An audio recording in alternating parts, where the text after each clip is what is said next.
Welcome to the Abundance Vortex. I am your guide, Heidi Leatherby. Today, I will be reading a wonderful book by the great Joseph Murphy, titled The Power of Your Subconscious Mind. Prepare to embark on a transformative journey through one of the most influential self-help classics of all time. In this groundbreaking work, Murphy delves deep into the profound impact of the subconscious mind on our lives, revealing powerful techniques to harness its potential. As you listen, allow yourself to absorb the timeless wisdom and practical insights that have empowered countless individuals to achieve success, health, and happiness. Relax, open your mind, and get ready to unlock the extraordinary power within you. Fellow of the Andhra Research University of India. How this book can work miracles in your life. I have seen miracles happen to men and women in all walks of life all over the world. Miracles will happen to you too when you begin using the magic power of your subconscious mind. This book is designed to teach you that your habitual thinking and imagery mold, fashion, and create your destiny. For as a man thinketh in his subconscious mind, so is he. Do you know the answers? Why is one man sad and another man happy? Why is one man joyous and prosperous and another man poor and miserable? Why is one man fearful and anxious and another full of faith and confidence? Why does one man have a beautiful, luxurious home while another man lives out a meager existence in a slum? Why is one man a great success and another an abject failure? Why is one speaker outstanding and immensely popular and another mediocre and unpopular? Why is one man a genius in his work or profession while the other man toils and moils all his life without doing or accomplishing anything worthwhile? Why is one man healed of a so-called incurable disease and another isn't? Why is it so many good, kind, religious people suffer the tortures of the damned in their mind and body? Why is it many immoral and irreligious people succeed and prosper and enjoy radiant health? Why is one woman happily married and her sister very unhappy and frustrated? Is there an answer to these questions in the workings of your conscious and subconscious minds? There most certainly is. Reason for writing this book. It is for the express purpose of answering and clarifying the above questions and many others of a similar nature that motivated me to write this book. I have endeavored to explain the great fundamental truths of your mind in the simplest language possible.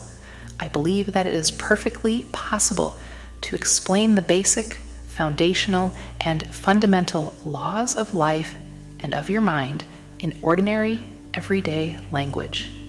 You will find that the language of this book is that used in your daily papers, current periodicals, in your business offices, in your home, and in the daily workshop.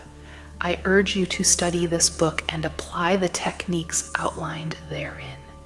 And as you do, I feel absolutely convinced that you will lay hold of a miracle-working power that will lift you up from confusion, misery, melancholy, and failure, and guide you to your true place, solve your difficulties, sever you from emotional and physical bondage, and place you on the royal road to freedom, happiness, and peace of mind.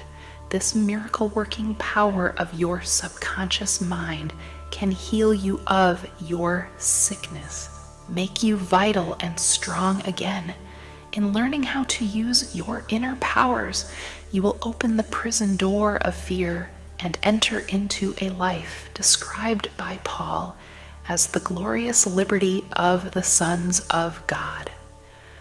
Releasing the miracle-working power. A personal healing will ever be the most convincing evidence of our subconscious powers. Over 42 years ago, I resolved a malignancy. In medical terminology, it was called a sarcoma, by using the healing power of my subconscious mind, which created me and still maintains and governs all my vital functions. The technique I applied is elaborated on in this book, and I feel sure that it will help others to trust the same infinite healing presence lodged in the subconscious depths of all men.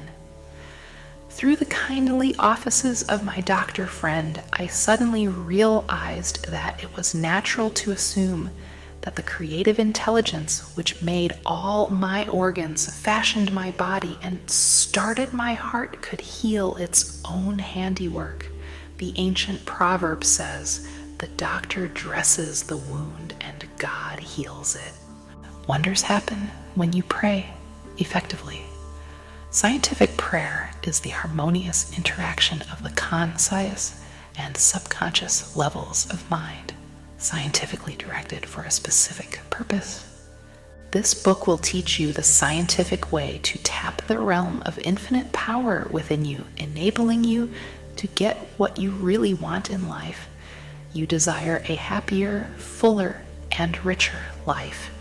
Begin to use this miracle-working power and smooth your way in daily affairs, solve business problems, and bring harmony in family relationships. Be sure that you read this book several times.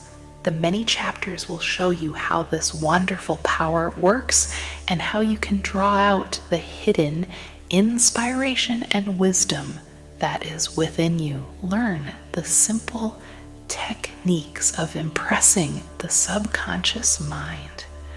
Follow the new scientific way in tapping the infinite storehouse. Read this book carefully, earnestly, and lovingly. Prove to yourself the amazing way it can help you. It could be, and I believe it will be, the turning point of your life. Everybody prays. Do you know how to pray effectively? How long is it since you prayed as part of your everyday activities? In an emergency, in time of danger or trouble, in illness, and when death lurks, prayers pour forth, your own and friends. Just read your daily newspaper. It is reported that prayers are being offered up all over the nation for a child stricken with a so-called incurable ailment, for peace among nations, for a group of miners trapped in a flooded mine. Later, it is reported that when rescued, the miners said that they prayed while waiting for rescue. An airplane pilot says that he prayed as he made a successful emergency landing. Certainly, prayer is an ever-present help in time of trouble, but you do not have to wait for trouble to make prayer an integral and constructive part of your life. The dramatic and swerves to prayer make headlines and are the subject of testimonies to the effectiveness of prayer. What are the many humble prayers of children, the simple thanksgiving of grace at the table daily, the faithful devotions wherein the individual seeks only communion with God? My work with people has made it necessary for me to study the various approaches to prayer. I have experienced the power of prayer in my own life, and I have talked and worked with many people who also have enjoyed the help of prayer. The problem usually is how to tell others how to pray. People who are in trouble have difficulty in thinking and acting reasonably. They need an easy formula to follow, an obviously workable pattern that is simple and specific. Often they must be led to approach the emergency. Unique feature of this book. The unique feature of this book is its down-to-earth practicality.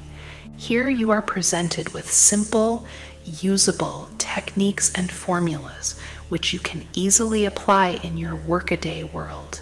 I have taught these simple processes to men and women all over the world, and recently over 1,000 men and women of all religious affiliations attended a special class in Los Angeles where I presented the highlights of what is offered in the pages of this book. Many came from distances of 200 miles for each class lesson. The special features of this book will appeal to you because they show you why oftentimes you get the opposite of what you prayed for and reveal to you the reasons why. People have asked me in all parts of the world and thousands of times, why is it I have prayed and got no answer? In this book, you will find the reasons for this common complaint, the many ways of impressing the subconscious mind, and getting the right answers make this an extraordinarily valuable book and an ever-present help in time of trouble. What do you believe? It is not the thing believed in that brings an answer to man's prayer. The answer to prayer results when the individual's subconscious mind responds to the mental picture or thought in his mind. This law of belief is operating in all religions of the world and is the reason why they are psychologically true. The Buddhist, the Christian, the Muslim, and the Hebrew all may get answers to their prayers, not because of the particular creed, religion, affiliation, ritual, ceremony, formula, liturgy, incantation, sacrifices, or offerings, but solely because of belief or mental acceptance and receptivity about that for which they pray. The law of life is the law of belief, and belief could be summed up briefly as a thought in your mind. As a man thinks, feels, and believes, so is the condition of his mind, body, and circumstances. A technique, a methodology based on an understanding of what you are doing and why you are doing it will help you to bring about a subconscious embodiment of all the good things of life. Essentially, answered prayer is the realization of your heart's desire. Desire is prayer. Everyone desires health, happiness, security, peace of mind, true expression, but many fail to achieve clearly defined results.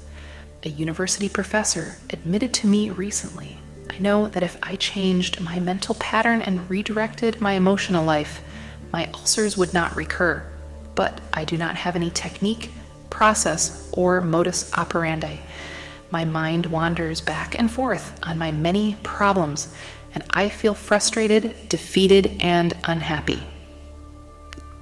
This professor had a desire for perfect health. He needed knowledge of the way his mind worked, which would enable him to fulfill his desire. By practicing the healing methods outlined in this book, he became whole and perfect. There is one mind common to all individual men, Emerson. The miracle-working powers of your subconscious mind existed before you and I were born, before any church or world existed. The great eternal truths and principles of life antedate all religions. It is with these thoughts in mind that I urge you in the following chapters to lay hold of this wonderful, magical, transforming power which will bind up mental and physical wounds, proclaim liberty to the fear-ridden mind, and liberate you completely from the limitations of poverty, failure, misery, lack, and frustration. All you have to do is unite mentally and emotionally with the good you wish to embody, and the creative powers of your subconscious will respond accordingly. Begin now. Today, let wonders happen in your life. Keep on keeping on until the day breaks and the shadows flee away. the treasure house within you. Infinite riches are all around you if you will open your mental eyes and behold the treasure house of infinity within you. There is a gold mine within you from which you can extract everything you need to live life gloriously, joyously, and abundantly. Many are sound asleep because they do not know about this gold mine of infinite intelligence and boundless love within themselves. Whatever you want, you can draw forth. A magnetized piece of steel will lift about 12 times its own weight, and if you demagnetize this same piece of steel, it will not even lift a feather. Similarly, there are two types of men. There is the magnetized man who is full of confidence and faith. He knows that he is born to win and to succeed. Then there is the type of man who is demagnetized. He is full of fears and doubts. Opportunities come, and he says, I might fail. I might lose my money. People will laugh at me. This type of man will not get very far in life because if he is afraid to go forward, he will simply stay where he is, become a magnetized man, and discover the master secret of the ages. The master secret of the ages. What, in your opinion, is the master secret of the ages? The secret of atomic energy, thermonuclear energy, the neutron bomb, interplanetary travel? No, not any of these. Then what is this master secret? Where can one find it, and how can it be contacted and brought into action? The answer is extraordinarily simple. This secret is the marvelous miracle-working power found in your own subconscious mind, the last place that most people would seek it. The marvelous power of your subconscious. You can bring into your life more power, more wealth, more health, more happiness, and more joy by learning to contact and release the hidden power of your subconscious mind. You need not acquire this power, you already possess it, but you want to learn how to use it. You want to understand it so that you can apply it in all departments of your life. As you follow the simple techniques and processes set forth in this book, you can gain the necessary knowledge and understanding. A new light can inspire you, and you can generate a new force, enabling you to realize your hopes and make all your dreams come true. Decide now to make your life grander, greater, richer, and nobler than ever before. Within your subconscious depths lie infinite wisdom, infinite power, and infinite supply of all that is necessary, which is waiting for development and expression. Begin now to recognize these potentialities of your deeper mind, and they will take form in the world without. The infinite intelligence within your subconscious mind can reveal to you everything you need to know at every moment of time and point of space, provided you are open-minded and receptive. You can receive new thoughts and ideas, enabling you to bring forth new inventions, make new discoveries, or write books and plays. Moreover, the infinite intelligence in your subconscious can impart to you wonderful kinds of knowledge of an original nature. It can reveal to you and open the way for perfect expression and true place in your life. Through the wisdom of your subconscious mind, you can attract the ideal companion as well as the right business associate or partner. It can find the right buyer for your home and provide you with all the money you need and the financial freedom to be, to do, and to go as your heart desires. It is your right to discover this inner world of thought, feeling and power, of light, love, and beauty. Though invisible, its forces are mighty. Within your subconscious mind, you will find the solution for every problem and the cause for every effect. Because you can draw out the hidden powers, you come into actual possession of the power and wisdom necessary to move forward in abundance, security, joy, and dominion. I have seen the power of the subconscious lift people up out of crippled states, making them whole, vital, and strong once more, and free to go out into the world to experience happiness, health, and joyous expression. There is a miraculous healing power in your subconscious that can heal the troubled mind and the broken heart. It can open the prison door of the mind and liberate you. It can free you from all kinds of material and physical bondage. Necessity of a working basis. Substantial progress in any field of endeavor is impossible in the absence of a working basis, which is universal in its application. You can become skilled in the operation of your subconscious mind. You can practice its powers with a certainty of results in exact proportion to your knowledge of its principles and to your application of them for definite, specific purposes and goals you wish to achieve. Being a former chemist, I would like to point out that if you combine hydrogen and oxygen in the proportions of 2 atoms of the former to 1 of the latter, water would be the result. You are very familiar with the fact that 1 atom of oxygen and 1 atom of carbon will produce carbon monoxide, a poisonous gas. But if you add another atom of oxygen, you will get carbon dioxide, a harmless gas, and so on throughout the vast realm of chemical compounds. You must not think that the principles of chemistry, physics, and mathematics differ from the principles of your subconscious mind. Let us consider a generally accepted principle. Water seeks its own level. This is a universal principle which is applicable to water everywhere. Consider another principle. Matter expands when heated. This is true anywhere, at any time, and under all circumstances. You can heat a piece of steel and it will expand regardless whether the steel is found in China, England, or India. It is a universal truth that matter expands when heated.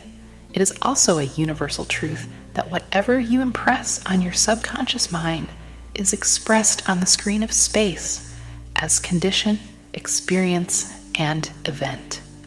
Your prayer is answered because your subconscious mind is principle, and by principle, I mean the way a thing works. For example, the principle of electricity is that it works from a higher to a lower potential. You do not change the principle of electricity when you use it, but by cooperating with nature, you can bring forth marvelous inventions and discoveries which bless humanity in countless ways. Your subconscious mind is principle and works according to the law of belief. You must know what belief is, why it works, and how it works. Your Bible says in a simple, clear, and bountiful way, "Whosoever shall say unto this mountain, Be thou removed, and be thou cast into the sea, and shall not doubt in his heart, but shall believe that those things which he saith shall come to pass, he shall have whatsoever he saith." Mark 11:23, the law of your mind is the law of belief. This means to believe in the way your mind works, to believe in belief itself. The belief of your mind is the thought of your mind. That is simple. Just that and nothing else. All your experiences, events, conditions, and acts are the reactions of your subconscious mind to your thoughts. Remember, it is not the thing believed in, but the belief in your own mind, which brings about the result. Cease believing in the false beliefs, opinions, superstitions, and fears of mankind. Begin to believe in the eternal verities and truths of life, which never change. Then you will move onward, upward, and Godward. Whoever reads this book and applies the principles of the subconscious mind herein set forth will be able to pray scientifically and effectively for himself and for others. Your prayer is answered according to the universal law of action and reaction. Thought is incipient action. The reaction is the response from your subconscious mind, which corresponds with the nature of your thought. Busy your mind with the concepts of harmony, health, peace, and goodwill, and wonders will happen in your life. The duality of mind. You have only one mind, but your mind possesses two distinctive characteristics. The line of demarcation between the two is well known to all thinking men and women today. The two functions of your mind are essentially unlike. Each is endowed with separate and distinct attributes and powers. The nomenclature generally used to distinguish the two functions of your mind is as follows: the objective and subjective mind, the conscious and subconscious mind, the waking and sleeping mind, the surface self and the deep self, the voluntary mind and the involuntary mind, the male and the female, and many other terms. You'll find the terms conscious and subconscious used to represent the dual nature of your mind throughout this book. The conscious and subconscious minds. An excellent way to get acquainted with the two functions of your mind is to look upon your own mind as a garden. You are a gardener, and you are planting seeds, thoughts, in your subconscious mind all day long, based on your habitual thinking. As you sow in your subconscious mind, so shall you reap in your body and environment. Begin now to sow thoughts of peace, happiness, right action, goodwill, and prosperity. Think quietly and with interest on these qualities and accept them fully in your conscious, reasoning mind. Continue to plant these wonderful seeds, thoughts, in the garden of your mind, and you will reap a glorious harvest. Your subconscious mind may be likened to the soil, which will grow all kinds of seeds, good or bad. Do men gather grapes of thorns or figs of thistles? Every thought is therefore a cause, and every condition is an effect. For this reason, it is essential that you take charge of your thoughts so as to bring forth only desirable conditions. When your mind thinks correctly, when you understand the truth, when the thoughts deposited in your subconscious mind are constructive, harmonious, and peaceful, the magic working power of your subconscious will respond and bring about harmonious conditions, agreeable surroundings, and the best of everything. When you begin to control your thought processes, you can apply the powers of your subconscious to any problem or difficulty. In other words, you will actually be consciously cooperating with the infinite power and omnipotent law, which governs all things. Look around you wherever you live, and you will notice that the vast majority of mankind lives in the world without. The more enlightened men are intensely interested in the world within. Remember, it is the world within, namely your thoughts, feelings, and imagery, that makes your world without. It is, therefore, the only creative power, and everything which you find in your world of expression, has been created by you in the inner world of your mind, consciously or unconsciously. Knowledge of the interaction of your conscious and subconscious minds will enable you to transform your whole life. In order to change external conditions, you must change the cause. Most men try to change conditions and circumstances by working with conditions and circumstances. To remove discord, confusion, lack, and limitation, you must remove the cause, and the cause is the way you are using your conscious mind. In other words, the way you're thinking and picturing in your mind.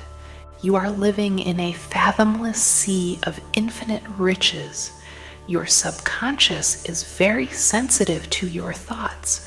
Your thoughts form the mold or matrix through which the infinite intelligence, wisdom, vital forces, and energies of your subconscious flow. The practical application of the laws of your mind, as illustrated in each chapter of this book, will cause you to experience abundance for poverty, wisdom for superstition and ignorance, peace for pain, joy for sadness, light for darkness, harmony for discord, faith and confidence for fear, success for failure, and freedom from the law of averages. Certainly, there can be no more wonderful blessing than these from a mental, emotional, and material standpoint. Most of the great scientists, artists, poets, singers, writers, and inventors have a deep understanding of the workings of the conscious and subconscious minds. One time, Caruso, the great operatic tenor, was struck with stage fright. He said his throat was paralyzed due to spasms caused by intense fear, which constricted the muscles of his throat. Perspiration poured copiously down his face. He was ashamed because in a few minutes he had to go out on the stage, yet he was shaking with fear and trepidation. He said, "They will laugh at me. I can't sing." Then he shouted in the presence of those behind the stage, "The little me wants to strangle the big me within." He said to the little me, "Get out of here, the big me wants to sing through me." By the big me, he meant the limitless power and wisdom of his subconscious mind, and he began to shout, get out, the big me is going to sing." His subconscious mind responded, releasing the vital forces within him. When the call came, he walked out on the stage and sang gloriously and majestically, enthralling the audience. It is obvious to you now that Caruso must have understood the two levels of mind, the conscious or rational and the subconscious or irrational level. Your subconscious mind is reactive and responds to the nature of your thoughts. When your conscious mind, the little me, is full of fear, worry, and anxiety, the negative emotions engendered in your subconscious mind, the big me, are released and flood the conscious mind with a sense of panic, foreboding, and despair. When this happens, you can, like Caruso, speak affirmatively and with a deep sense of authority to the irrational emotions generated in your deeper mind, aimed as follows: be still, be quiet. I am in control. You must obey me. You are subject to my command. You cannot intrude where you do not belong. It is fascinating and intensely interesting to observe how you can speak authoritatively and with conviction to the irrational movement of your deeper self, bringing silence, harmony, and peace to your mind. The subconscious is subject to the conscious mind, and that is why it is called subconscious or subjective. outstanding differences and modes of operation. You will perceive the main differences by the following illustrations. The conscious mind is like the navigator or captain at the bridge of a ship. He directs the ship and signals orders to men in the engine room, who in turn control all the boilers, instruments, gauges, etc. The men in the engine room do not know where they are going. They follow orders. They would go on the rocks if the man on the bridge issued faulty or wrong instructions based on his findings with the compass, sextant, or other instruments. The men in the engine room obey him because he is in charge and issues orders which are automatically obeyed. Members of the crew do not talk back to the captain. They simply carry out orders. The captain is the master of his ship, and his decrees are carried out. Likewise, your conscious mind is the captain and the master of your ship, which represents your body, environment, and all your affairs. Your subconscious mind takes the orders you give it based upon what your conscious mind believes and accepts as true.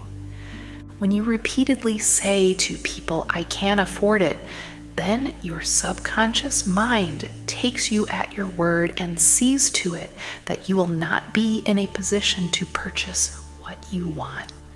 As long as you persist in saying, "I can't afford that car, that trip to Europe, that home, that fur coat, or ermine wrap," you can rest assured that your subconscious mind will follow your orders, and you will go through life experiencing the lack of all these things. Last Christmas Eve, a beautiful young university student looked at an attractive and rather expensive traveling bag in a store window. She was going home to Buffalo, New York for the holidays. She was about to say, "I can't afford that bag," when she recalled something she had heard at one of my lectures, which was, "Never finish a negative statement. Reverse it immediately, and wonders will happen in your life."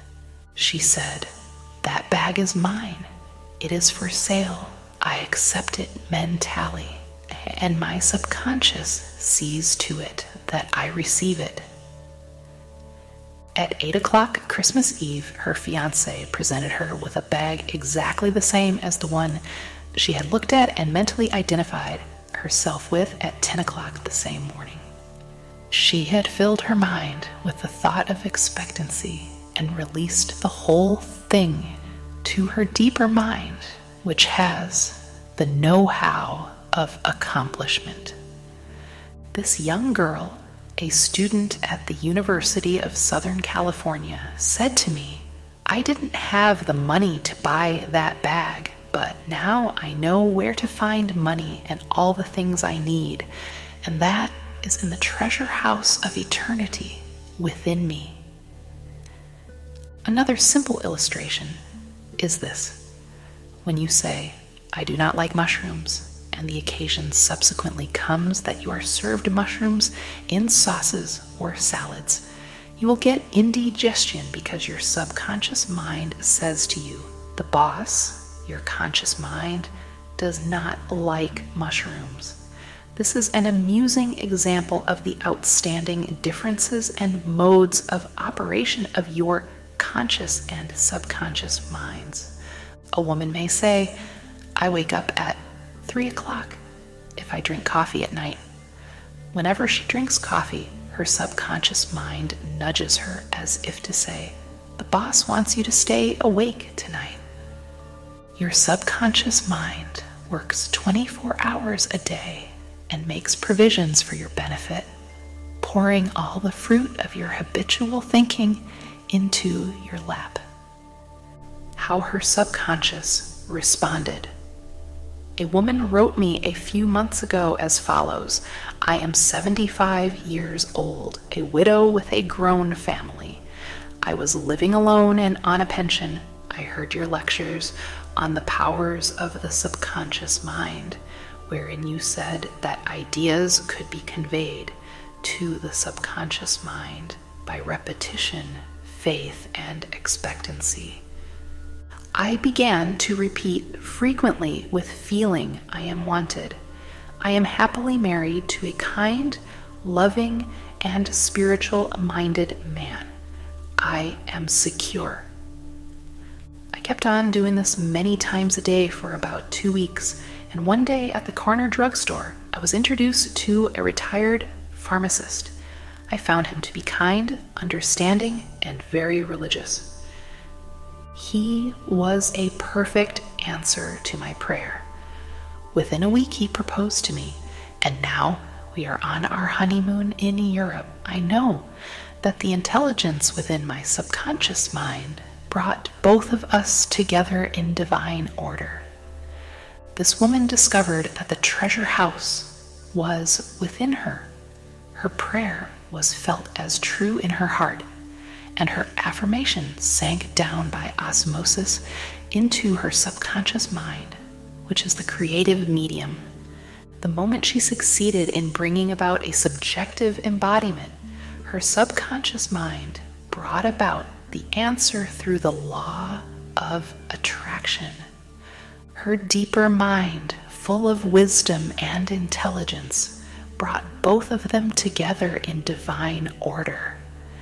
Be sure that you think on whatsoever things are true, whatsoever things are honest, whatsoever things are just, whatsoever things are pure, whatsoever things are lovely, whatsoever things are of good report. If there be any virtue, and if there be any praise, think on these things. Phil. 4:8. Brief summary of ideas worth remembering. 1. The treasure house is within you. Look within for the answer to your heart's desire. 2. The great secret possessed by the great men of all ages was their ability to contact and release the powers of their subconscious mind. You can do the same. 3. Your subconscious has the answer to all problems. If you suggest to your subconscious prior to sleep, I want to get up at 6 a.m., it will awaken you at that exact time. 4. Your subconscious mind is the builder of your body and can heal you. Lull yourself to sleep every night with the idea of perfect health, and your subconscious, being your faithful servant, will obey you. 5. Every thought is a cause, and every condition is an effect. 6. If you want to write a book, write a wonderful play, give a better talk to your audience, convey the idea lovingly and feelingly to your subconscious mind, and it will respond accordingly. 7. You are like a captain navigating a ship. He must give the right orders, and likewise you must give the right orders, thoughts, and images to your subconscious mind, which controls and governs all your experiences. 8.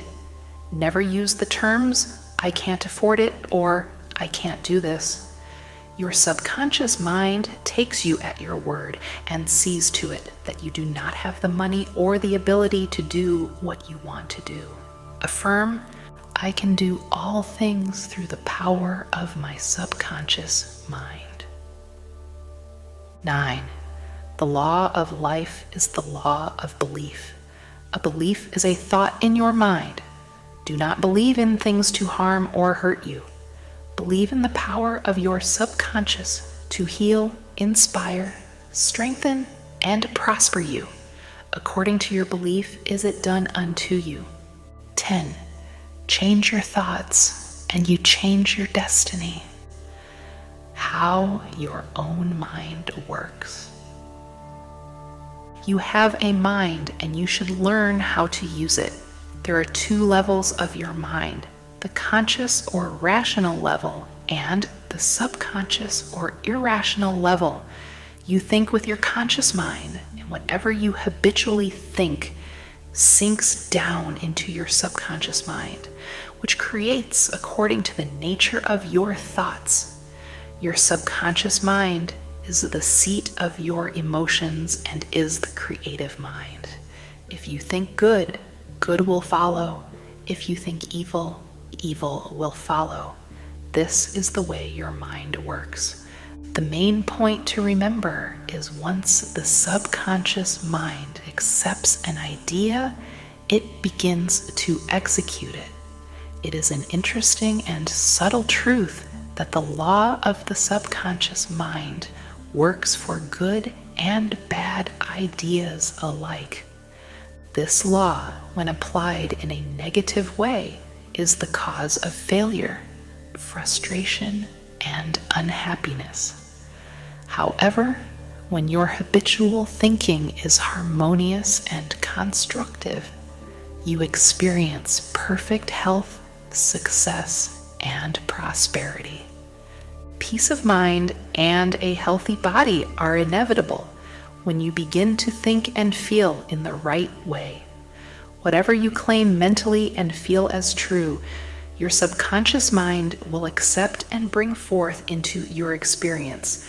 The only thing necessary for you to do is to get your subconscious mind to accept your idea, and the law of your own subconscious mind will bring forth the health, peace, or the position you desire. You give the command or decree, and your subconscious will faithfully reproduce the idea impressed upon it. The law of your mind is this. You will get a reaction or response from your subconscious mind according to the nature of the thought or idea you hold in your conscious mind. Psychologists and psychiatrists point out that when thoughts are conveyed to your subconscious mind, impressions are made in the brain cells. As soon as your subconscious accepts any idea, it proceeds to put it into effect immediately. It works by association of ideas and uses every bit of knowledge that you have gathered in your lifetime to bring about its purpose. It draws on the infinite power, energy, and wisdom within you. It lines up all the laws of nature to get its way. Sometimes it seems to bring about an immediate solution to your difficulties, but at other times, it may take days, weeks, or longer. Its ways are past finding out. Conscious and subconscious terms differentiated. You must remember that these are not two minds. They are merely two spheres of activity within one mind. Your conscious mind is the reasoning mind. It is that phase of mind which chooses, for example, you choose your books, your home, and your partner in life. You make all your decisions with your conscious mind. On the other hand, without any conscious choice on your part, your heart is kept functioning automatically, and the process of digestion, circulation, and breathing are carried on by your subconscious mind through processes independent of your conscious control. Your subconscious mind accepts what is impressed upon it or what you consciously believe. It does not reason things out like your conscious mind, and it does not argue with you controversially. Your subconscious mind is like the soil, which accepts any kind of seed, good or bad. Your thoughts are active and might be likened unto seeds. Negative, destructive thoughts continue to work negatively in your subconscious mind, and in due time will come forth into outer experience, which corresponds with them. Remember, your subconscious mind does not engage in proving whether your thoughts are good or bad, true or false, but it responds according to the nature of your thoughts or suggestions. For example, if you consciously assume something as true, even though it may be false, your subconscious mind will accept it as true and proceed to bring about results, which must necessarily follow, because you consciously assumed it to be true. Experiments by psychologists.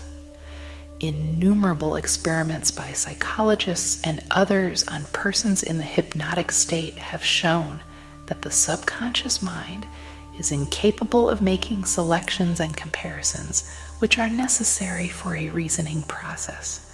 They have shown repeatedly that your subconscious mind will accept any suggestions, however false. Having once accepted any suggestion, it responds according to the nature of the suggestion given. To illustrate the amenability of your subconscious mind to suggestion, if a practiced hypnotist suggests to one of his subjects that he is Napoleon Bonaparte or even a cat or a dog, he will act out the part with inimitable accuracy. His personality becomes changed for the time being. He believes himself to be whatever the operator tells him he is. A skilled hypnotist may suggest to one of his students in the hypnotic state that his back itches, to another that his nose is bleeding, to another that he is a marble statue, to another that he is freezing and the temperature is below 0. Each one will follow out the line of his particular suggestion, totally oblivious to all his surroundings, which do not pertain to his idea. These simple illustrations portray clearly the difference between your conscious reasoning mind and your subconscious mind, which is impersonal, non-selective, and accepts as true whatever your conscious mind believes to be true. Hence, the importance of selecting thoughts, ideas, and premises which bless, heal, inspire, and fill your soul with joy. The terms objective and subjective mind clarified. Your conscious mind is sometimes referred to as your objective mind because it deals with outward objects. The objective mind takes cognizance of the objective world. Its media of observation are your 5 physical senses. Your objective mind is your guide and director in your contact with your environment. You gain knowledge through your 5 senses. Your objective mind learns through observation, experience, and education. As previously pointed out, the greatest function of the objective mind is that of reasoning. Suppose you are one of the thousands of tourists who come to Los Angeles annually. You would come to the conclusion that it is a beautiful city based upon your observation of the parks, pretty gardens, majestic buildings, and lovely homes. This is the working of your objective mind. Your subconscious mind is oftentimes referred to as your subjective mind. Your subjective mind takes cognizance of its environment by means independent of the 5 senses. Your subjective mind perceives by intuition. It is the seat of your emotion and the storehouse of memory. Your subjective mind performs its highest functions when your objective senses are in abeyance. In a word, it is that intelligence which makes itself manifest when the objective mind is suspended or in a sleepy, drowsy state. Your subjective mind sees without the use of the natural organs of vision. It has the capacity of clairvoyance and clairaudience. Your subjective mind can leave your body, travel to distant lands, and bring back information oftentimes of the most exact and truthful character. Through your subjective mind, you can read the thoughts of others, read the contents of sealed envelopes and closed safes.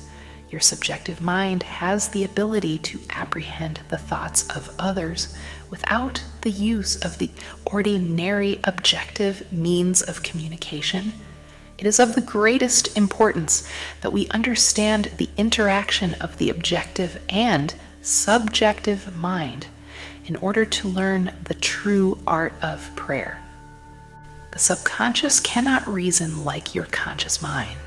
Your subconscious mind cannot argue controversially. Hence, if you give it wrong suggestions, it will accept them as true and will proceed to bring them to pass as conditions, experiences, and events. All things that have happened to you are based on thoughts impressed on your subconscious mind through belief. If you have conveyed erroneous concepts to your subconscious mind, the sure method of overcoming them is by the repetition of constructive, harmonious thoughts, frequently repeated, which your subconscious mind accepts, thus forming new and healthy habits of thought and life, for your subconscious mind is the seat of habit. The habitual thinking of your conscious mind establishes deep grooves in your subconscious mind. This is very favorable for you if your habitual thoughts are harmonious, peaceful, and constructive. If you have indulged in fear, worry, and other destructive forms of thinking, the remedy is to recognize the omnipotence of your subconscious mind and decree freedom, happiness, and perfect health. Your subconscious mind, being creative and one with your divine source, will proceed to create the freedom and happiness which you have earnestly decreed. The tremendous power of suggestion. You must realize by now that your conscious mind is the watchman at the gate, and its chief function is to protect your subconscious mind from false impressions. You are now aware of one of the basic laws of mind. Your subconscious mind is amenable to suggestion. As you know, your subconscious mind does not make comparisons or contrasts. Neither does it reason and think things out for itself. This latter function belongs to your conscious mind. It simply reacts to the impressions given to it by your conscious mind. It does not show a preference for one course of action over another. The following is a classic example of the tremendous power of suggestion. Suppose you approach a timid-looking passenger on board ship and say to him something like this: "You look very ill. How pale you are. I feel certain you are going to be seasick. Let me help you to your cabin." The passenger turns pale. Your suggestion of seasickness associates itself with his own fears and forebodings. He accepts your aid down to the berth, and there your negative suggestion, which was accepted by him, is realized. Different reactions to the same suggestion. It is true that different people will react in different ways to the same suggestion because of their subconscious conditioning or belief. For example, if you go to a sailor on the ship and say to him sympathetically, "My dear fellow, you're looking very ill. Aren't you feeling sick? You look to me as if you were going to be seasick." According to his temperament, he either laughs at your joke or expresses a mild irritation. Your suggestion fell on deaf ears in this instance because your suggestion of seasickness was associated in his mind with his own immunity from it. Therefore, it called up not fear or worry, but self-confidence. The dictionary says that a suggestion is the act or instance of putting something into one's mind. The mental process by which the thought or idea suggested is entertained, accepted, or put into effect. You must remember that a suggestion cannot impose something on the subconscious mind against the will of the conscious mind. In other words, your conscious mind has the power to reject the suggestion given. In the case of the sailor, he had no fear of seasickness. He had convinced himself of his immunity, and the negative suggestion had absolutely no power to evoke fear. The suggestion of seasickness to the other passenger called forth his indwelling fear of seasickness.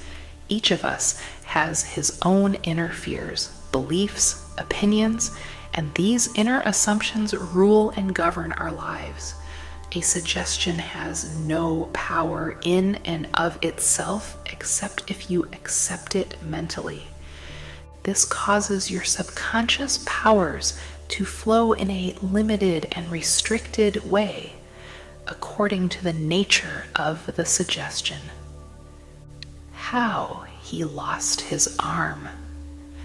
Every 2 or 3 years, I give a series of lectures at the London Truth Forum in Caxton Hall. This is a forum I founded a number of years ago. Dr. Evelyn Fleet, the director, told me about an article which appeared in the English newspapers dealing with the power of suggestion. This is the suggestion a man gave to his subconscious mind. Over a period of about 2 years, I would give my right arm to see my daughter cured. It appeared that his daughter had a crippling form of arthritis together with a so-called incurable form of skin disease. Medical treatment had failed to alleviate the condition, and the father had an intense longing for his daughter's healing and expressed his desire in the words just quoted. Dr. Evelyn Fleet said that the newspaper article pointed out that one day the family was out riding when their car collided with another. The father's right arm was torn off at the shoulder, and immediately the daughter's arthritis and skin condition vanished.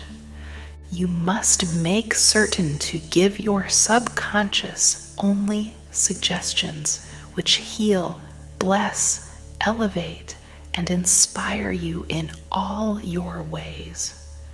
Remember that your subconscious mind cannot take a joke. It takes you at your word. How autosuggestion banishes fear. Illustrations of autosuggestion. Autosuggestion means suggesting something definite and specific to oneself. Herbert Parkin, in his excellent manual of autosuggestion, records the following incident. It has its amusing side so that one remembers it. A New York visitor in Chicago looks at his watch, which is set an hour ahead of Chicago time, and tells a Chicago friend that it is 12 o'clock. The Chicago friend, not considering the difference in time between Chicago and New York, tells the New Yorker that he is hungry and that he must go to lunch. Autosuggestion may be used to banish various fears and other negative conditions. A young singer was invited to give an audition. She had been looking forward to the interview, but on 3 previous occasions she had failed miserably due to fear of failure. This young lady had a very good voice, but she had been saying to herself, "When the time comes for me to sing, maybe they won't like me. I will try, but I'm full of fear and anxiety." Her subconscious mind accepted these negative auto-suggestions as a request and proceeded to manifest them and bring them into her experience. The cause was an involuntary auto-suggestion, that is, silent fear thoughts emotionalized and subjectified. She overcame it by the following technique. 3 times a day, she isolated herself in a room. She sat down comfortably in an armchair, relaxed her body, and closed her eyes. She stilled her mind and body as best she could. Physical inertia favors mental passivity and renders the mind more receptive to suggestion. She counteracted the fear suggestion by saying to herself, I sing beautifully. I am poised, serene, confident, and calm. She repeated this statement slowly, quietly, and with feeling from 5 to 10 times at each sitting. She had 3 such sittings every day and 1 immediately prior to sleep. At the end of a week, she was completely poised and confident. When the invitation to audition came, she gave a remarkable, wonderful audition. How she restored her memory. A woman aged 75 was in the habit of saying to herself, I am losing my memory. She reversed the procedure and practiced induced autosuggestion several times a day as follows. My memory from today on is improving in every department. I shall always remember whatever I need to know at every moment of time and point of space. The impressions received will be clearer and more definite. I shall retain them automatically and with ease. Whatever I wish to recall will immediately present itself in the correct form in my mind. I am improving rapidly every day, and very soon my memory will be better than it has ever been before.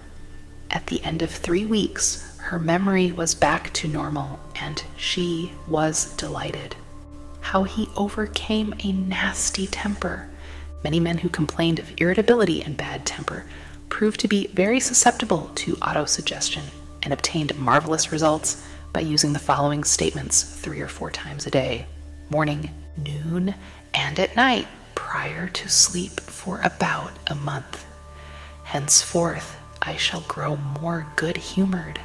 Joy, happiness, and cheerfulness are now becoming my normal states of mind. Every day, I am becoming more and more lovable and understanding. I am now becoming the center of cheer and goodwill to all those about me, infecting them with good humor. This happy, joyous, and cheerful mood is now becoming my normal, natural state of mind. I am grateful. The constructive and destructive power of suggestion. Some illustrations and comments on heterosuggestion. Heterosuggestion means suggestions from another person. In all ages, the power of suggestion has played a part in the life and thought of man in every period of time and in each country of the earth. In many parts of the world, it is the controlling power in religion. Suggestion may be used to discipline and control ourselves, but it can also be used to take control and command over others who do not know the laws of mind. In its constructive form, it is wonderful and magnificent. In its negative aspects, it is one of the most destructive of all the response patterns of the mind, resulting in patterns of misery, failure, suffering, sickness, and disaster. Have you accepted any of these? From infancy on, the majority of us have been given many negative suggestions. Not knowing how to thwart them, we unconsciously accepted them. Here are some of the negative suggestions. You can't. You'll never amount to anything. You mustn't. You'll fail. You haven't got a chance. You're all wrong. It's no use. It's not what you know, but who you know. The world is going to the dogs. What's the use? Nobody cares. It's no use trying so hard. You're too old now. Things are getting worse and worse. Life is an endless grind. Love is for the birds. You just can't win. Pretty soon you'll be bankrupt. Watch out. You'll get the virus. You can't trust a soul, etc. Unless, as an adult, you use constructive autosuggestion, which is a reconditioning therapy. The impressions made on you in the past can cause behavior patterns that cause failure in your personal and social life. Autosuggestion is a means releasing you from the mass of negative verbal conditioning that might otherwise distort your life pattern, making the development of good habits difficult. You can counteract negative suggestions. Pick up the paper any day and you can read dozens of items that could sow the seeds of futility, fear, worry, anxiety, and impending doom. If accepted by you, these thoughts of fear could cause you to lose the will for life, knowing that you can reject all these negative suggestions by giving your subconscious mind constructive auto-suggestions. You counteract all these destructive ideas. Check regularly on the negative suggestions that people make to you. You do not have to be influenced by destructive heterosuggestion.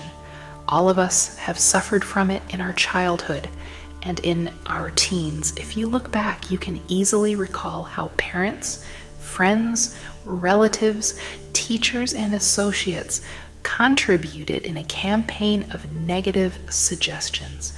Study the things said to you and you'll discover much of it was in the form of propaganda. The purpose of much of what was said was to control you or instill fear into you. This heterosuggestion process goes on in every home, office, factory, and club. You will find that many of these suggestions are for the purpose of making you think, feel, and act as others want you to and in ways that are to their advantage. How suggestion killed a man. Here is an illustration of heterosuggestion. A relative of mine went to a crystal gazer in India who told him that he had a bad heart and predicted that he would die at the next new moon. He began to tell all members of his family about this prediction, and he arranged his will. This powerful suggestion entered into his subconscious mind because he accepted it completely. My relative also told me that this crystal gazer was believed to have some strange occult powers, and he could do harm or good to a person. He died as predicted, not knowing that he was the cause of his own death. I suppose many of us have heard similar stupid, ridiculous, superstitious stories. Let us look at what happened in the light of our knowledge of the way the subconscious mind works.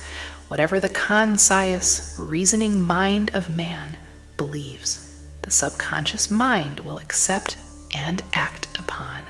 My relative was happy, healthy, vigorous, and robust when he went to see the fortune teller. She gave him a very negative suggestion, which he accepted. He became terrified and constantly dwelt upon the fact that he was going to die at the next new moon. He proceeded to tell everyone about it, and he prepared for the end. The activity took place in his own mind, and his own thought was the cause. He brought about his own so-called death, or rather destruction of the physical body, by his fear and expectation of the end. The woman who predicted his death had no more power than the stones and sticks in the field. Her suggestion had no power to create or bring about the end she suggested. If he had known the laws of his mind, he would have completely rejected the negative suggestion and refused to give her words any attention, knowing in his heart that he was governed and controlled by his own thought and feeling. Like tin arrows aimed at a battleship, her prophecy could have been completely neutralized and dissipated without hurting him. The suggestions of others in themselves have absolutely no power whatever over you except the power that you give them through your own thoughts. You have to give your mental consent. You have to entertain the thought. Then it becomes your thought and you do the thinking. Remember, you have the capacity to choose. Choose life, choose love, choose health. The power of an assumed major premise. Your mind works like a syllogism. This means that whatever major premise your conscious mind assumes to be true determines the conclusion your subconscious mind comes to in regard to any particular question or problem in your mind.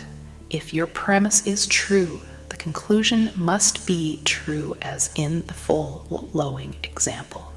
Every virtue is laudable. Kindness is a virtue. Therefore, kindness is laudable. Another example is as follows. All formed things change and pass away.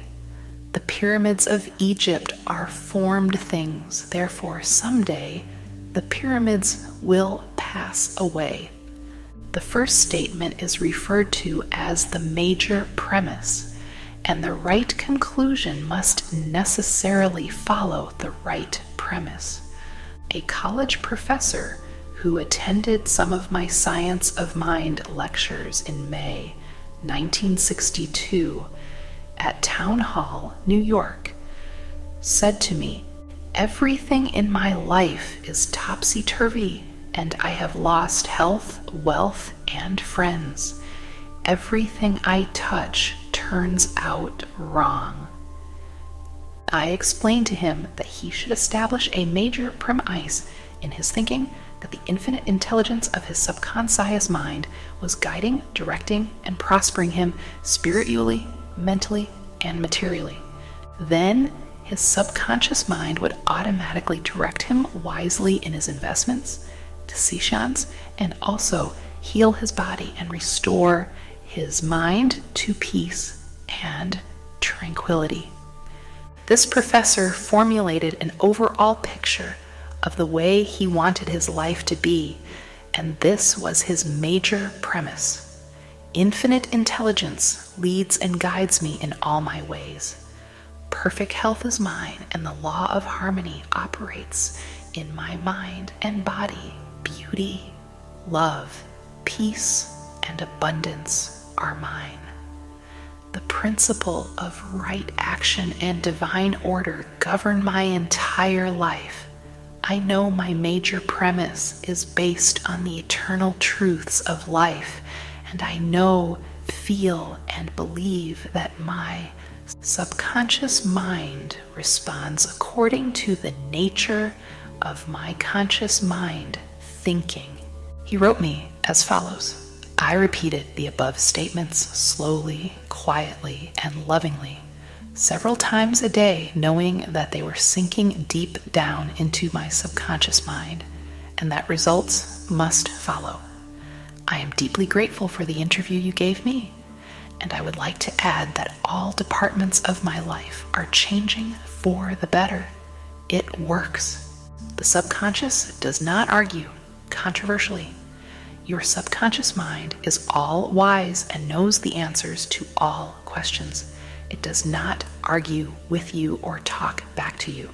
It does not say, "You must not impress me with that." For example, when you say, "I can't do this. I am too old now. I can't meet this obligation. I was born on the wrong side of the tracks. I don't know the right politician." You are impregnating your subconscious with these negative thoughts, and it responds accordingly. You are actually blocking your own good, thereby bringing lack, limitation, and frustration into your life. When you set up obstacles, impediments, and delays in your conscious mind, you are denying the wisdom and intelligence resident in your subconscious mind. You are actually saying, in effect, that your subconscious mind cannot solve your problem. This leads to mental and emotional congestion, full load by sickness, and neurotic tendencies. To realize your desire, and overcome your frustration. Affirm boldly several times a day. The infinite intelligence which gave me this desire leads, guides, and reveals to me the perfect plan for the unfolding of my desire. I know the deeper wisdom of my subconscious is now responding, and what I feel and claim within is expressed in the without. There is a balance, equilibrium, and equanimity. If you say, "There is no way out," I am lost. There is no way out of this dilemma. I am stymied and blocked. You will get no answer or response from your subconscious mind. If you want the subconscious to work for you, give it the right request and attain its cooperation. It is always working for you. It is controlling your heartbeat this minute and also your breathing. It heals a cut on your finger, and its tendency is a life ward, forever seeking to take care of you and preserve you. Your subconscious has a mind of its own, but it accepts your patterns of thought and imagery. When you are seeking an answer to a problem, your subconscious will respond, but it expects you to come to a decision and to a true judgment in your conscious mind. You must acknowledge the answer is in your subconscious mind. However, if you say, "I don't think there is any way out. I am all mixed up and confused. Why don't I get an answer?" You are neutralizing your prayer. Like the soldier marking time, you do not get anywhere. Still the wheels of your mind, relax, let go, and quietly affirm, "My subconscious knows the answer. It is responding to me now. I give thanks because I know the infinite intelligence of my subconscious knows all things and is revealing the perfect answer to me now. My real conviction is now setting free the majesty and glory of my subconscious mind. I rejoice that it is so." Review of highlights. 1. Think good, and good follows. Think evil, and evil follows. You are what you think all day long. 2. Your subconscious mind does not argue with you. It accepts what your conscious mind decrees. If you say, "I can't afford it," it may be true, but do not say it. Select a better thought, decree, "I'll buy it. I accept it in my mind." 3. You have the power to choose. Choose health and happiness. You can choose to be friendly, or you can choose to be unfriendly. Choose to be cooperative, joyous, friendly, lovable, and the whole world will respond. This is the best way to develop a wonderful personality. 4. Your conscious mind is the watchman at the gate. Its chief function is to protect your subconscious mind from false impressions. Choose to believe that something good can happen and is happening now. Your greatest power is your capacity to choose. Choose happiness and abundance. 5. The suggestions and statements of others have no power to hurt you. The only power is the movement of your own thought. You can choose to reject the thoughts or statements of others and affirm the good. You have the power to choose how you will react. 6. Watch what you say. You have to account for every idle word. Never say, "I will fail. I will lose my job. I can't pay the rent." Your subconscious cannot take a joke. It brings all these things to pass. 7. Your mind is not evil. No force of nature is evil. It depends how you use the powers of nature. Use your mind to bless, heal, and inspire all people everywhere. 8. Never say, "I can't." Overcome that fear by substituting the following: I can do all things through the power of my own subconscious mind. 9. Begin to think from the standpoint of the eternal truths and principles of life, and not from the standpoint of fear, ignorance, and superstition. Do not let others do your thinking for you. Choose your own thoughts and make your own decisions. 10. You are the captain of your soul, subconscious mind, and the master of your fate. Remember, you have the capacity to choose. Choose life. Choose love. Choose health. Choose happiness. 11. Whatever your conscious mind assumes and believes to be true, your subconscious mind will accept and bring to pass. Believe in good fortune, divine guidance, right action, and all the blessings of life. The miracle-working power of your subconscious. The power of your subconscious is enormous. It inspires you, it guides you, and it reveals to you names, facts, and scenes from the storehouse of memory. Your subconscious started your heartbeat, controls the circulation of your blood, and regulates your digestion, assimilation, and elimination. When you eat a piece of bread, your subconscious mind transmutes it into tissue, muscle, bone, and blood. This process is beyond the ken of the wisest man who walks the earth. Your subconscious mind controls all the vital processes and functions of your body and knows the answer to all problems. Your subconscious mind never sleeps, never rests. It is always on the job. You can discover the miracle working power of your subconscious by plainly stating to your subconscious prior to sleep that you wish a certain specific thing accomplished. You will be delighted to discover that forces within you will be released, leading to the desired result. Here then is a source of power and wisdom, which places you in touch with omnipotence, or the power that moves the world, guides the planets in their course, and causes the sun to shine.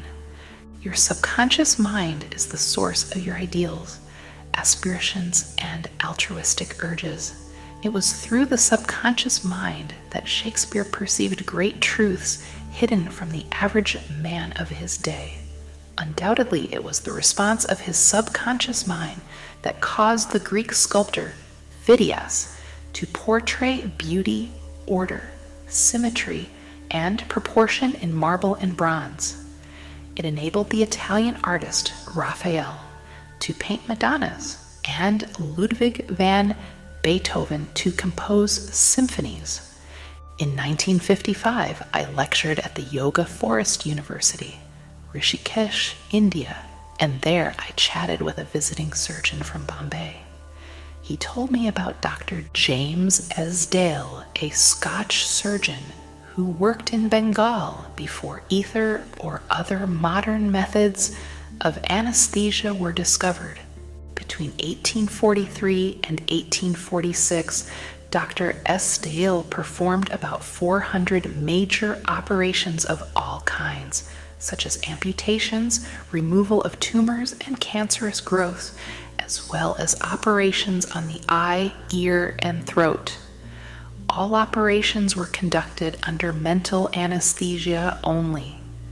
This Indian doctor at Rishikesh informed me that the post-operative mortality rate of patients operated on by Dr. Esdale was extremely low, probably 2 or 3%.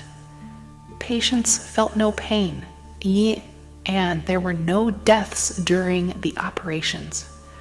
Dr. Esdale suggested to the subconscious minds of all his patients who were in a hypnotic state that no infection or septic condition would develop.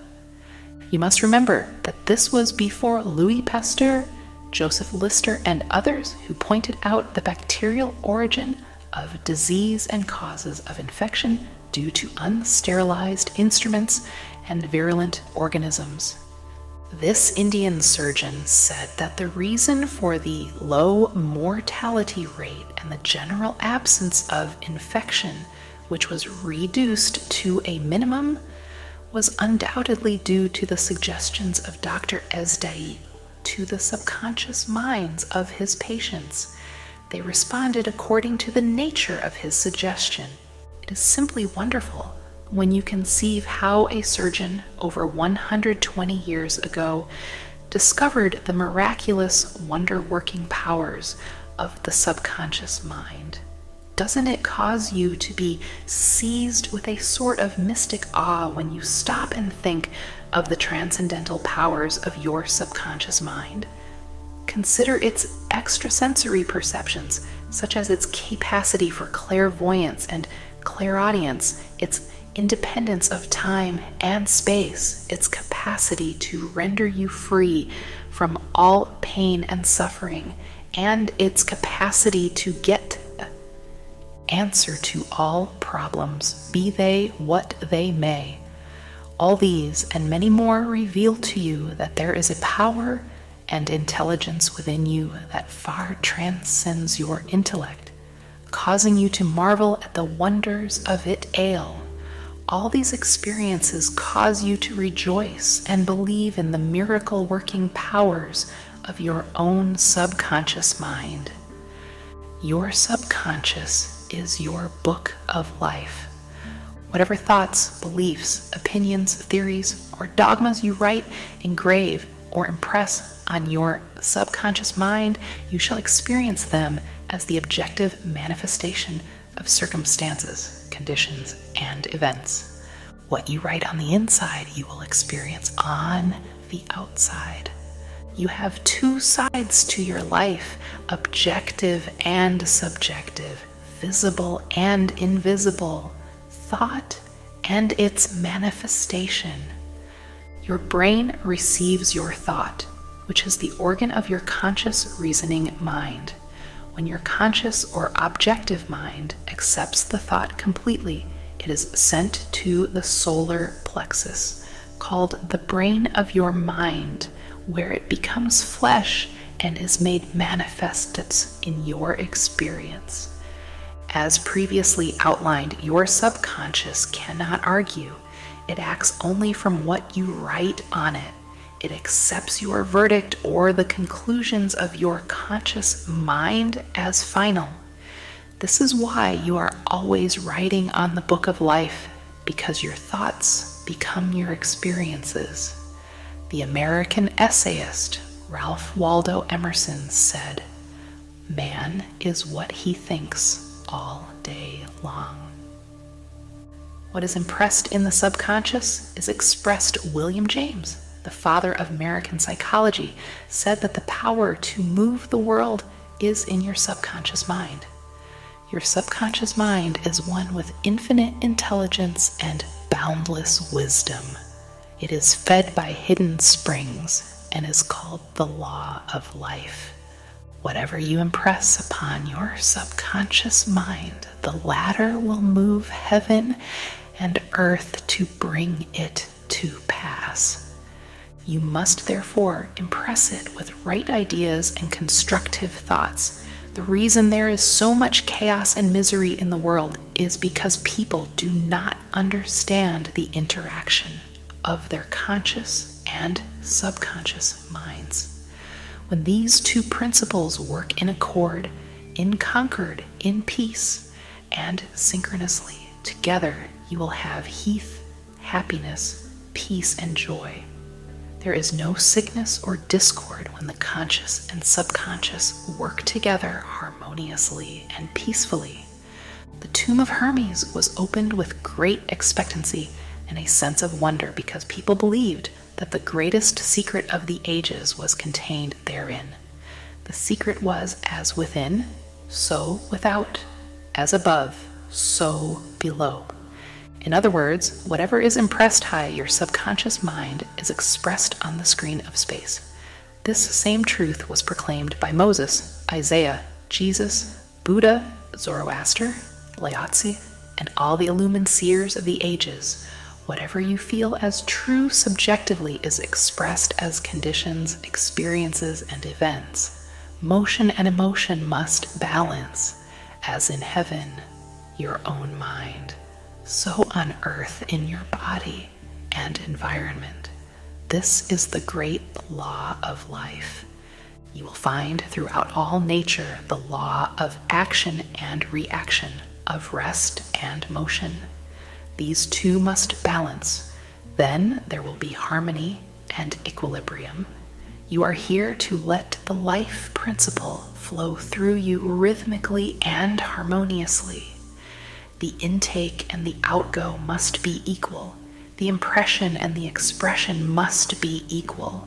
All your frustration is due to unfulfilled desire. If you think negatively, destructively, and viciously, these thoughts generate destructive emotions which must be expressed and find an outlet. These emotions, being of a negative nature, are frequently expressed as ulcers, heart trouble, tension, and anxieties. What is your idea or feeling about yourself now? Every part of your being expresses that idea. Your vitality, body, financial status, friends, and social status represent a perfect reflection of the idea you have of yourself. This is the real meaning of what is impressed in your subconscious mind and which is expressed in all phases of your life. We injure ourselves by the negative ideas which we entertain. How often have you wounded yourself by getting angry, fearful, jealous, or vengeful? These are the poisons that enter your subconscious mind. You were not born with these negative attitudes. Feed your subconscious mind life-giving thoughts, and you will wipe out all the negative patterns lodged therein. As you continue to do this, all the past will be wiped out and remembered no more. The subconscious heals a malignancy of the skin. A personal healing will ever be the most convincing evidence of the healing power of the subconscious mind.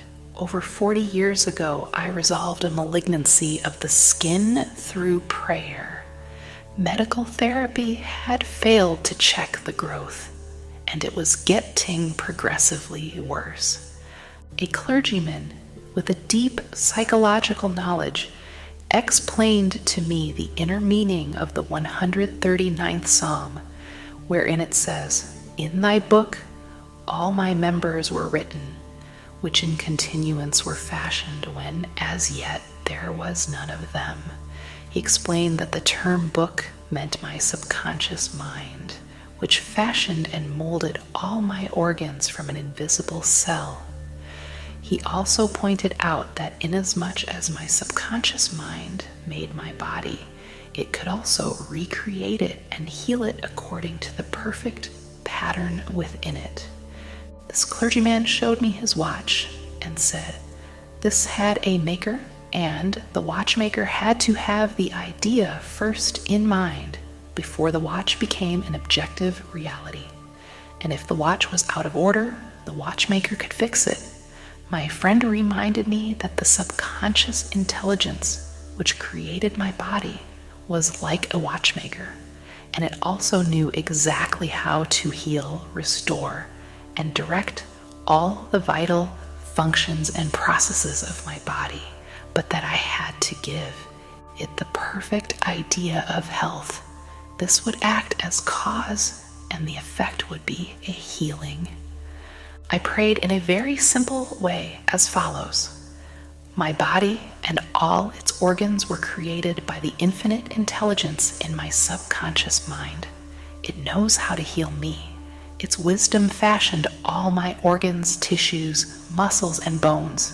This infinite healing presence within me is now transforming every atom of my being, making me whole and perfect now. I give thanks for the healing I know is taking place now. Wonderful are the works of the creative intelligence within me. I prayed aloud for about 5 minutes, 2 or 3 times a day, repeating the above simple prayer.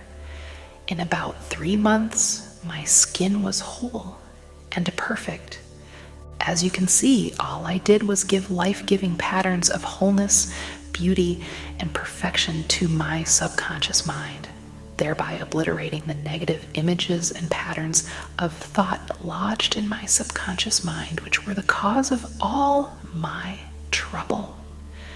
Nothing appears on your body except when the mental equivalent is first in your mind, and as you change your mind by drenching it with incessant affirmatives, you change your body. This is the basis of all healing. Marvelous are thy works, and that my soul, subconscious mind, knoweth right well. Psalm 139:14. How the subconscious controls all functions of the body. While you are awake or sound asleep upon your bed, the ceaseless, tireless action of your subconscious mind controls all the vital functions of your body without the help of your conscious mind.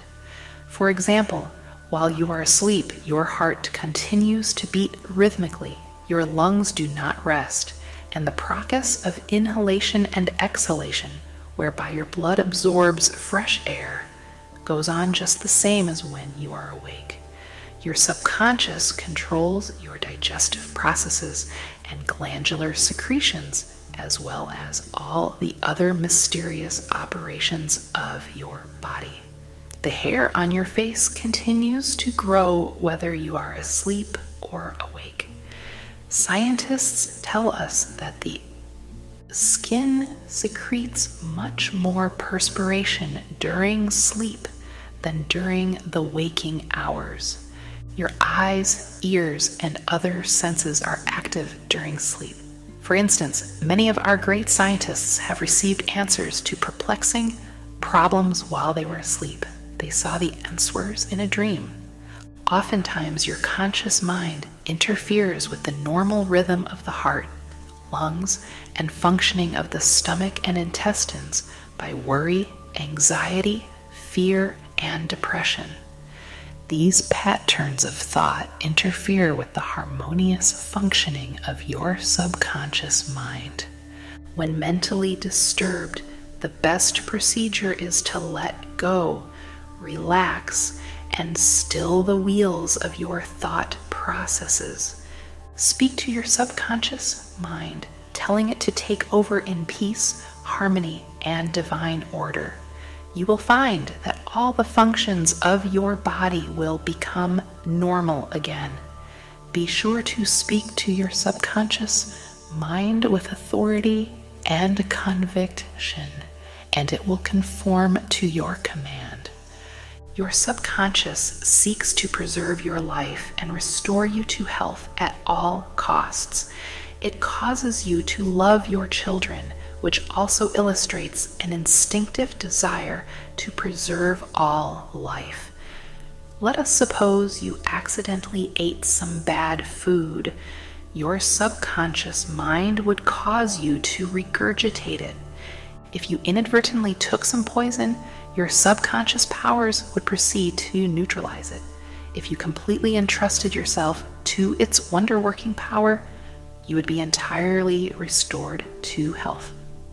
How to get the subconscious to work for you. The first thing to realize is that your subconscious mind is always working.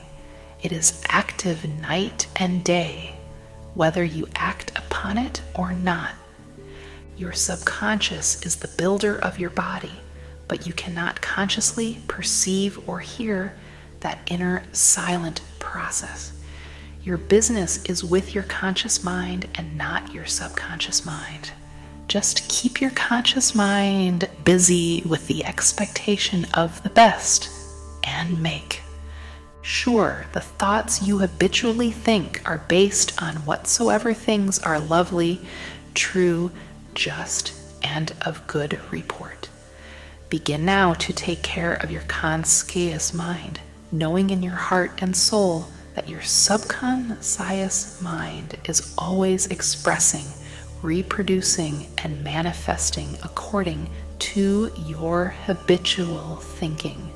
Remember, just as water takes the shape of the pipe it flows through, the life principle in you flows through you according to the nature of your thoughts.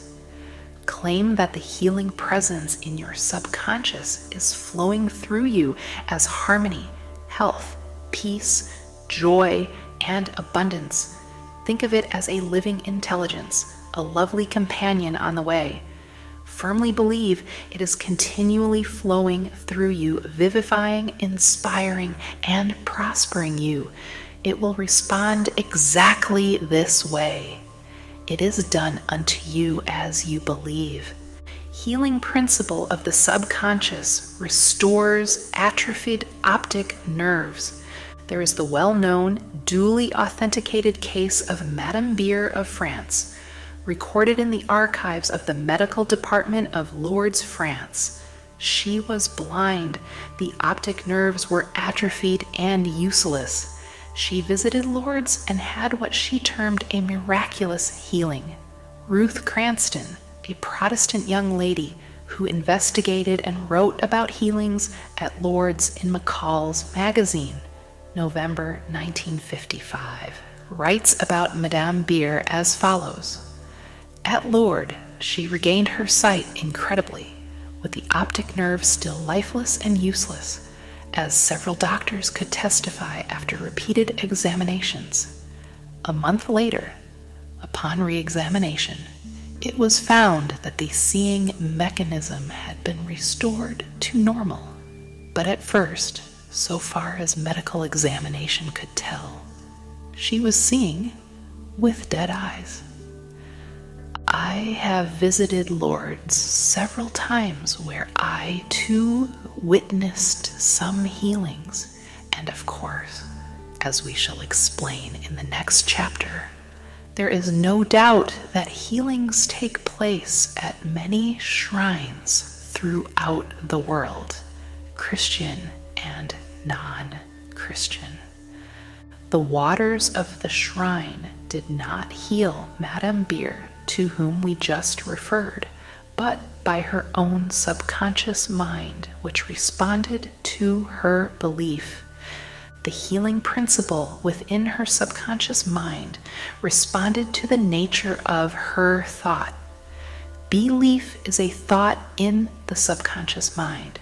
It means to accept something as true. The thought accepted executes itself automatically. Undoubtedly, Madame Beer went to the shrine with expectancy and great faith, knowing in her heart she would receive a healing. Her subconscious mind responded accordingly, releasing the ever-present healing forces. The subconscious mind, which created the eye, can certainly bring a dead nerve back to life. What the creative principle created, it can recreate. According to your belief, is it done unto you? How to convey the idea of perfect health to your subconscious mind. A Protestant minister I knew in Johannesburg, South Africa, told me the method he used to convey the idea of perfect health to his subconscious mind. He had cancer of the lung. His technique, as given to me in his own handwriting, is exactly as follows. Several times a day, I would make certain that I was completely relaxed, mentally and physically. I relaxed my body by speaking to it as follows. My feet are relaxed. My ankles are relaxed. My legs are relaxed. My abdominal muscles are relaxed. My heart and lungs are relaxed. My head is relaxed. My whole being is completely relaxed. After about 5 minutes, I would be in a sleepy, drowsy state, and then I affirmed the full, flowing truth. The perfection of God is now being expressed through me. The idea of perfect health is now filling my subconscious mind. The image God has of me is a perfect image, and my subconscious mind recreates my body in perfect accord, ants with the perfect image held in the mind of God. This minister had a remarkable healing. This is a simple, easy way of conveying the idea of perfect health to your subconscious mind. Another wonderful way to convey the idea of health to your subconscious is through disciplined or scientific imagination. I told a man who was suffering from functional paralysis to make a vivid picture of himself walking around in his office, touching the desk, answering the telephone, and doing all the things he ordinarily would do if he were healed. I explained to him that this idea and mental picture of perfect health would be accepted by his subconscious mind. He lived the role and actually felt himself back in the office. He knew that he was giving his subconscious mind something definite to work upon.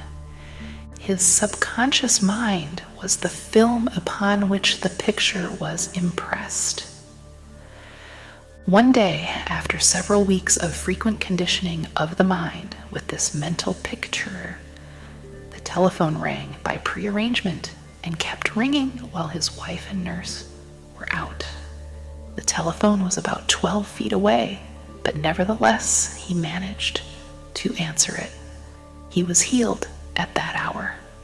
The healing power of his subconscious mind responded to his mental imagery, and a healing followed. This man had a mental block which prevented impulses from the brain reaching his legs. Therefore, he said he could not walk. When he shifted his attention to the healing power within him, the power flowed through his focused attention, enabling him to walk. Whatsoever ye shall ask in prayer, believing, ye shall receive. Matt. 21:22. Ideas worth remembering. 1. Your subconscious mind controls all the vital processes of your body and knows the answer to all problems. 2. Prior to sleep, turn over a specific request to your subconscious mind and prove its miracle working power to yourself. 3. Whatever you impress on your subconscious mind is expressed on the screen of space as conditions, experiences, and events. Therefore, you should carefully watch all ideas and thoughts entertained in your conscious mind. 4. The law of action and reaction is universal. Your thought is action, and the reaction is the automatic response of your subconscious mind to your thought. Watch your thoughts. 5. All frustration is due to unfulfilled desires. If you dwell on obstacles, delays, and difficulties, your subconscious mind responds accordingly, and you are blocking your own good. 6. The life principle will flow through you rhythmically and harmoniously if you consciously affirm, I believe that the subconscious power which gave me this desire is now fulfilling it through me. This dissolves all conflicts. 7. You can interfere with the normal rhythm of your heart, lungs, and other organs by worry, anxiety, and fear. Feed your subconscious with thoughts of harmony, health, and peace, and all the functions of your body will become normal again. 8. Keep your conscious mind busy with the expectation of the best, and your subconscious will faithfully reproduce your habitual thinking. 9. Imagine a happy ending or solution to your problem. Feel the thrill of accomplishment, and what you imagine and feel will be accepted by your subconscious mind, and bring it to pass. Mental healings in ancient times. Down through the ages, men of all nations have somehow instinctively believed that somewhere there resided a healing power which could restore to normal the functions and sensations of man's body. They believed that this strange power could be invoked under certain conditions, and that the alleviation of human suffering would follow. The history of all nations presents testimony in support of this belief.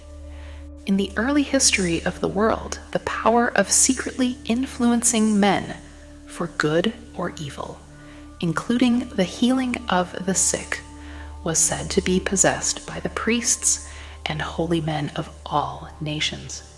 Healing of the sick was supposed to be a power derived directly by them from God, and the procedures and processes of healing varied throughout the world.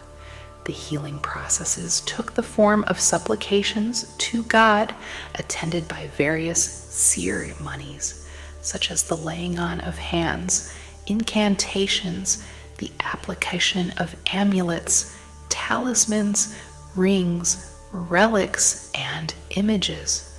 For example, in the religions of antiquity, priests in the ancient temples gave drugs to the patient and practiced hypnotic suggestions prior to the patient's sleep, telling him that the gods would visit him in his sleep and heal him. Many healings followed. Obviously, all this was the work of potent suggestions to the subconscious mind. After the performance of certain mysterious rites, the devotees of Hecate would see the goddess during sleep, provided that before going to sleep they had prayed to her according to weird and fantastic instructions. They were told to mix lizards with resin, frankincense, and myrrh, and pound all this together in the open air under the crescent moon.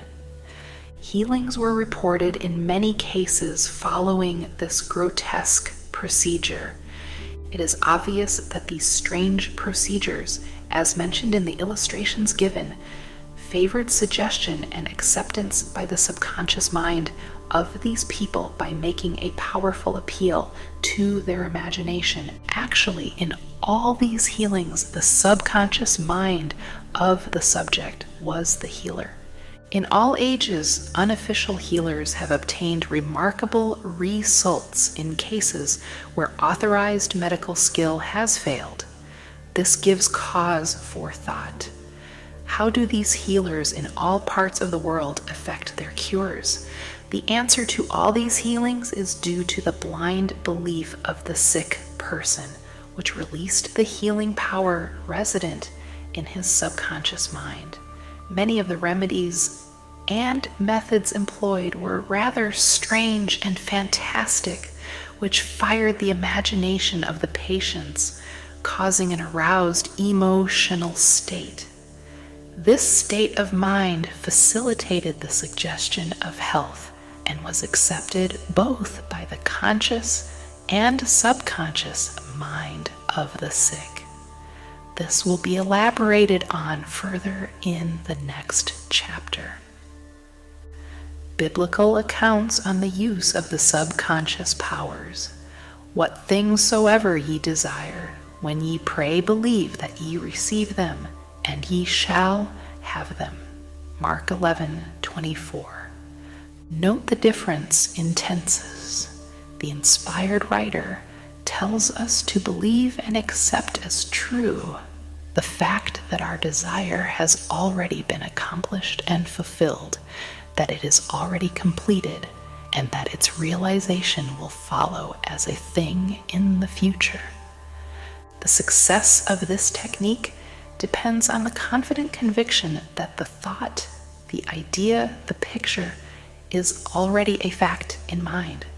In order for anything to have substance in the realm of mind, it must be thought of as actually existing there. Here in a few cryptic words is a concise and specific direction for making use of the creative power of thought by impressing upon the subconscious the particular thing which you desire. Your thought, idea, plan, or purpose is as real on its own plane as your hand or your heart. In following the biblical technique, you completely eliminate from your mind all consideration of conditions, circumstances, or anything which might imply adverse contingencies. You are planting a seed, concept in the mind, which, if you leave it undisturbed, will infallibly germinate into external fruition. The prime condition which Jesus insisted upon was faith. Over and over again you read in the Bible, "According to your faith is it done unto you." If you plant certain types of seeds in the ground, you have faith they will grow after their kind. This is the way of seeds, and trusting the laws of growth and agriculture, you know that the seeds will come forth after their kind. Faith, as mentioned in the Bible, is a way of thinking, an attitude of mind and inner certitude, knowing that the idea you fully accept in your conscious mind will be embodied in your subconscious mind and made manifest. Faith is, in a sense, accepting as true what your reason and senses deny. That is a shutting out of the little, rational, analytical, conscious mind and embracing an attitude of complete reliance on the inner power of your subconscious mind. A classical instance of Bible technique is recorded in Matthew 9:28-30. And when he was come into the house, the blind men came to him, and Jesus saith unto them, Believe ye that I am able to do this? They said unto him, Yea, Lord. Then touched he their eyes, saying, According to your faith be it unto you. And their eyes were opened. And Jesus straitly charged them, saying, See that no man know it. In the words, according to your faith be it unto you, you can see that Jesus was actually appealing to the cooperation of the subconscious mind of the blind men. Their faith was their great expectancy, their inner feeling, their inner conviction that something miraculous would happen, that their prayer would be answered, and it was. This is the time-honored technique of healing, utilized alike by all healing groups throughout the world, regardless of religious affiliation. In the words, see that no man know it, Jesus enjoins the newly healed patients not to discuss their healing, because they might be subjected to the skeptical and derogatory criticisms of the unbelieving. This might tend to undo the benefits they had received at the hand of Jesus by depositing thoughts of fear, doubt, and anxiety in the subconscious mind. For with authority and power he commandeth the unclean spirits, and they came out. Luke 4:36. When the sick came to Jesus to be healed, they were healed by their faith together with his faith and understanding of the healing power of the subconscious mind. Whatever he decreed, he felt inwardly to be true. He and the people needing help were in the one universal subjective mind, and his silent inner knowing and conviction of the healing power change the negative, destructive patterns in the patient's subconscious. The resultant healings were the automatic response to the internal mental change. His command was his appeal to the subconscious mind of the patients, plus his awareness, feeling, and absolute trust in the response of the subconscious mind to the words which he spoke with authority. miracles at various shrines throughout the world. It is an established fact that cures have taken place at various shrines throughout the world, such as in Japan, India, Europe, and America. I have visited several of the famous shrines in Japan.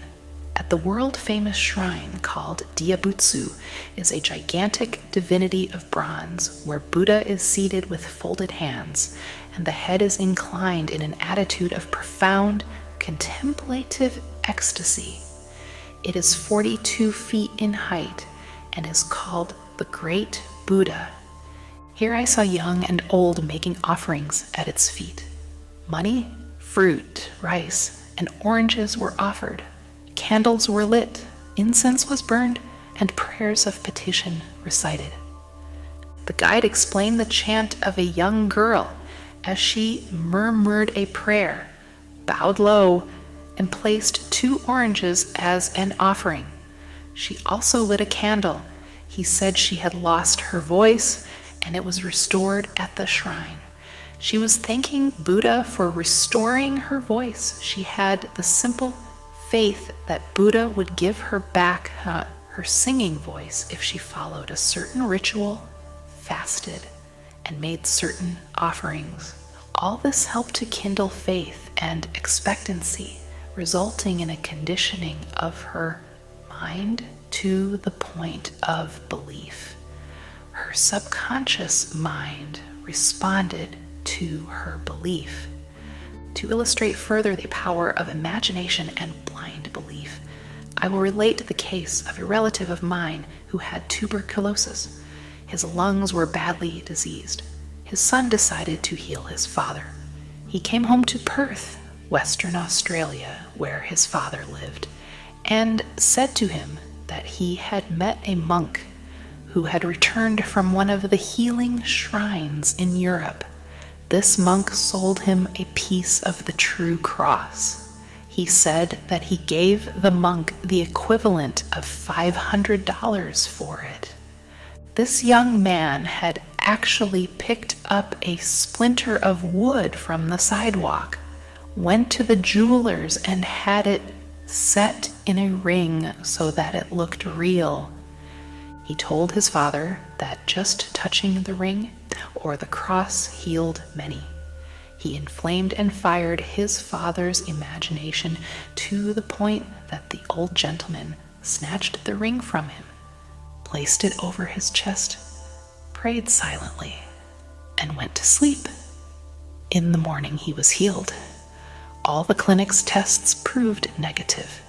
You know, of course, it was not the splinter of wood from the sidewalk that healed him. It was his imagination aroused to an intense degree, plus the confident expectancy of a perfect healing. Imagination was joined to faith, or subjective feeling, and the union of the two brought about a healing. The father never learned of the trick that had been played upon him. If he had, he probably would have had a relapse. He remained completely cured and passed away 15 years later at the age of 89.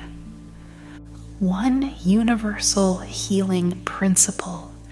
It is a well-known fact that all of the various schools of healing effect cures of the most wonderful character. The most obvious conclusion which strikes your mind is that there must be some underlying principle which is common to them all, namely the subconscious mind, and the one process of healing is faith. It will now be in order to recall to your mind once more the following fundamental truths. First, that you possess mental functions which have been distinguished by designating one the conscious mind and the other the subconscious mind. Secondly, your subconscious mind is constantly amenable to the power of suggestion. Furthermore, your subconscious mind has complete control of the functions, conditions, and sensations of your body. I venture to believe that all the readers of this book are familiar with the fact that symptoms of almost any disease can be induced in hypnotic subjects by suggestion. For example, a subject in the hypnotic state can develop a high temperature, flushed face, or chills according to the nature of the suggestion given. By experiment, you can suggest to the person that he is paralyzed and cannot walk. It will be so. By illustration, you can hold a cup of cold water under the nose of the hypnotic subject and tell him, "This is full of pepper, smell it." He will proceed to sneeze. What do you think caused him to sneeze? The water or the suggestion? If a man says he is allergic to Timothy grass, you can place a synthetic flower or an empty glass in front of his nose when he is in a hypnotic state and tell him it is Timothy grass. He will portray the usual allergic symptoms. This indicates that the cause of the disease is in the mind. The healing of the disease can also take place mentally. Do you realize that remarkable healings take place through osteopathy, chiropractic medicine, and naturopathy, as well as through all the various religious bodies throughout the world? But it is obvious that all of these healings are brought about through the subconscious mind. The only healer there is. Notice how it heals a cut on your face caused by shaving. It knows exactly how to do it. The doctor dresses the wound and says, "Nature heals it." Nature refers to natural law, the law of the subconscious mind, or self-preservation, which is the function of the subconscious mind. The instinct of self-preservation is the first law of nature. Your strongest instinct is the most potent of all auto-suggestions. Widely different theories. It would be tedious and unprofitable to discuss to any great extent the numerous theories advanced by different religious sects and prayer therapy groups. There are a great number who claim that because their theory produces results, it is therefore the correct one. This, as explained in this chapter, cannot be true. You are aware that there are all types of healing. Franz Anton Mesmer, an Austrian physician, 1734 to 1815, who practiced in Paris, discovered that by applying magnets to the diseased body, he could cure that disease miraculously. He also performed cures with various other pieces of glass and metals. He discontinued this form of healing and claimed that his cures were due to animal magnetism, theorizing that this substance was projected from the healer to the patient. His method of treating disease from then on was by hypnotism, which was called mesmerism in his day. Other physicians said that all his healings were due to suggestion and nothing else. All of these groups, such as psychiatrists, psychologists, osteopaths, chiropractors, physicians, and all the churches are using the one universal power resident in the subconscious mind. Each may proclaim the healings are due to their theory. The process of all healing is a definite, positive mental attitude, an inner attitude, or a way of thinking called faith. Healing is due to a confident expectancy, which acts as a powerful suggestion to the subconscious mind, releasing its healing potency. One man does not heal by a different power than another. It is true he may have his own theory or method.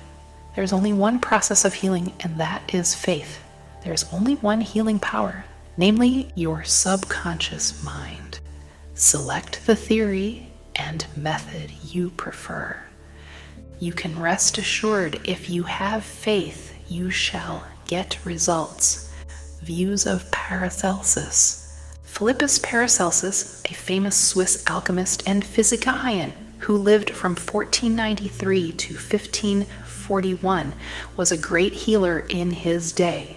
He stated what is now an obvious scientific fact when he uttered these words: "Whether the object of your faith be real or false, you will nevertheless obtain the same effects." Thus, if I believed in St. Peter's statue as I should have believed in St. Peter himself, I shall obtain the same effects that I should have obtained from St. Peter. But that is superstition. Faith, however, produces miracles. And whether it is true or false faith, it will always produce the same wonders. The views of Paracelsus were also entertained in the 16th century by Pietro Pomponazzi, an Italian philosopher and contemporary of Paracelsus, who said, "We can easily conceive the marvelous effects which confidence and imagination can produce, particularly when both qualities are reciprocated between the subjects and the person who influences them.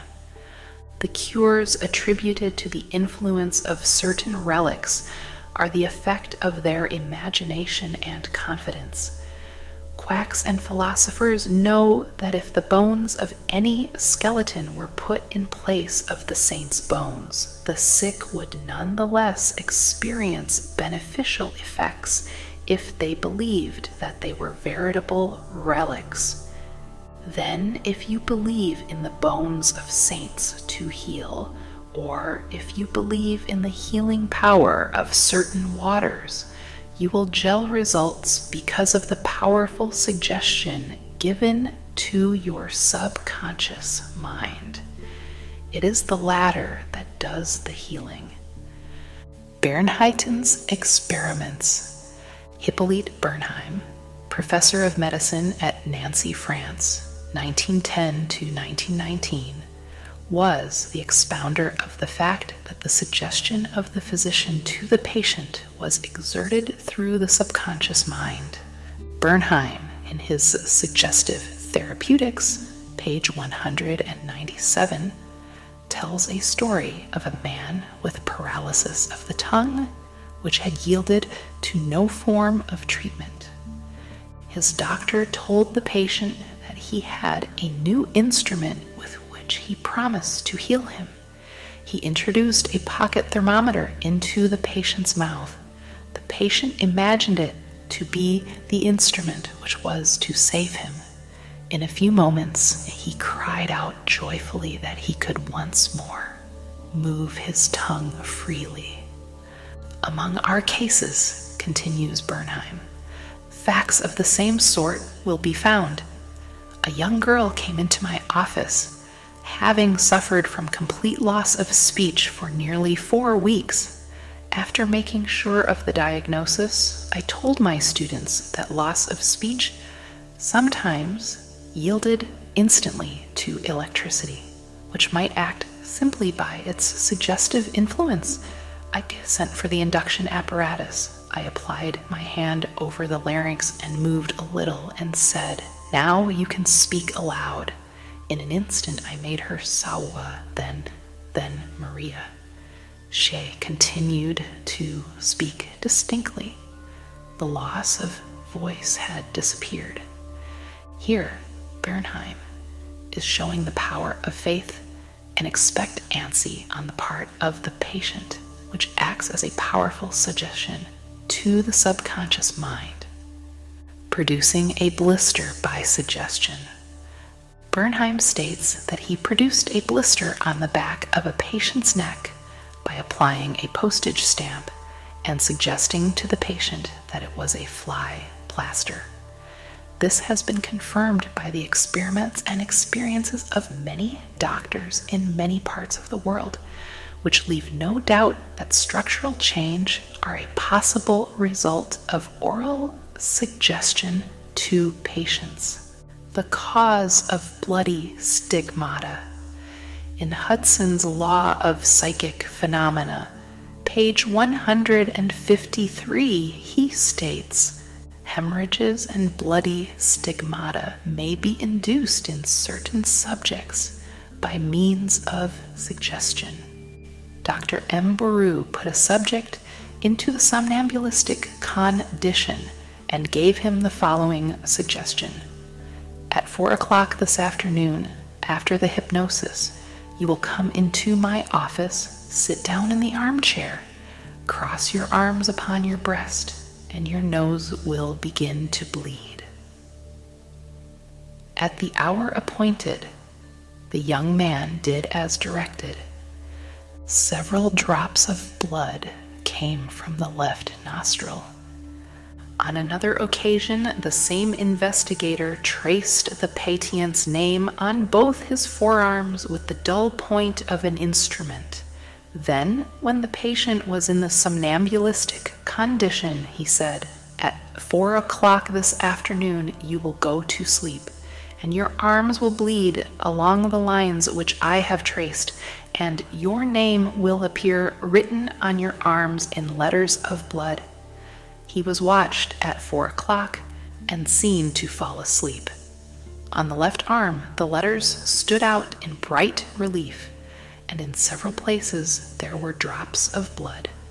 The letters were still visible 3 months afterward, although they had gradually grown faint.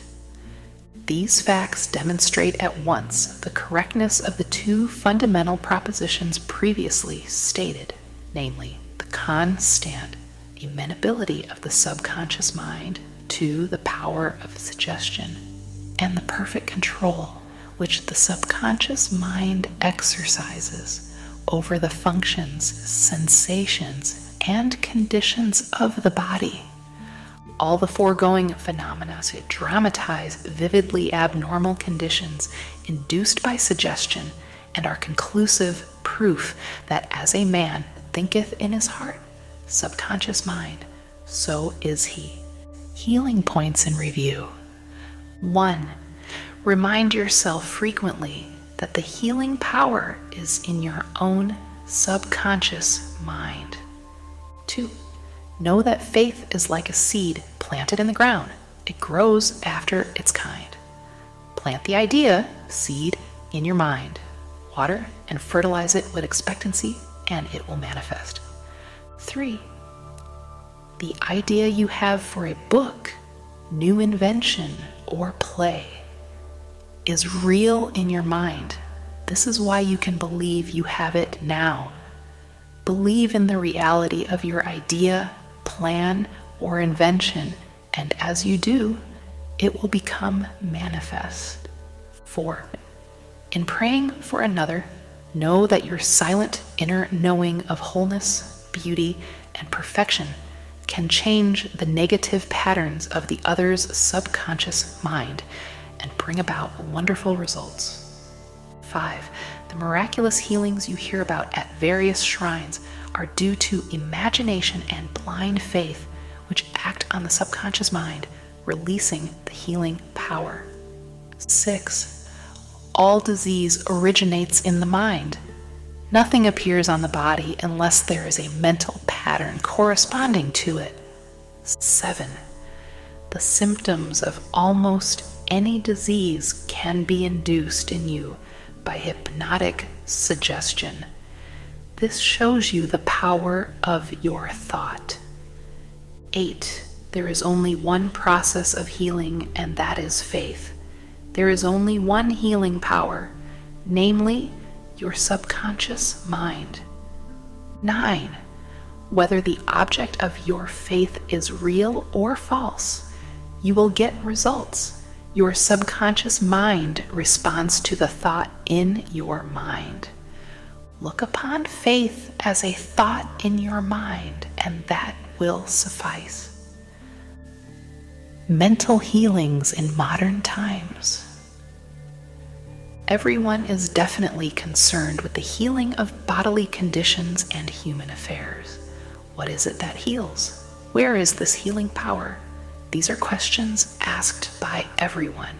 The answer is that this healing power is the subconscious mind of each person, and a changed mental attitude on the part of the sick person releases this healing power.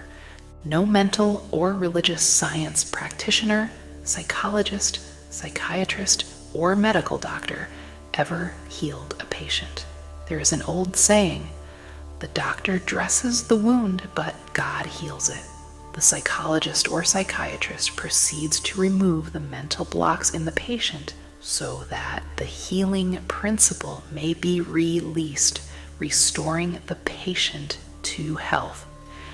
Likewise, the surgeon removes the physical block, enabling the healing currents to function normally. No physician, surgeon, or mental science practitioner claims he healed the patient. The one healing power is called by many names: nature, life, God, creative intelligence, and subconscious power. As previously outlined, there are many different methods used to remove the mental, emotional, and physical blocks which inhibit the flow of the healing life principle animating all of us.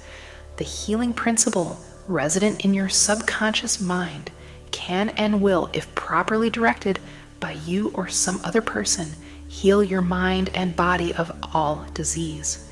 This healing principle is operative in all men, regardless of creed, color, or race.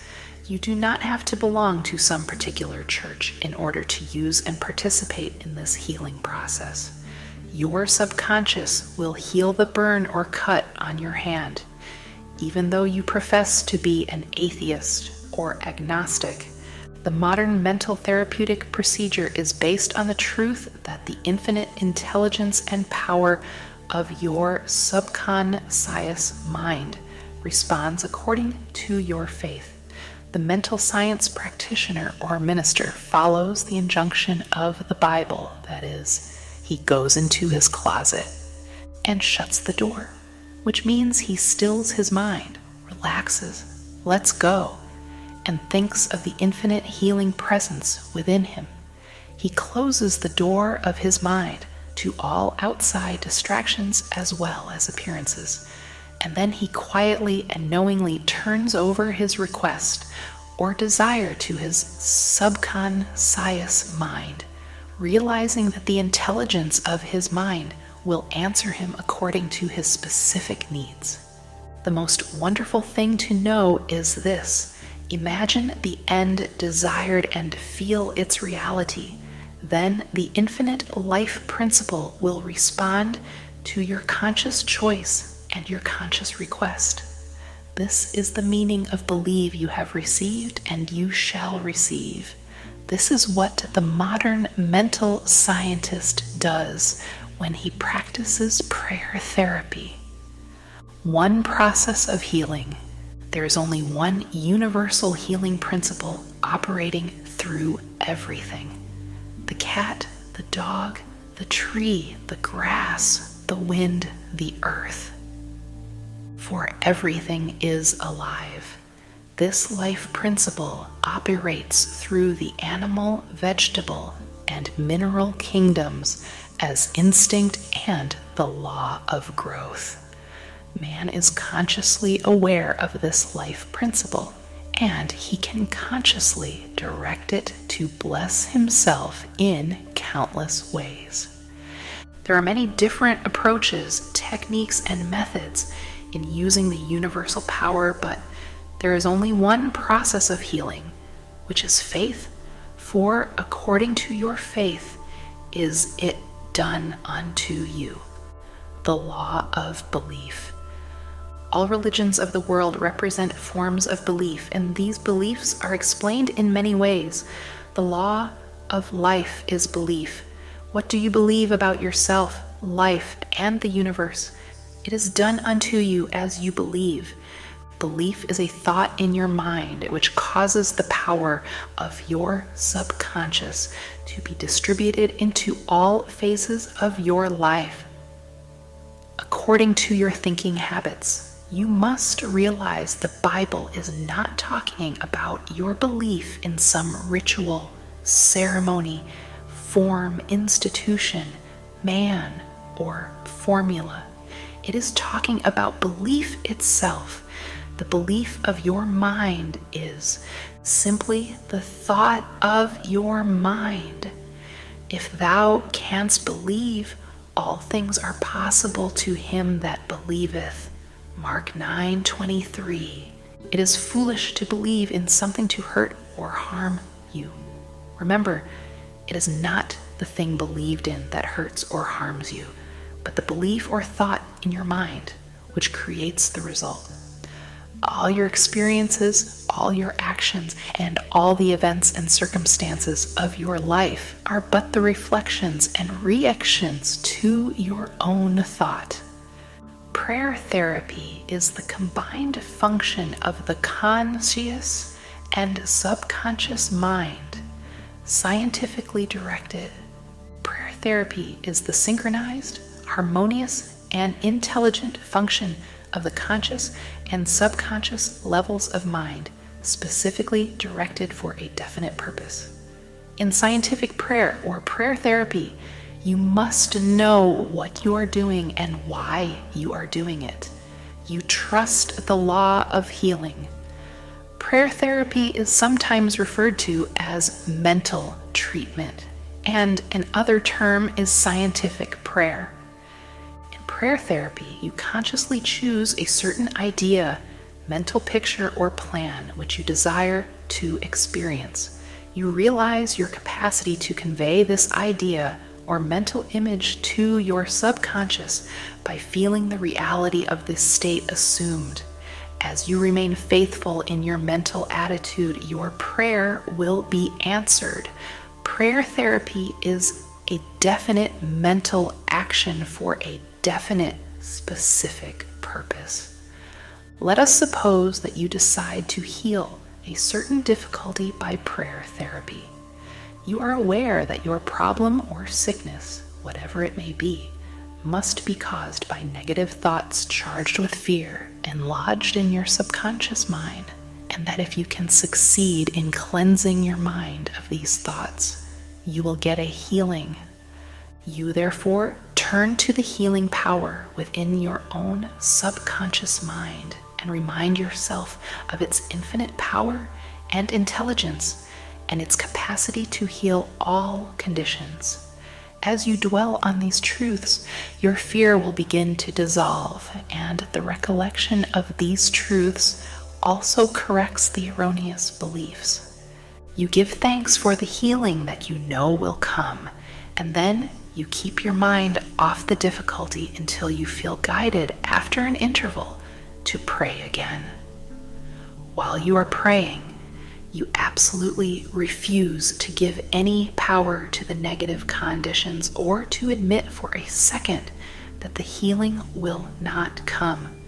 This attitude of mind brings about the harmonious union of the conscious and subconscious mind, which releases the healing power. Faith healing, what it means, and how blind faith works. What is popularly termed faith healing is not the faith mentioned in the Bible, which means knowledge of the interaction of the conscious and subconscious mind. A faith healer is one who heals without any real scientific understanding of the powers and forces involved.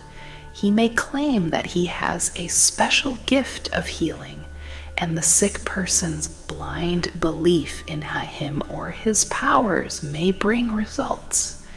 The voodoo doctor in South Africa and other parts of the world may heal by incantations, or touching the so-called bones of saints, or anything else may heal a person, which cause the patients to honestly believe in the method or process.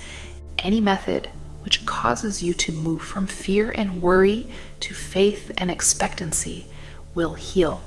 There are many persons, each of whom claims that because his personal theory produces results, it is therefore the correct one. This, as already explained in this chapter, cannot be true.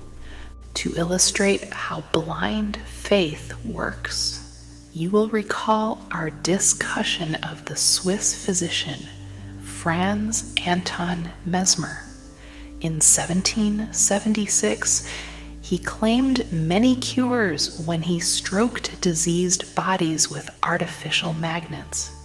Later on, he threw away his magnets and evolved the theory of animal magnetism. This he held to be a fluid which pervades the universe but is most active in the human organism. He claimed that this magnetic fluid, which was going forth from him to his patients, healed them. People flocked to him, and many wonderful cures were effected.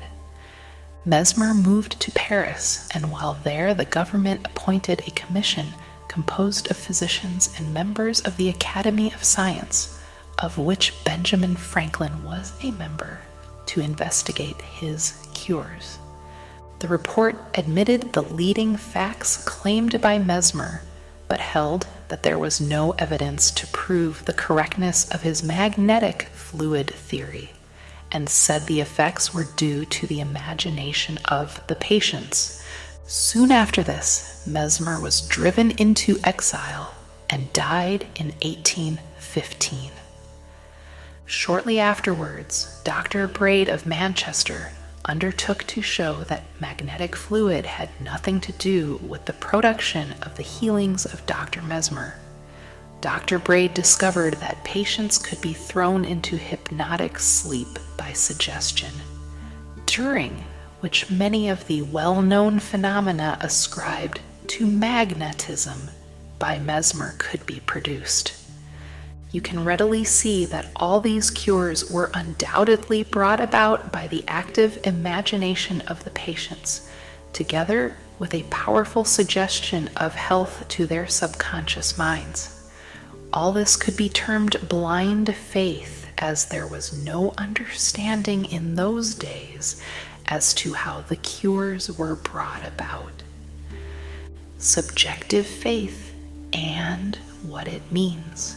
You will recall the proposition, which need not be repeated at length, that the subjective or subconscious mind of an individual is as amenable to the control of his own conscious or objective mind as it is by the suggestions of another. It follows that whatever may be your objective belief, if you will assume to have faith actively or passively, your subconscious mind will be controlled by the suggestion and your desire will be fulfilled. The faith required in mental healings is a purely subjective faith, and it is attainable upon the cessation of active opposition on the part of the objective or conscious mind. In the healing of the body, it is, of course, desirable to secure the concurrent faith of both the conscious and subconscious mind. However, it is not always essential if you will enter into a state of passivity and receptivity by relaxing the mind and the body and getting into a sleepy state. In this drowsy state, your passivity becomes receptive to subjective impression. Recently, I was asked by a man, "How is it that I got a healing through a minister?" I did not believe what he said when he told me that there is no such thing as disease and that matter does not exist. This man at first thought his intelligence was being insulted, and he protested against such a palpable absurdity. The explanation is simple. He was quieted by soothing words and told to get into a perfectly passive condition, to say nothing and think of nothing for the time being. His minister also became passive and affirmed quietly, peacefully, and constantly for about 1/2 hour that this man would have perfect health, peace, harmony, and wholeness. He felt immense relief and was restored to health. It is easy to see that his subjective faith had been made manifest by his passivity under treatment, and the suggestions of perfect healthfulness by the minister were conveyed to his subconscious mind. The two subjective minds were then en rapport. The minister was not handicapped by antagonistic autosuggestions of the patient arising from objective doubt of the power of the healer or the correctness of the theory. In this sleepy, drowsy state, the conscious mind resistance is reduced to a minimum and results followed. The subconscious mind of the patient, being necessarily controlled by such suggestion, exercised its functions in accordance therewith, and a healing followed. The meaning of absent treatment. Suppose you learn that your mother was sick in New York City and you lived in Los Angeles. Your mother would not be physically present where you are, but you could pray for her. It is the Father within which doeth the work. The creative law of mind, subconscious mind, serves you and will do the work. Its response to you is automatic.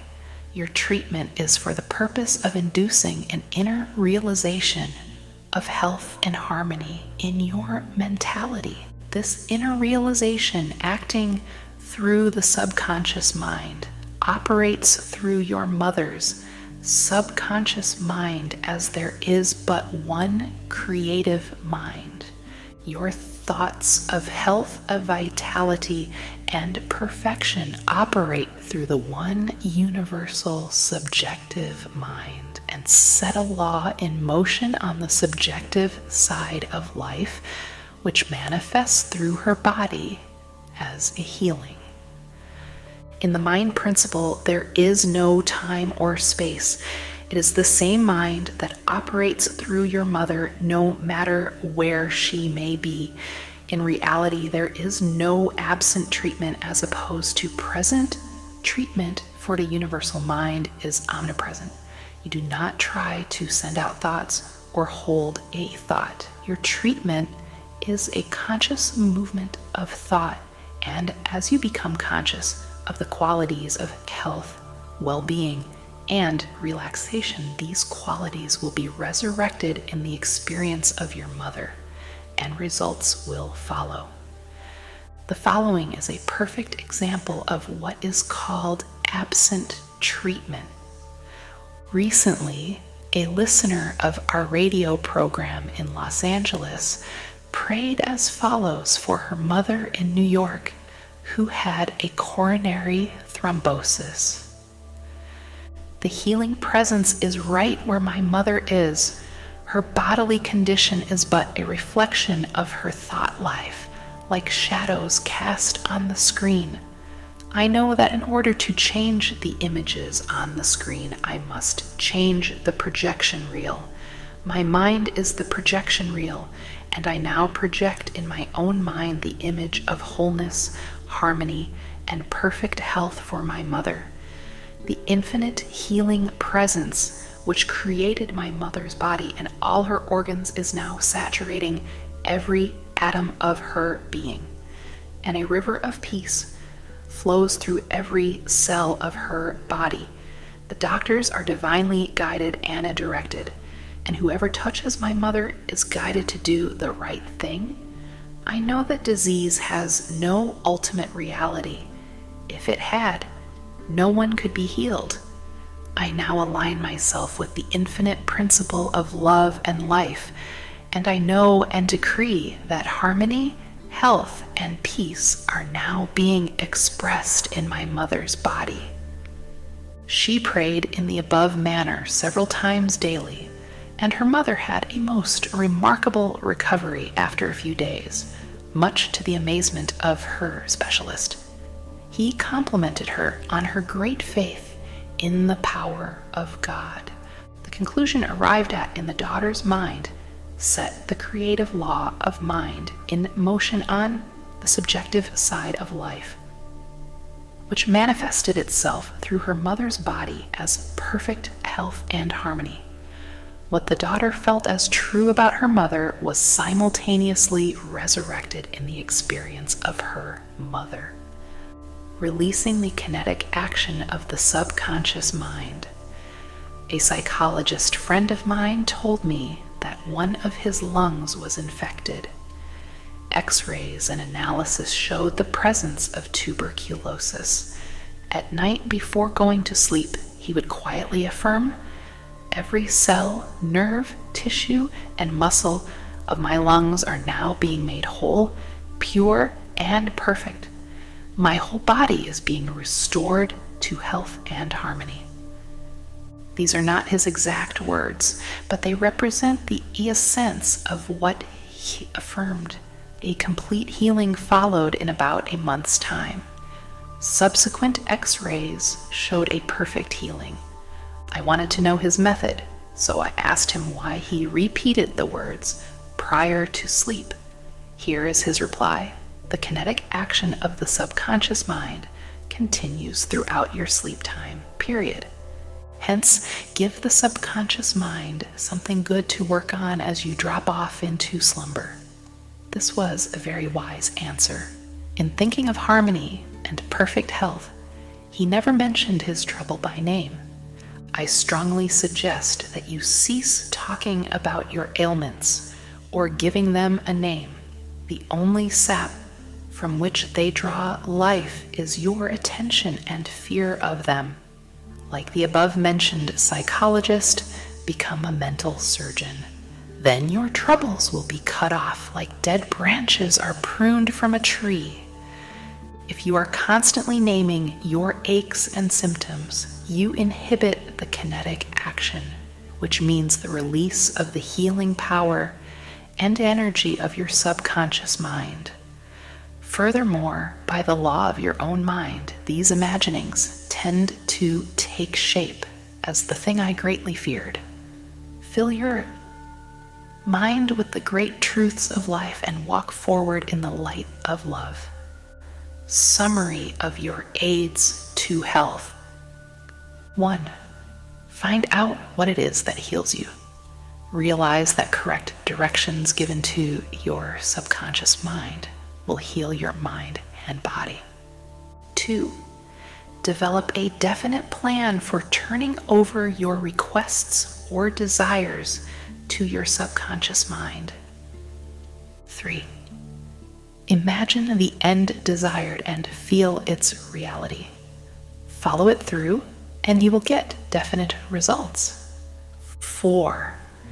Decide what belief is, and know that belief is a thought in your mind, and what you think, you create. 5. It is foolish to believe in sickness and something to hurt or to harm you.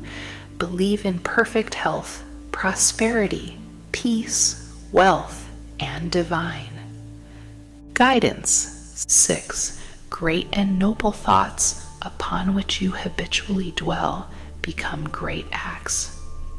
7. Apply the power of prayer therapy in your life. Choose a certain plan, idea, or mental picture. Mentally and emotionally unite with that idea. And as you remain faithful to your mental attitude, your prayer will be answered. 8. Always remember, if you really want the power to heal, you can have it through faith, which means knowledge of the working of your conscious and subconscious mind. Faith comes with understanding. 9. Blind faith means that a person may get results in healing without any scientific understanding of the powers and forces involved. 10. Learn to pray for your loved ones who may be ill. Quiet your mind and your thoughts of health, vitality, and perfection operating through the one universal subjective mind will be felt and resurrected in the mind of your loved one. Practical techniques in mental healings. An engineer has a technique and a process for building a bridge or an engine. Like the engineer, your mind also has a technique for governing, controlling, and directing your life. You must realize that methods and techniques are primary in building the Golden Gate Bridge. The chief engineer understood mathematical principles, stresses, and strains. Secondly, he had a picture of the ideal bridge across the bay. The third step was his application of tried and proven methods by which the principles were implemented until the bridge took form and we drive on it. There also are techniques and methods by which your prayers are answered. If your prayer is answered, there is a way in which it is answered, and this is a scientific way.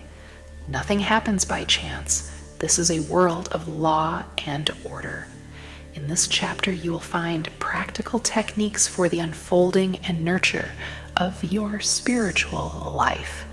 Your prayers must not remain up in the air like a balloon. They must go somewhere and accomplish something in your life. When we come to analyze prayer, we discover there are many different approaches and methods. We will not consider in this book the formal ritual prayers used in religious services. These have important place in group worship. We are immediately concerned with the methods of personal prayer, as it is applied in your daily life and as it is used to help others. Prayer is the formulation of an idea concerning something we wish to accomplish. Prayer is the soul's sincere desire. Your desire is your prayer. It comes out of your deepest needs and it reveals the things you want in life. Blessed are they that hunger and thirst after righteousness, for they shall be filled. That is really prayer. Life's hunger and thirst for peace, harmony, health, joy, and all the other blessings of life. The passing over technique for impregnating the subconscious. This consists essentially in inducing the subconscious mind to take over your request as handed it by the conscious mind. This passing over is best accomplished in the reverie-like state. Know that in your deeper mind are infinite intelligence and infinite power. Just calmly think over what you want. See it coming into fuller fruition from this moment forward. Be like the little girl who had a very bad cough and a sore throat. She declared firmly and repeatedly, "It is passing away now. It is passing away now." It passed away in about an hour. Use this technique with complete simplicity and naivete. Your subconscious will accept your blueprint. If you are building a new home for yourself and family, you know that you would be intensely interested in regard to the blueprint for your home. You would see to it that the builders conformed to the blueprint. You would watch the material and select only the best wood, steel, in fact, the best of everything. What about your mental home and your mental blueprint for happiness and abundance? All your experiences and everything that enters into your life depend upon the nature of the mental building blocks which you use in the construction of your mental home. If your blueprint is full of mental patterns of fear, worry, anxiety, or lack, and if you are despondent, doubtful, and cynical, then the texture of the mental material you are weaving into your mind will come forth as more toil, care, tension, anxiety, and limitation of all kinds.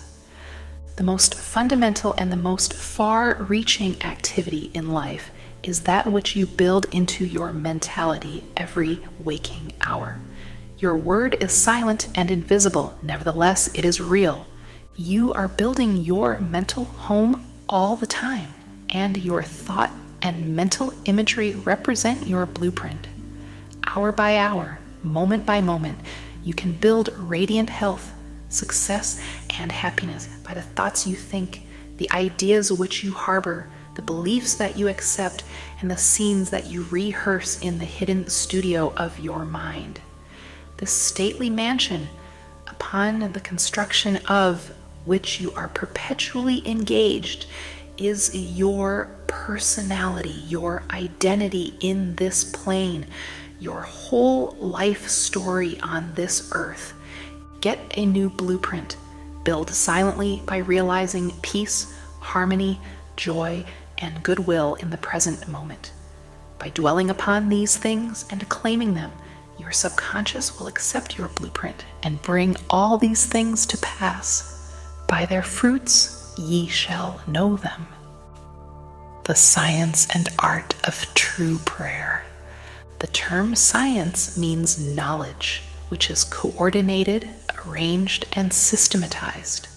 Let us think of the science and art of true prayer as it deals with the fundamental principles of life and the techniques and processes by which they can be demonstrated in your life, as well as in the life of every human being when he applies them faithfully. The art is your technique or process, and the science behind it is the definite response of creative mind to your mental picture or thought. Ask, and it shall be given you. Seek, and ye shall find. Knock, and it shall be opened unto you. Matthew 7:7. Here you are told, you shall receive that for which you ask. It shall be opened to you when you knock, and you shall find that for which you are searching. This teaching implies the definiteness of mental and spiritual laws. There is always a direct response from the infinite intelligence of your subconscious mind to your conscious thinking. If you ask for bread, you will not receive a stone. You must ask believing. If you are to receive, your mind moves from the thought to the thing. Unless there is first an image in the mind, it cannot move, for there would be nothing for it to move toward. Your prayer, which is your mental act, must be accepted as an image in your mind before the power from your subconscious will. Play upon it and make it productive. You must reach a point of acceptance in your mind, an unqualified and undisputed state of agreement. This contemplation should be accompanied by a feeling of joy and restfulness in foreseeing the certain accomplishment of your desire. The sound basis for the art and science of true prayer is your knowledge and complete confidence that the movement of your conscious mind will gain a definite response from your subconscious mind, which is one with boundless wisdom and infinite power. By following this procedure, your prayers will be answered. The visualization technique, the easiest and most obvious way to formulate an idea, is to visualize it, to see it in your mind's eye as vividly as if it were alive. You can see with the naked eye only what already exists in the external world. In a similar way, that which you can visualize in your mind's eye already exists in the invisible realms of your mind. Any picture which you have in your mind is the substance of things hoped for and the evidence of things not seen. What you form in your imagination is as real as any part of your body. The idea and the thought are real and will one day appear in your objective world if you are faithful to your mental image. This process of thinking forms impressions in your mind. These impressions in turn become manifested as facts and experiences in your life. The builder visualizes the type of building he wants. He sees it as he desires it to be completed. His imagery and thought processes become a plastic mold from which the building will emerge, a beautiful or an ugly one, a skyscraper or a very low one. His mental imagery is projected as it is drawn on paper. Eventually, the contractor and his workers gather the essential materials, and the building progresses until it stands finished, conforming perfectly to the mental patterns of the architect. I use the visualization technique prior to speaking from the platform. I quiet the wheels of my mind in order that I may present to the subconscious mind my images of thought. Then I picture the entire auditorium and the seats filled with men and women, and each one of them illumined and inspired by the infinite healing presence within each one. I see them as radiant, happy, and free. Having first built up the idea in my imagination, I quietly sustain it there as a mental picture while I imagine I hear men and women saying, "I am healed. I feel wonderful. I've had an instantaneous healing. I'm transformed." I keep this up for about 10 minutes or more, knowing and feeling that each person's mind and body are saturated with love, wholeness, beauty, and perfection. My awareness grows to the point where in my mind I can actually hear the voices of the multitude proclaiming their health and happiness. Then I release the whole picture and go onto the platform. Almost every Sunday, some people stop and say that their prayers were answered. Mental movie method.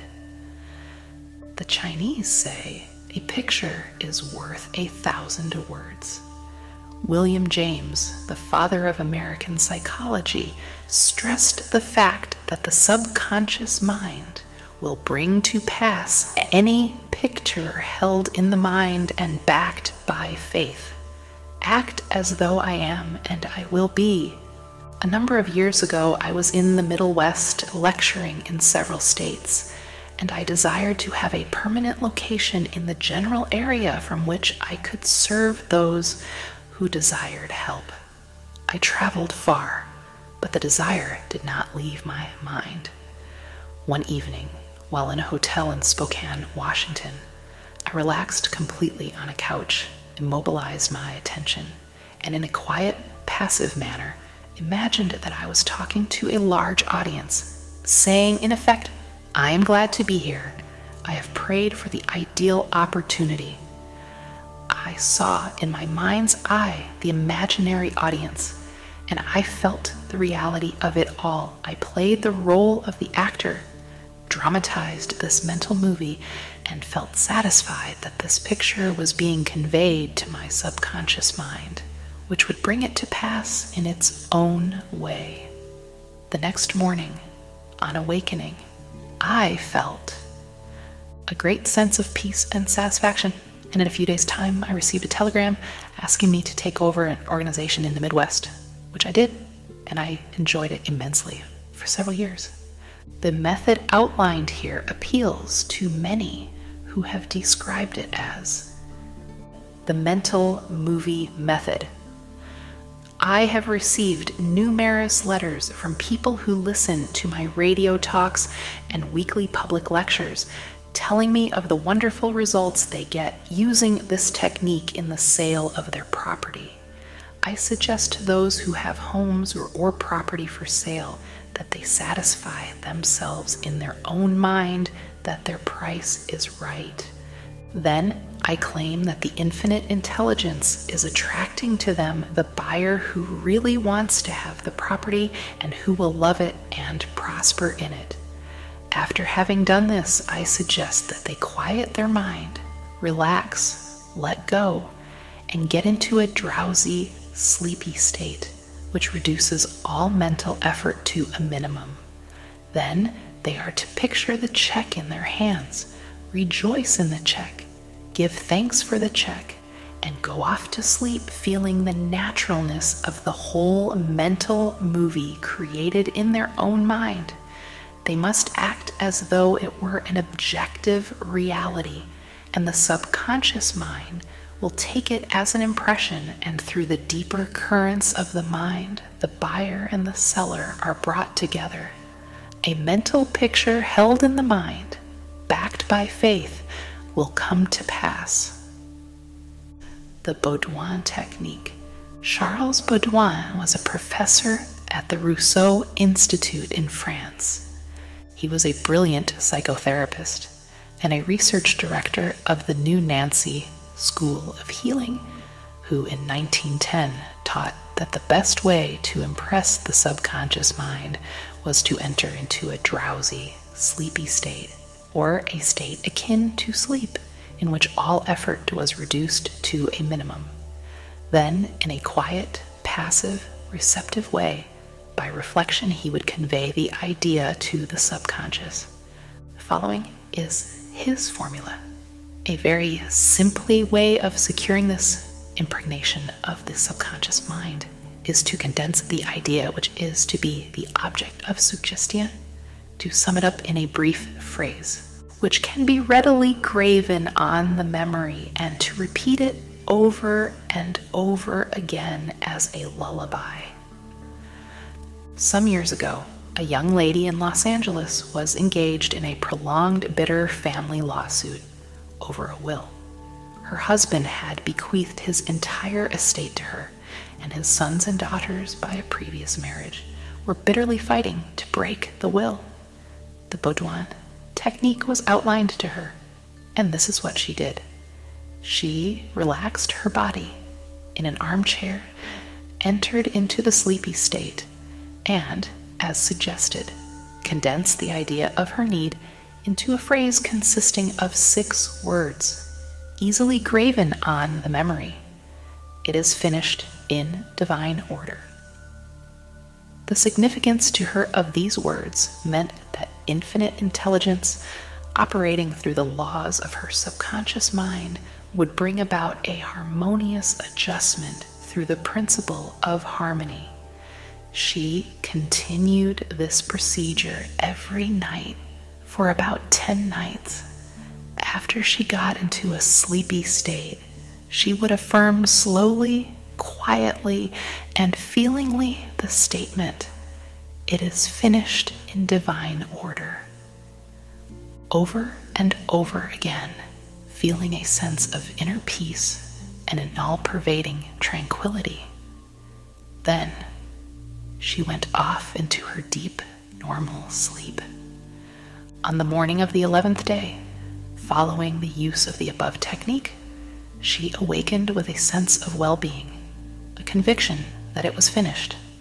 Her attorney called her the same day, saying that the opposing attorney and his clients were willing to settle.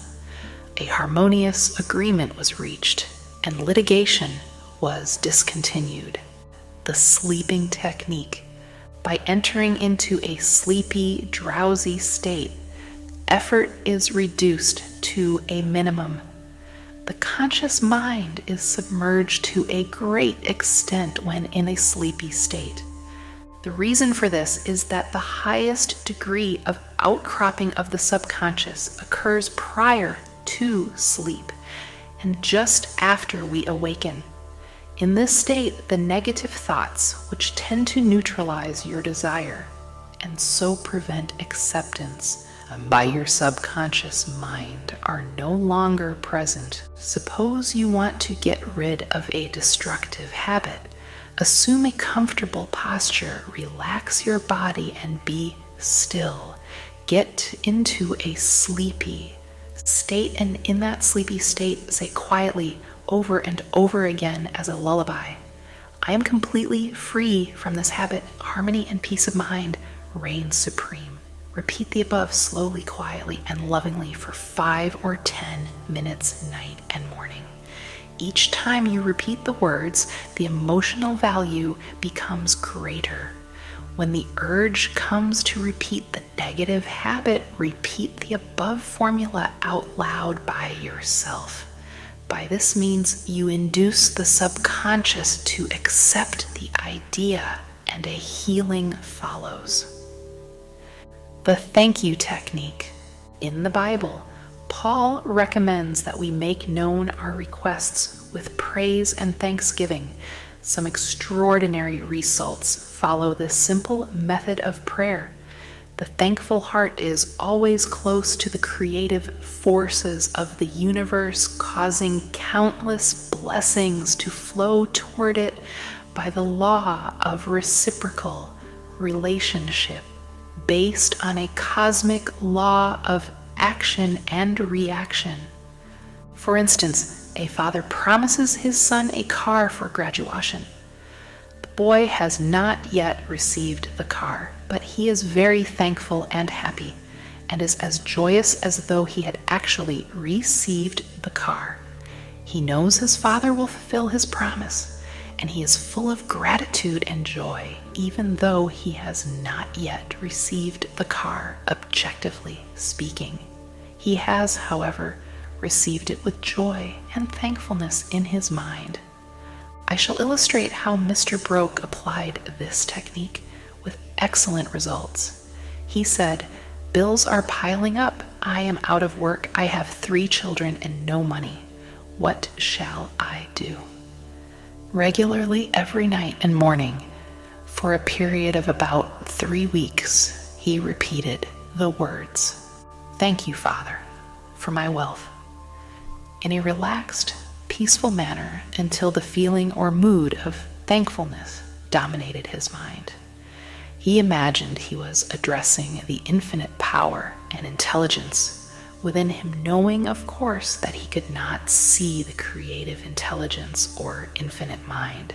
He was seeing with the inner eye of spiritual perception, realizing that his thought image of wealth was the first cause, relative to the money, position, and food he needed. His thought feeling was the substance of wealth, untrammeled by antecedent conditions of any kind. By repeating, "Thank you, Father," over and over again, his mind and heart were lifted up to the point of acceptance. And when fear, thoughts of lack, poverty, and distress came into his mind, he would say, "Thank you, Father," as often as necessary.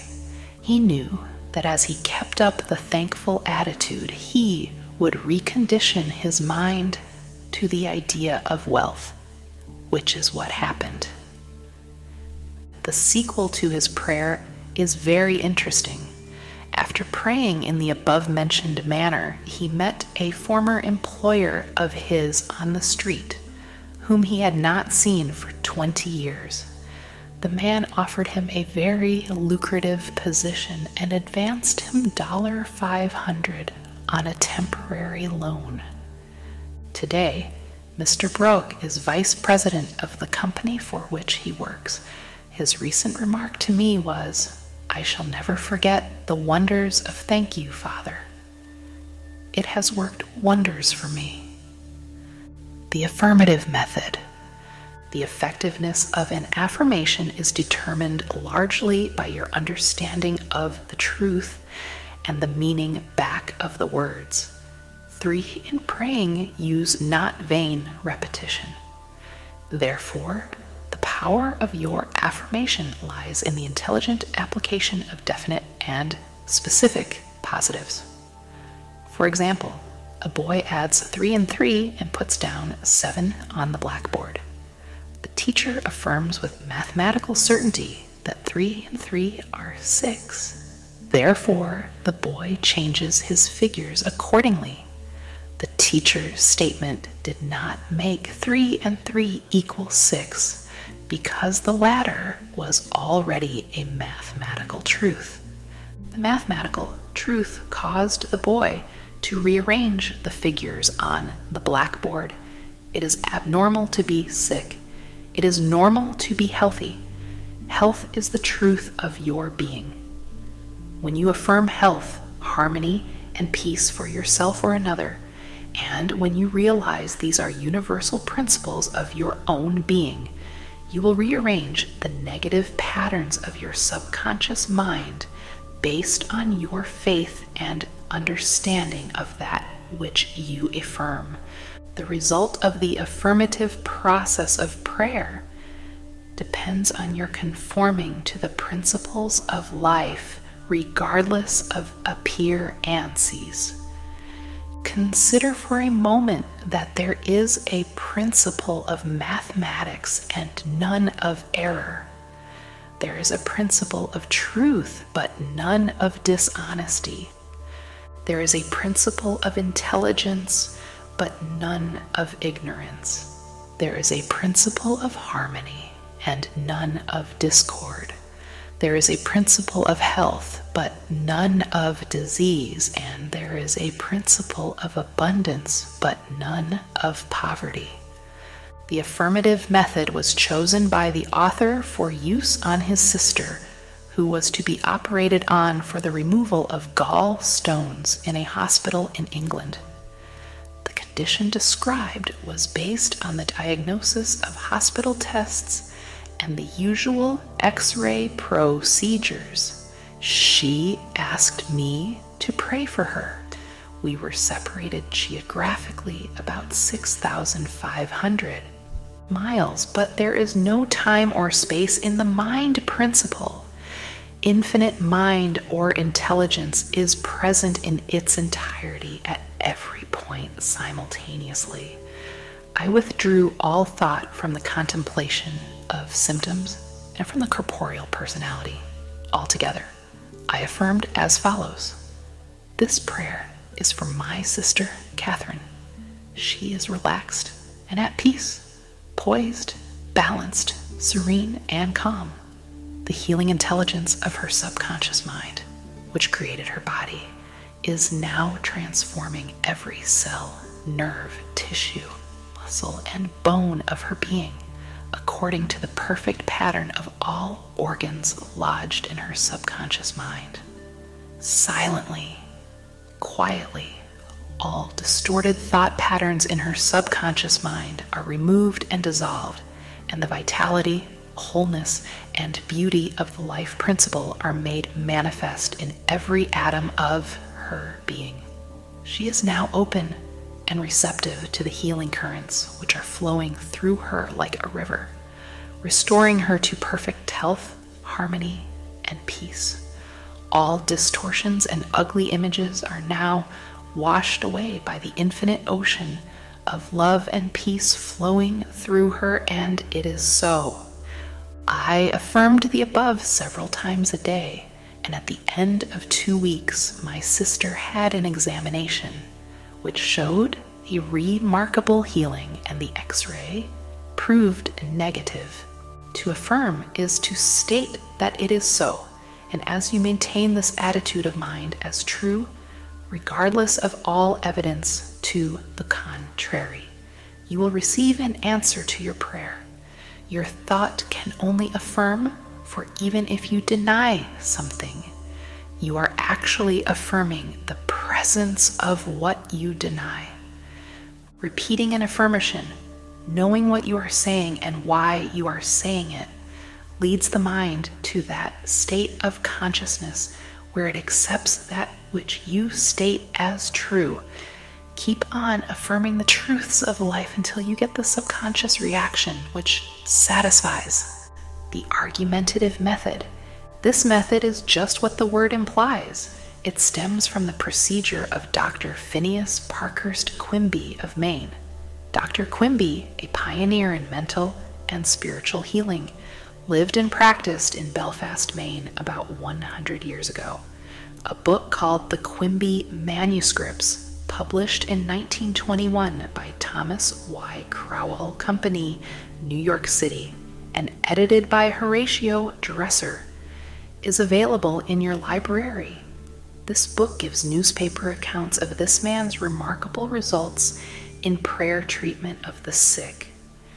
Quimby duplicated many of the healing miracles recorded in the Bible. In brief, the argumentative method employed, according to Quimby, consists of spiritual reasoning, where you convince the patient and yourself that his sickness is due to his false belief, groundless fears, and negative patterns lodged in his subconscious mind. You reason it out clearly in your mind and convince your patient that the disease or ailment is due only to a distorted, twisted pattern of thought, which has taken form in his body. This wrong belief in some external power and external causes has now externalized itself as sickness and can be changed by changing the thought patterns. You explain to the sick person that the basis of all healing is a change of belief. You also point out that the subconscious mind created the body and all its organs. Therefore, it knows how to heal it, can heal it, and is doing so now as you speak. You argue in the courtroom of your mind that the disease is a shadow of the mind based on disease-soaked, morbid thought imagery. You continue to build up all the evidence you can muster on behalf of the healing power within, which created all the organs in the first place and which has a perfect pattern of every cell, nerve, and tissue within it. Then you render a verdict in the courthouse of your mind in favor of yourself or your patient. You liberate the sick one by faith and spiritual understanding. Your mental and spiritual evidence is overwhelming. There being but one mind, what you feel as true will be resurrected in the experience of the patient. This procedure is essentially the argumentative method used by Dr. Quimby of Maine from 1849 to 1869. The absolute method is like modern sound wave therapy. Many people throughout the world practice this form of prayer treatment with wonderful results. The person using the absolute method mentions the name of the patient, such as John Jones, then quietly and silently thinks of God and his qualities and attributes, such as God is all bliss, boundless love, infinite intelligence, all-powerful, boundless wisdom, absolute harmony, indescribable beauty, and perfection. As he quietly thinks along these lines, he is lifted up in consciousness into a new spiritual wavelength, at which times he feels the infinite ocean of God's love is now dissolving everything unlike itself in the mind and body of John Jones for whom he is praying. He feels all the power and love of God are now focused on John Jones, and whatever is bothering or vexing him is now completely neutralized in the presence of the infinite ocean of life and love. The absolute method of prayer might be likened to the sound wave or sonic therapy, recently shown me by a distinguished physician in Los Angeles. He has an ultrasound wave machine which oscillates at a tremendous speed and sends sound waves to any area of the body to which it is directed. These sound waves can be controlled, and he told me of achieving remarkable results in dissolving arthritic calcareous deposits, as well as the healing and removal of other disturbing conditions. To the degree that we rise in consciousness by contemplating qualities and attributes of God, do we generate spiritual electronic waves of harmony, health, and peace. Many remarkable healings follow this technique of prayer. A cripple walks. Dr. Phineas Parkhurst Quimby, of whom we spoke previously in this chapter, used the absolute method in the latter years of his healing career. He was really the father of psychosomatic medicine and the first psychoanalyst. He had the capacity to diagnose clairvoyantly the cause of the patient's trouble, pains, and aches. The following is a condensed account of the healing of a cripple as recorded in Quimby's manuscripts. Quimby was called on to visit a woman who was lame, aged, and bedridden. He states that her ailment was due to the fact that she was imprisoned by a creed so small and contracted that she could not stand upright and move about. She was living in the tomb of fear and ignorance. Furthermore, she was taking the Bible literally, and it frightened her. In this tomb, Quimby said, was the presence and power of God, trying to burst the bands, break through the bonds, and rise from the dead. When she would ask others for an explanation of some passage of the Bible, the answer would be a stone. Then she would hunger for the bread of life. Dr. Quimby diagnosed her case as a mind cloudy and stagnated due to excitation and fear, caused by the inability to see clearly the meaning of the passage of the Bible which she had been reading. This showed itself in the body by her heavy and sluggish feeling, which would terminate as paralysis. At this point, Quimby asked her what was meant in the Bible verses. Yet a little while am I with you, and then I go unto him that sent me. Ye shall seek me, and shall not find me, and where I am, thither ye cannot come. John 7:33 to that 34. She replied that it meant Jesus went to heaven. Quimby explained what it really meant by telling her that being with her a little while meant his explanation of her symptoms, feelings, and their causes. That is, he had compassion and sympathy for her momentarily, but he could not remain in that mental state. The next step was to go to him that sent us, which, as Quimby pointed out, was the creative power of God in all of us. Quimby immediately traveled in his mind and contemplated the divine ideal, that is, the vitality, intelligence, harmony, and power of God functioning in the sick person. This is why he said to the woman, "Therefore, where I go, you cannot come, for you are in your narrow, restricted belief, and I am in health." This prayer and explanation produced an instantaneous sensation, and a change came over her mind. She walked without her crutches. Quimby said that it was one of the most singular of all of his healings. She was, as it were, dead to error. And to bring her to life or truth, was it to raise her from the dead? Quimby quoted the resurrection of Christ and applied it to her own Christer health. This produced a powerful effect on her. He also explained to her that the truth, which she accepted, was the angel, or idea, which rolled away the stone of fear, ignorance, and superstition, thereby releasing the healing power of God, which made her whole. The decree method. Power goes into our word according to the feeling and faith behind it. When we realize the power that moves the world is moving on our behalf and is backing up our word, our confidence and assurance grow. You do not try and add power to power. Therefore, there must be no mental striving, coercion, force, or mental wrestling. A young girl used the decree method on a young man who was constantly phoning her, pressing her for dates, and meeting her at her place of business.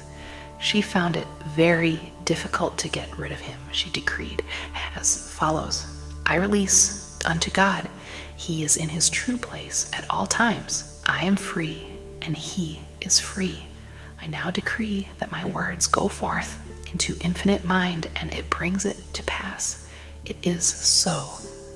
She said he vanished, and she has never seen him since, adding, it was as though the ground swallowed him up.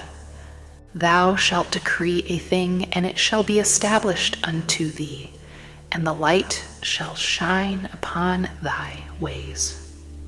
Job 22:28. Serve yourself with scientific truth. 1. Be a mental engineer and use tried and proven techniques in building a grander and greater life. 2. Your desire is your prayer.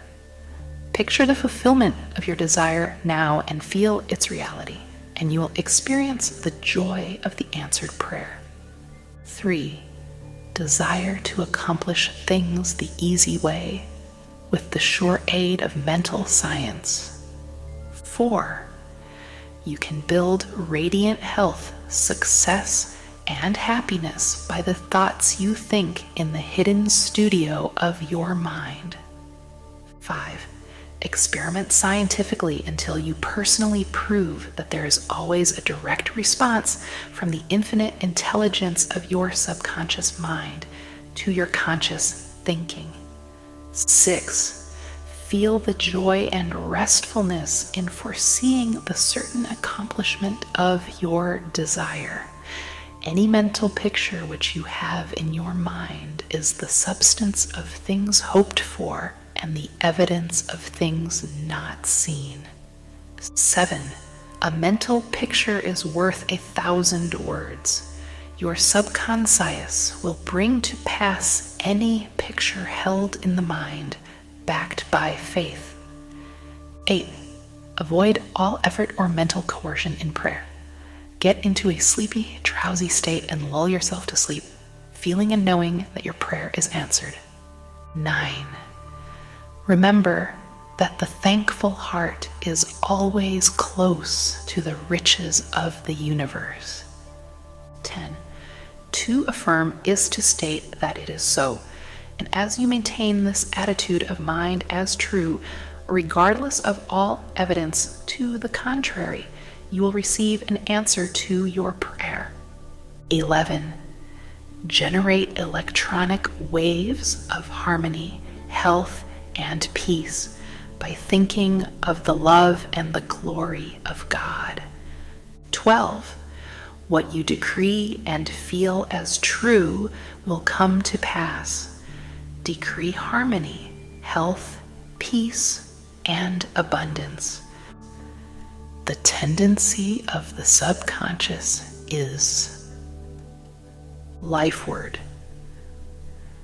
Over 90% of your mental life is subconscious, so men and women who fail to make use of this marvelous power live within very narrow limits. Your subconscious processes are always lifeward and constructive.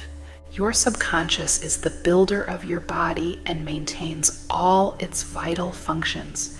It is on the job 24 hours a day and never sleeps. It is always trying to help and preserve you from harm. Your subconscious mind is in touch with infinite life and boundless wisdom, and its impulses and ideas are always life-ward. The great aspirations, inspirations, and visions for a grander and nobler life spring from the subconscious. Your profoundest convictions are those you cannot argue about rationally because they do not come from your conscious mind. They come from your subconscious mind. Your subconscious speaks to you in intuitions, impulses, hunches, intimations, urges, and ideas, and it is always telling you to rise, transcend, grow, advance, adventure, and move forward to greater heights. The urge to love, to save the lives of others comes from the depths of your subconscious. For example, during the great San Francisco earthquake and fire of April 18, 1906, invalids and cripples who had been confined to bed for long periods of time rose up and performed some of the most amazing feats of bravery and endurance. The intense desire welled up within them to save others at all costs, and their subconscious responded accordingly. Great artists, musicians, poets, speakers, and writers tune in with their subconscious powers and become animated and inspired. For example, Robert Louis Stevenson, before he went to sleep, used to charge his subconscious with the task of evolving stories for him while he slept. He was accustomed to ask his subconscious to give him a good marketable thriller when his bank account was low. Stevenson said the intelligence of his deeper mind gave him the story piece by piece, like a serial. This shows how your subconscious will speak lofty and wise sayings through you, which your conscious mind knows nothing about. Mark Twain confided to the world on many occasions that he never worked in his life. All his humor and all his great writings were due to the fact that he tapped the inexhaustible reservoir of his subconscious mind. How the body portrays the workings of the mind. The interaction of your conscious and subconscious mind requires a similar interaction between the corresponding system of nerves. The cerebrospinal system is the organ of the conscious mind, and the sympathetic system is the organ of the subconscious mind. The cerebrospinal system is the channel through which you receive conscious perception by means of your 5 physical senses and exercise control over the movement of your body. This system has its nerves in the brain, and it is the channel of your volitional and conscious mental action. The sympathetic system, sometimes referred to as the involuntary nervous system, has its center in a ganglionic mass at the back of the stomach known as the solar plexus, and is sometimes spoken of as the abdominal brain. It is the channel of that mental action which unconsciously supports the vital functions of the body. The two systems may work separately or synchronously. Judge Thomas Troward says, the vagus nerve passes out of the cerebral region as a portion of the voluntary system, and through it we control the vocal organs. Then it passes onward to the thorax, sending out branches to the heart and lungs. Finally, passing through the diaphragm, it loses the outer coating which distinguishes the nerves of the voluntary system, and becomes identified with those of the sympathetic system, so forming a connecting link between the two and making the man physically a single entity. Similarly, different areas of the brain indicate their connection with the objective and subjective activities of the mind, respectively, and speaking in a general way, we may assign the frontal portion of the brain to the former and the posterior portion to the latter, while the intermediate portion partakes of the character of both. A rather simple way of looking at the mental and physical interaction is to realize that your conscious mind grasps an idea, which induces a corresponding vibration in your voluntary system of nerves.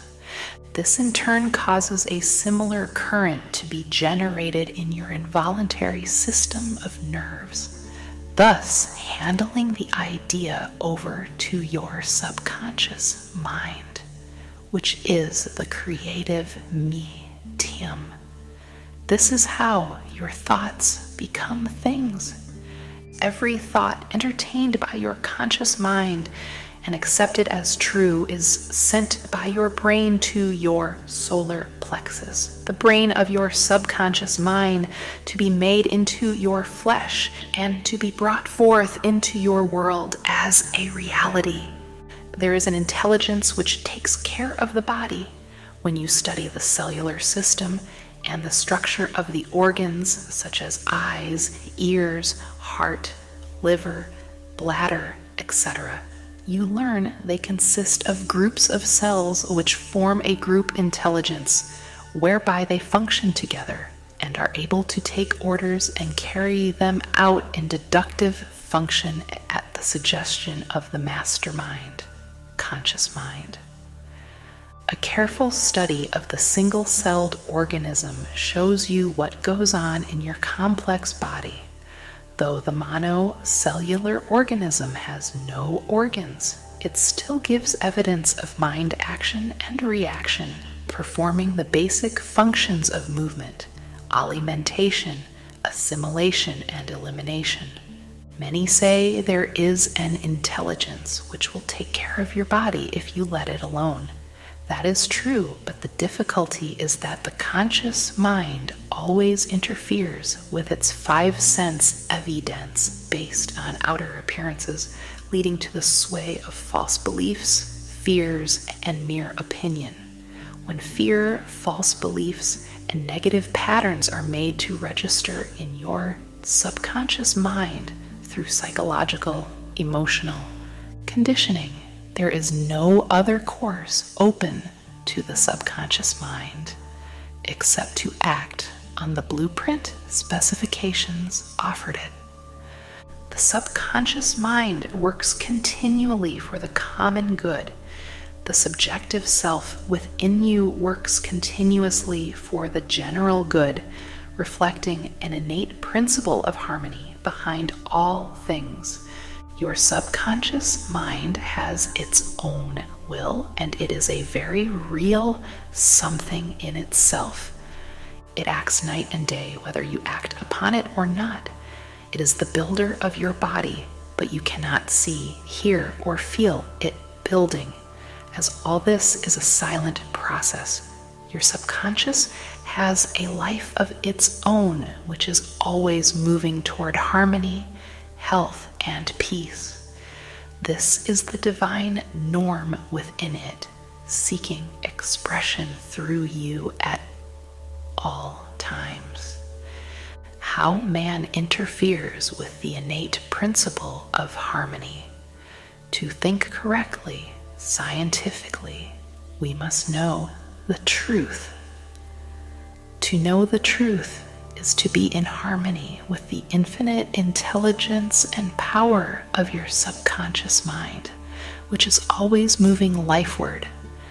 Every thought or action which is not harmonious, whether through ignorance or design, will result in discord and limitation of all kinds. Scientists inform us that you build a new body every 11 months. So you are really only 11 months old from a physical standpoint. If you build defects back into your body by thoughts of fear, anger, jealousy, and ill will, you have no one to blame but yourself. You are the sum total of your own thoughts. You can keep from entertaining negative thought and imagery. The way to get rid of darkness is with light. The way to overcome cold is with heat. The way to overcome the negative thought is to substitute the good thought. Affirm the good, and the bad will vanish. Why it's normal to be healthy, vital, and strong. It's abnormal to be sick. The average child born into the world is perfectly healthy, with all its organs functioning perfectly. This is the normal state, and we should remain healthy, vital, and strong. The instinct of self-preservation is the strongest instinct of your nature, and it constitutes a most potent, ever-present, and constantly operative truth inherent in your nature. It is, therefore, obvious that all your thoughts, ideas, and beliefs must operate with greater potentiality when they are in harmony with the innate life principle in you, which is forever seeking to preserve and protect you along all lines. It follows from this that normal conditions can be restored with greater ease and certainty than abnormal conditions can be induced. It is abnormal to be sick. It simply means you are going against the stream of life and thinking negatively.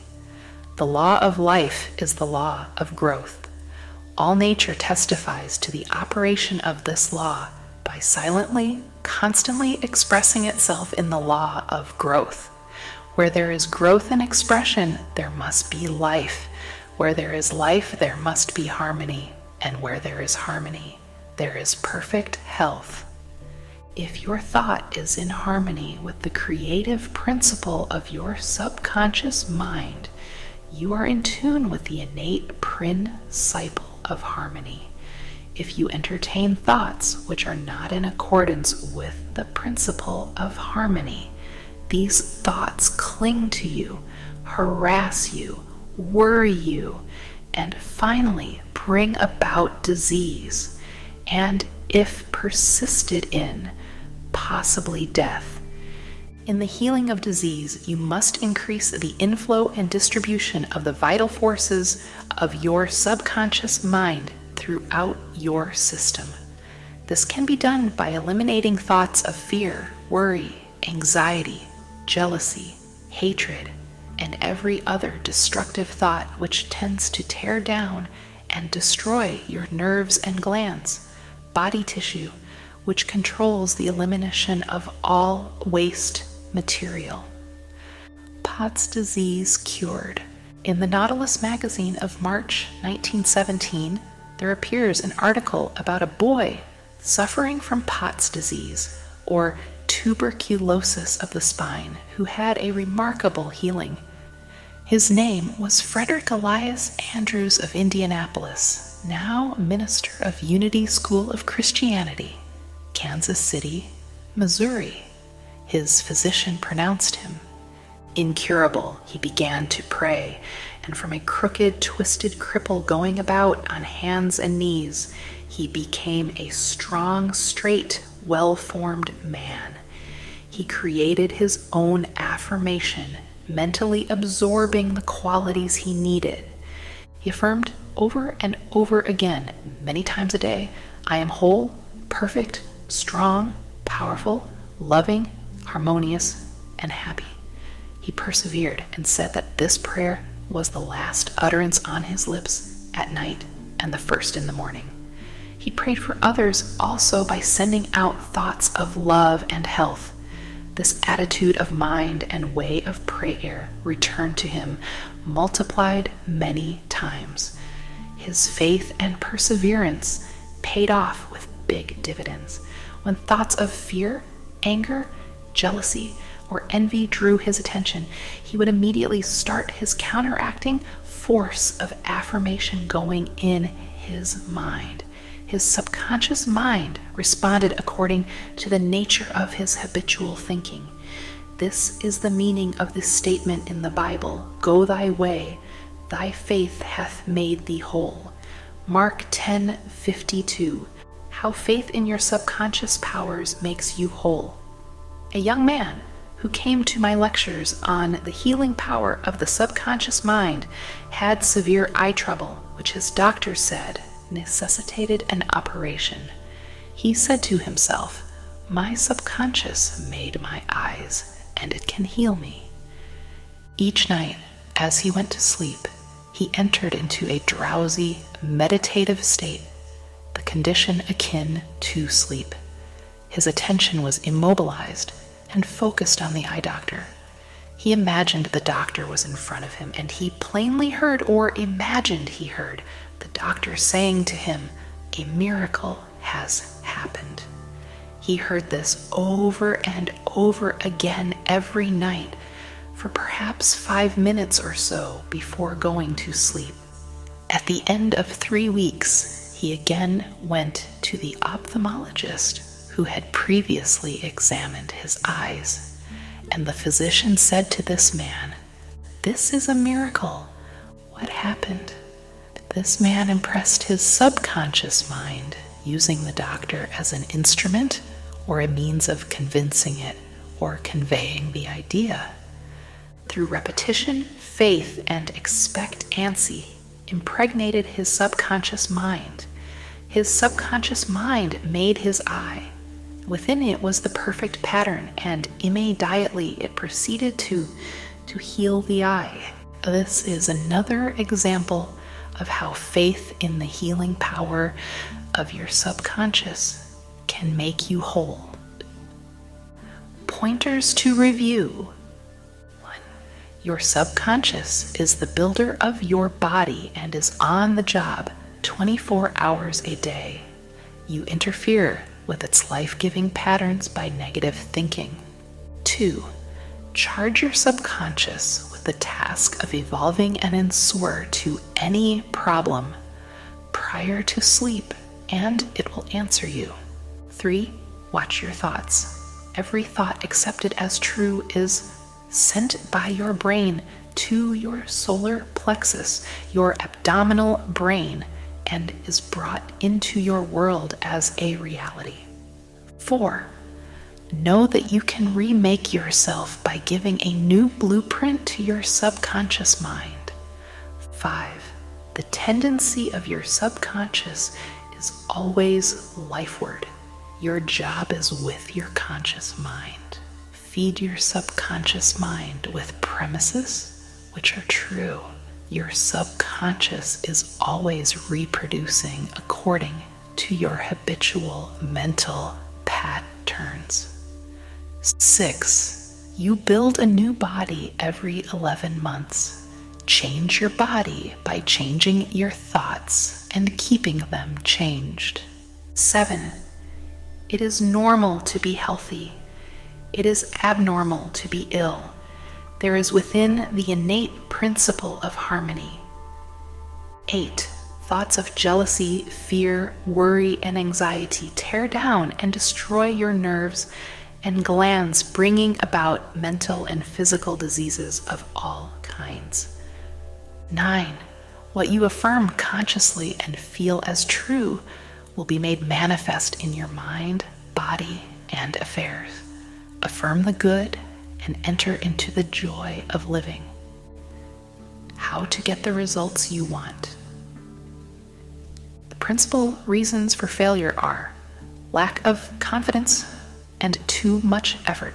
Many people block answers to their prayers by failing to fully comprehend the workings of their subconscious mind. When you know how your mind functions, you gain a measure of confidence. You must remember, whenever your subconscious mind accepts an idea, it immediately begins to execute it. It uses all its mighty resources to that end and mobilizes all the mental and spiritual laws of your deeper mind. This law is true for good or bad ideas. Consequently, if you use it negatively, it brings trouble, failure, and confusion. When you use it constructively, it brings guidance, freedom, and peace of mind. The right answer is inevitable when your thoughts are positive, constructive, and loving. From this, it is perfectly obvious that the only thing you have to do in order to overcome failure is to get your subconscious to accept your idea or request by feeling its reality now. And the law of your mind will do the rest.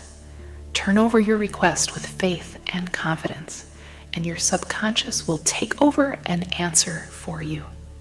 You will always fail to get results by trying to use mental coercion.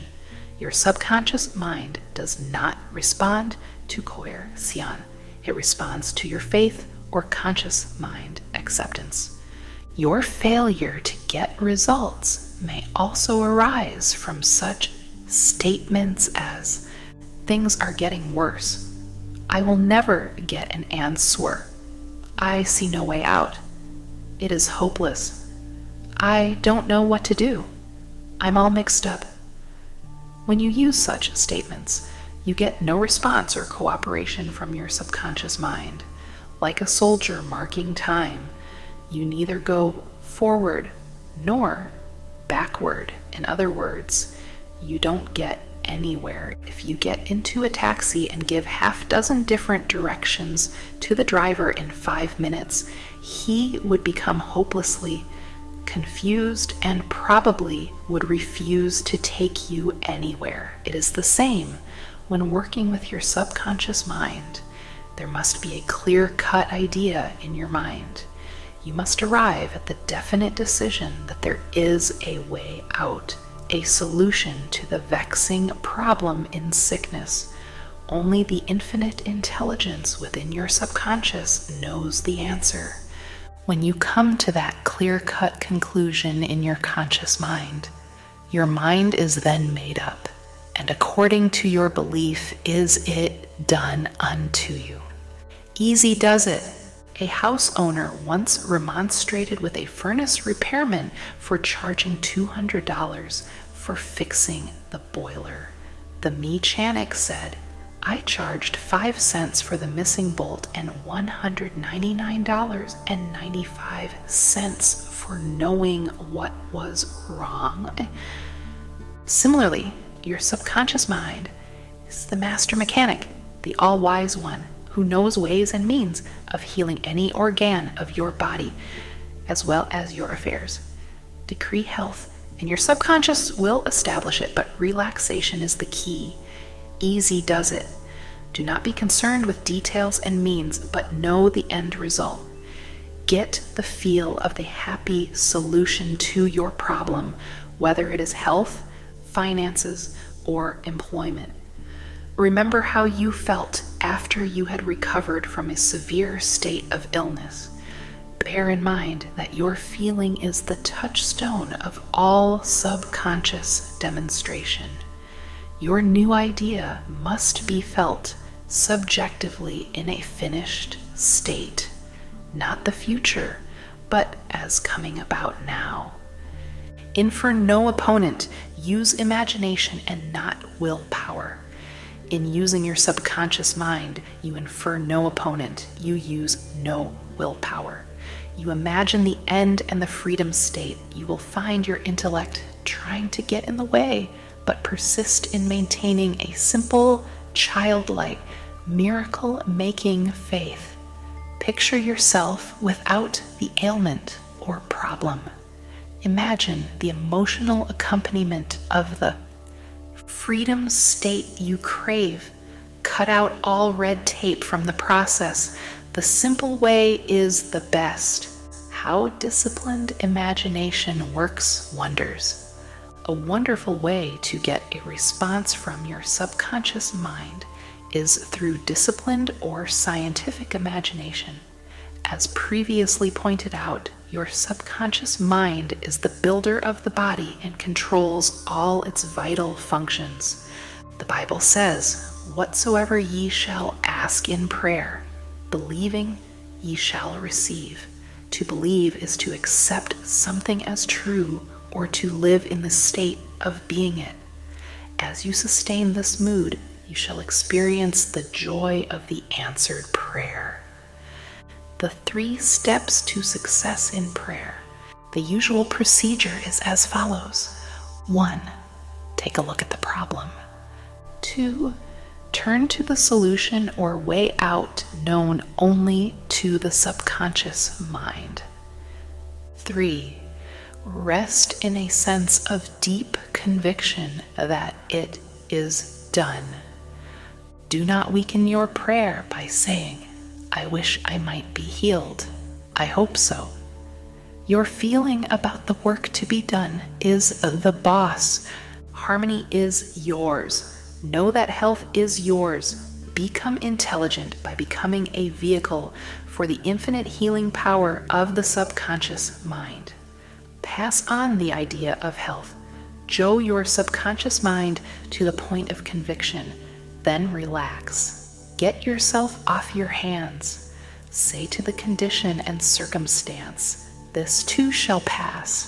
Through relaxation, you impress your subconscious mind, enabling the kinetic energy behind the idea to take over and bring it into concrete realization.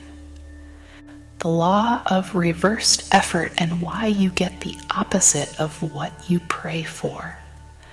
Coué, the famous psychologist from France who visited America about 40 years ago, defined the law of reversed effort as follows. When your desires and imagination are in conflict, your imagination invariably gains the day. If, for example, you were asked to walk a plank on the floor, you would do so without question.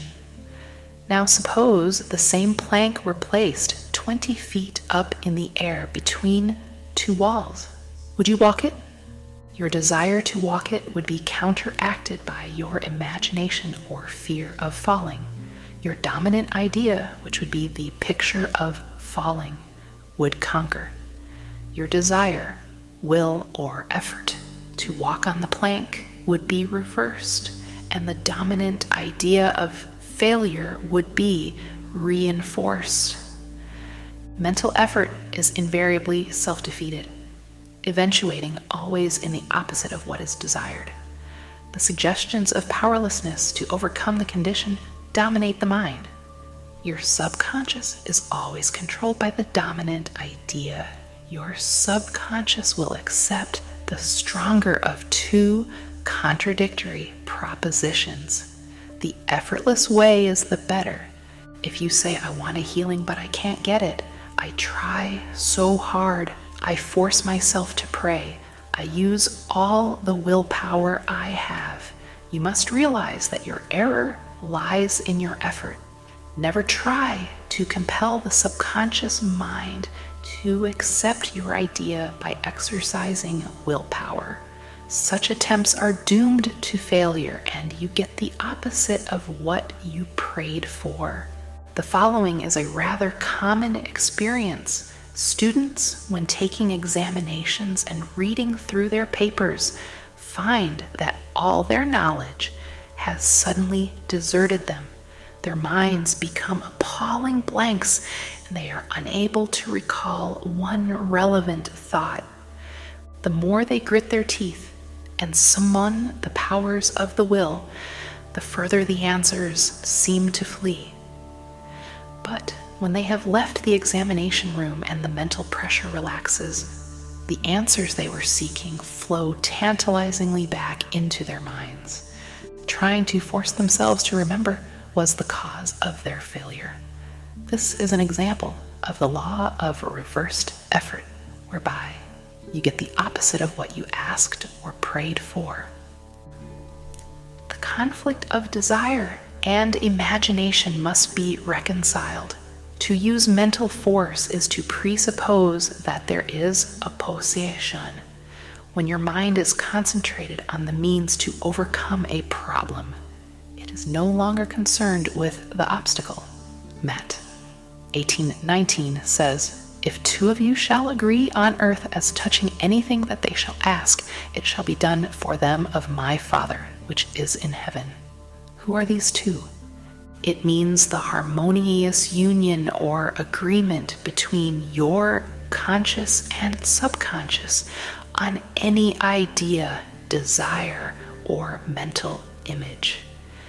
When there is no longer any quarrel in either part of your mind, your prayer will be answered. The two agreeing may also be represented as you and your desire, your thought and feeling, your idea and emotion, your desire and imagination.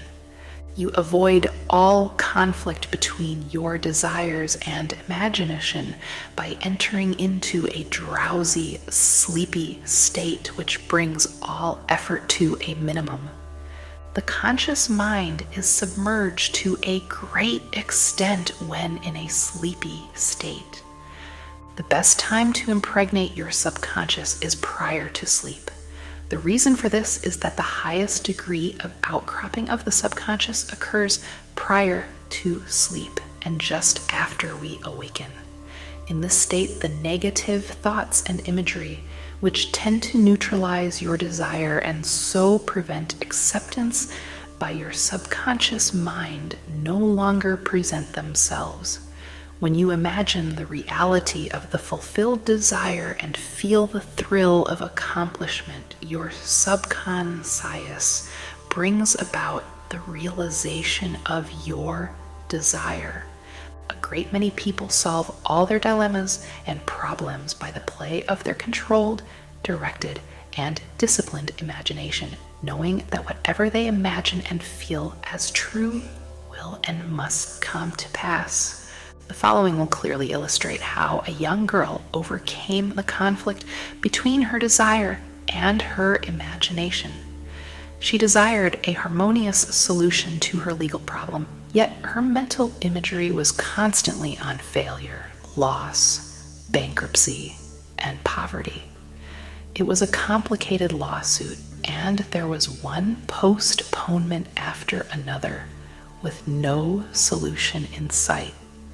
At my suggestion, she got into a sleepy, drowsy state each night prior to sleep, and she began to imagine the happy ending, feeling it to the best of her ability.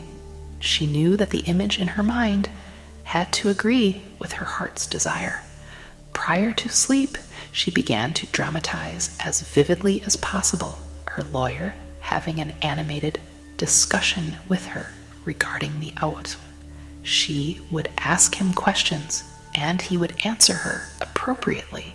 He would say to her over and over again, "There has been a perfect, harmonious solution. The case has been settled out of court." During the day, when fear thoughts came into her mind, she would run her mental movie with gestures, voice, and sound equipment. She could easily imagine the sound of his voice, smile, and mannerism. She ran this mental picture so often, it became a subjective pattern, a regular train track. At the end of a few weeks, her attorney called her and confirmed objectively what she had been imagining and feeling as true subjectively. This is really what the psalmist meant when he wrote, "Let the words of my mouth, your thoughts, mental images, good, and the meditations of my heart, your feeling, nature, emotion, be acceptable in thy sight, O Lord, the law of your subconscious mind, my strength and my redeemer." The power and wisdom of your subconscious mind can redeem you from sickness, bondage, and misery. Psalm 19:14.99. Ideas worth recalling. 1. Mental coercion or too much effort shows anxiety and fear, which block your answer. Easy does it. 2. When your mind is relaxed and you accept an idea, your subconscious goes to work to execute the idea. 3. Think and plan independently of traditional methods. Know that there is always an answer and a solution to every problem. 4. Do not be overly concerned with the beating of your heart, with the breathing of your lungs, or the functions of any part of your anatomy. Lean heavily upon your subconscious and proclaim frequently that divine right action is taking place. 5. The feeling of health produces health. The feeling of wealth produces wealth. How do you feel? 6. Imagination is your most powerful faculty. Imagine what is lovely and of good report. You are what you imagine yourself to be. 7. You avoid conflict between your conscious and subconscious in the sleepy state. Imagine the fulfillment of your desire over and over again. Prior to sleep, sleep in peace and wake in joy. How to use the power of your subconscious for wealth.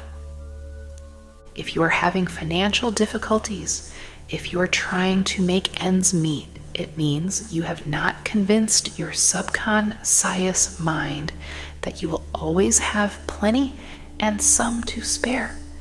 You know men and women who work a few hours a week and make fabulous sums of money. They do not strive or slave hard. Do not believe the story that the only way you can become wealthy is by the sweat of your brow and hard labor. It is not so. The effortless way of life is the best. Do the thing you love to do, and do it for the joy and thrill of it. I know an executive in Los Angeles who receives a salary of $75,000 yearly. Last year, he went on a 9-month cruise seeing the world and its beauty spots. He said to me that he had succeeded in convincing his subconscious mind that he is worth that much money.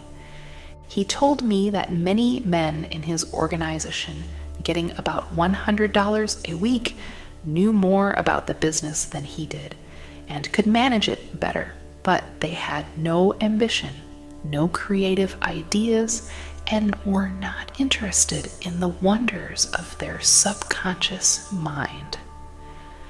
Wealth is of the mind.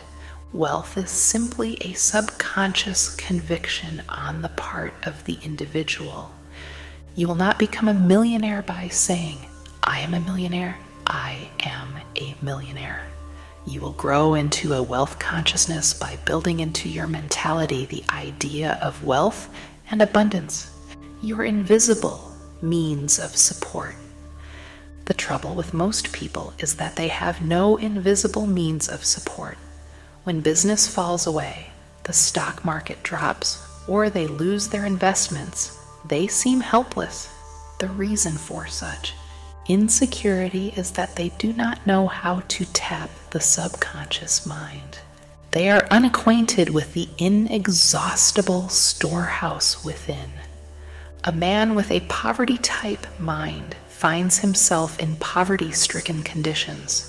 Another man with a mind filled with ideas of wealth is surrounded with everything he needs. It was never intended that man should lead a life of indigence. You can have wealth, everything you need, and plenty to spare. Your words have power to cleanse your mind of wrong ideas and to instill right ideas in their place. The ideal method for building a wealth consciousness. Perhaps you are saying as you read this chapter, "I need wealth and success." This is what you do. Repeat for about 5 minutes to yourself 3 or 4 times a day. Wealth, success. These words have tremendous power. They represent the inner power of the subconscious mind. Anchor your mind on this substantial power within you. Then conditions and circumstances corresponding to their nature and quality will be manifested in your life. You are not saying, "I am wealthy." You are dwelling on real powers within you. There is no conflict in the mind when you say wealth. Furthermore, the feeling of wealth will well up within you as you dwell on the idea of wealth. The feeling of wealth produces wealth. Keep this in mind at all times.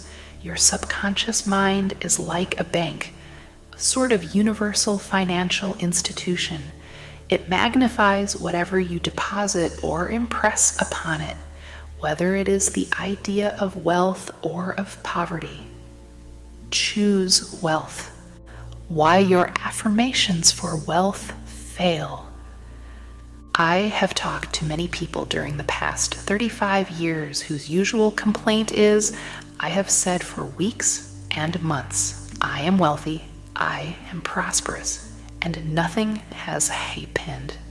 I discovered that when they said, "I am prosperous, I am wealthy," they felt within that they were lying to themselves. One man told me, "I have affirmed that I am prosperous until I am tired. Things are now worse. I knew when I made the statement that it was obviously not true." His statements were rejected by the conscious mind, and the very opposite of what he outwardly affirmed and claimed was made manifest. Your affirmation succeeds best when it is specific and when it does not produce a mental conflict or argument. Hence, the statements made by this man made matters worse because they suggested his lack. Your subconscious accepts what you really feel to be true, not just idle words or statements. The dominant idea or belief is always accepted by the subconscious mind. How to avoid mental conflict.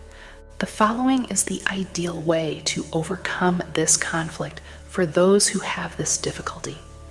Make this practical statement frequently, particularly prior to sleep. By day and by night, I am being prospered in all of my interests.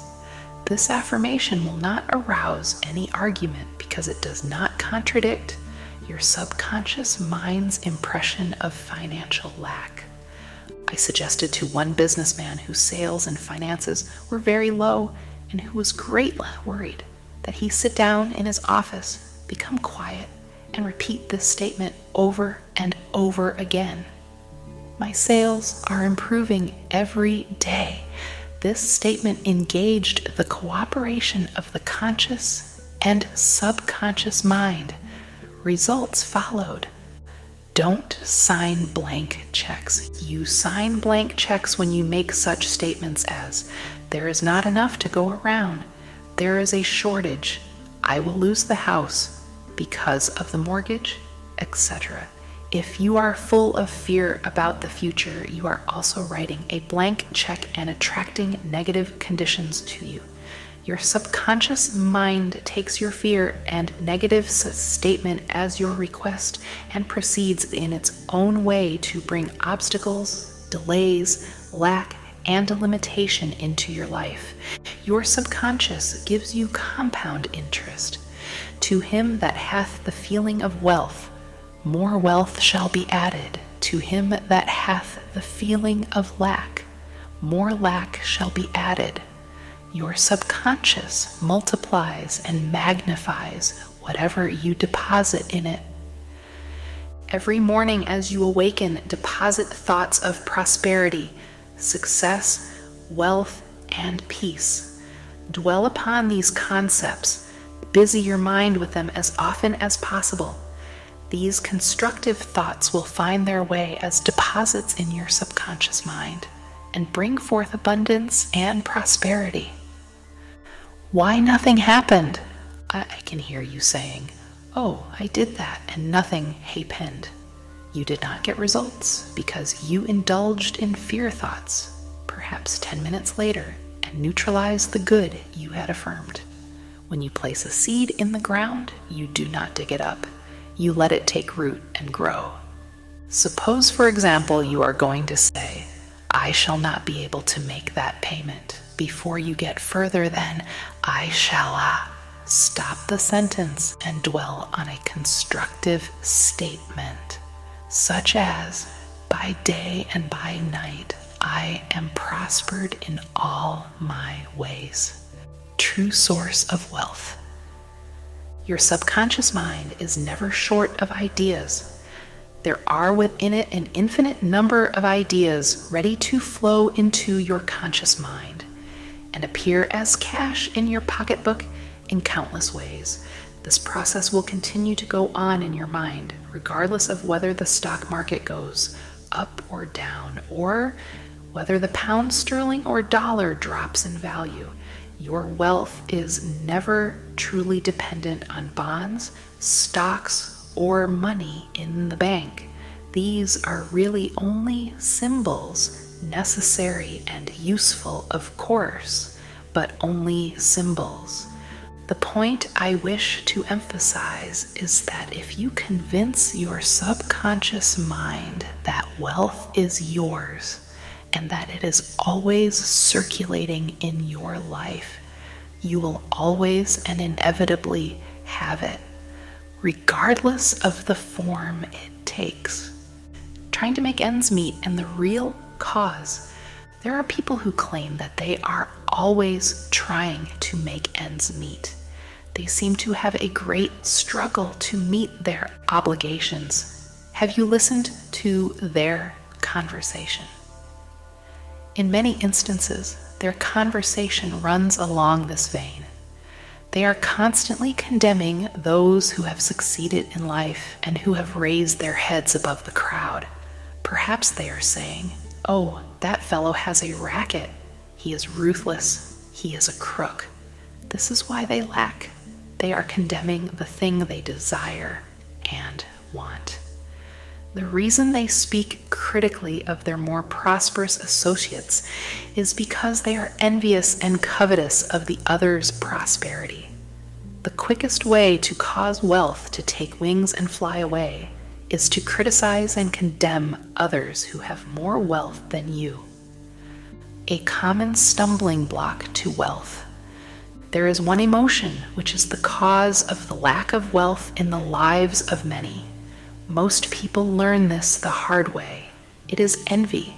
For example, if you see a competitor depositing large sums of money in the bank and you have only a meager amount to deposit, does it make you envious?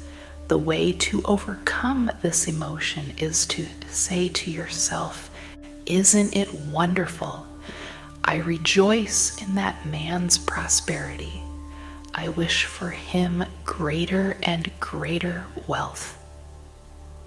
To entertain envious thoughts is devastating because it places you in a very negative position. Therefore, wealth flows from you instead of to you.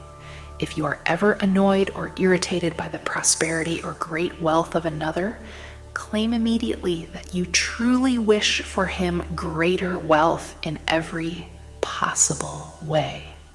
This will neutralize the negative thoughts in your mind and cause an ever greater measure of wealth to flow to you by the law of your own subconscious mind. Rubbing out a great mental block to wealth. If you are worried and critical about someone whom you claim is making money dishonestly, cease worrying about him. You know such person is using the law of mind negatively. The law of mind takes care of him. Be careful not to criticize him for the reasons previously indicated. Remember, the block or obstacle to wealth is in your own mind.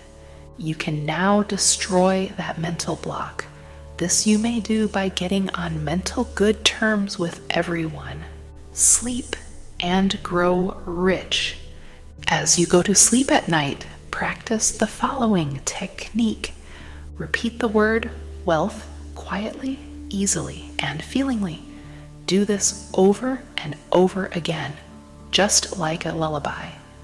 Lull yourself to sleep with the one word, wealth. You should be amazed at the result. Wealth should flow to you in avalanches of abundance. This is another example of the magic power of your subconscious mind. Serve yourself with the powers of your mind. 1. Decide to be wealthy the easy way with the infallible aid of your subconscious mind. 2.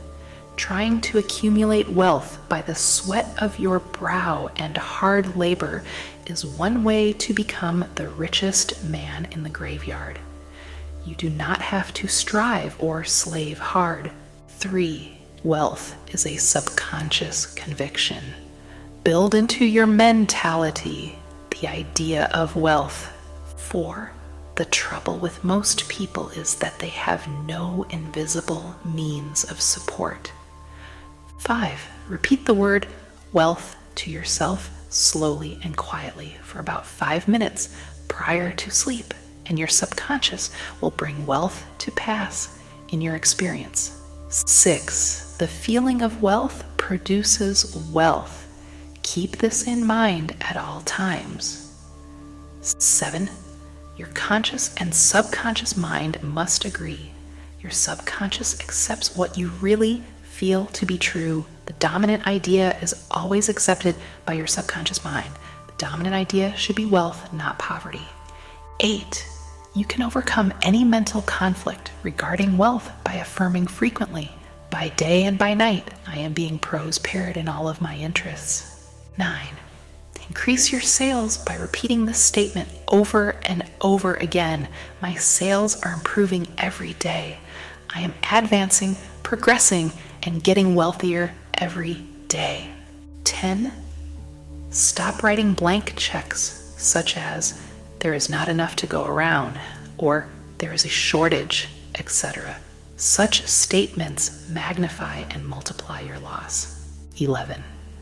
Deposit thoughts of prosperity, wealth, and success in your subconscious mind, and the latter will give you compound interest.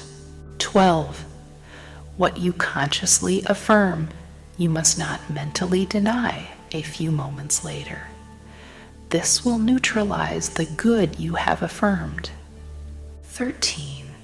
Your true source of wealth consists of the ideas in your mind. You can have an idea worth millions of dollars. Your subconscious will give you the idea you seek. 14. Envy and jealousy are stumbling blocks to the flow of wealth. Rejoice in the prosperity of others. 15. The block to wealth is in your own mind. Destroy that block now by getting on good mental terms with everyone. Your right to be rich. It is your right to be rich. You are here to lead the abundant life and be happy, radiant, and free. You should therefore have all the money you need to lead a full, happy, and prosperous life. You are here to grow, expand, and unfold spiritually, mentally, and materially. You have the inalienable right to fully develop and express yourself along all lines. You should surround yourself with beauty and luxury. Why be satisfied with just enough to go around when you can enjoy the riches of your subconscious mind? In this chapter, you can learn to make friends with money, and you should always have a surplus. Your desire to be rich is a desire for a fuller, happier, to more wonderful life. It is a cosmic urge. It is not only good, but also very good. Money is a symbol. Money is a symbol of exchange. It means to you not only freedom from want, but beauty, luxury, abundance, and refinement. It is merely a symbol of the economic health of the nation. When your blood is circulating freely in your body, you are healthy. When money is circulating freely in your life, you are economically healthy. When people begin to hoard money, to put it away in tin boxes, and become charged with fear, there is economic illness. Money has taken many forms as a medium of exchange down through the centuries, such as salt, beads, and trinkets of various kinds. In early times, a man's wealth was determined by the number of sheep and oxen he had. Now we use currency and other negotiable instruments, as it is much more convenient to write a check than carry some sheep around with you to pay bills. How to walk the royal road to riches. Knowledge of the powers of your subconscious mind is the means to the royal road to riches of all kinds, spiritual, mental, or financial. The student of the laws of mind believes and knows definitely that regardless of economic situations, stock market fluctuation, depression, strikes, war, other conditions or circumstances, he will always be amply supplied, regardless of what form money takes. The reason for this is that he has conveyed the idea of wealth to his subconscious mind, and it keeps him supplied wherever he may be. He has convinced himself in his mind that money is forever flowing freely in his life and that there is always a wonderful surplus.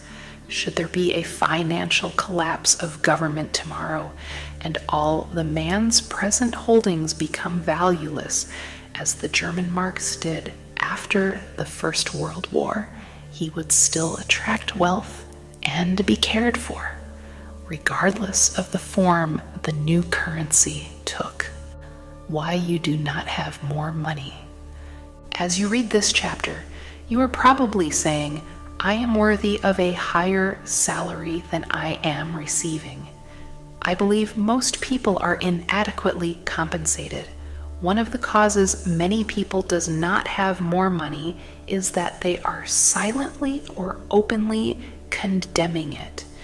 They refer to money as filthy lucre, or the love of money is the root of all evil.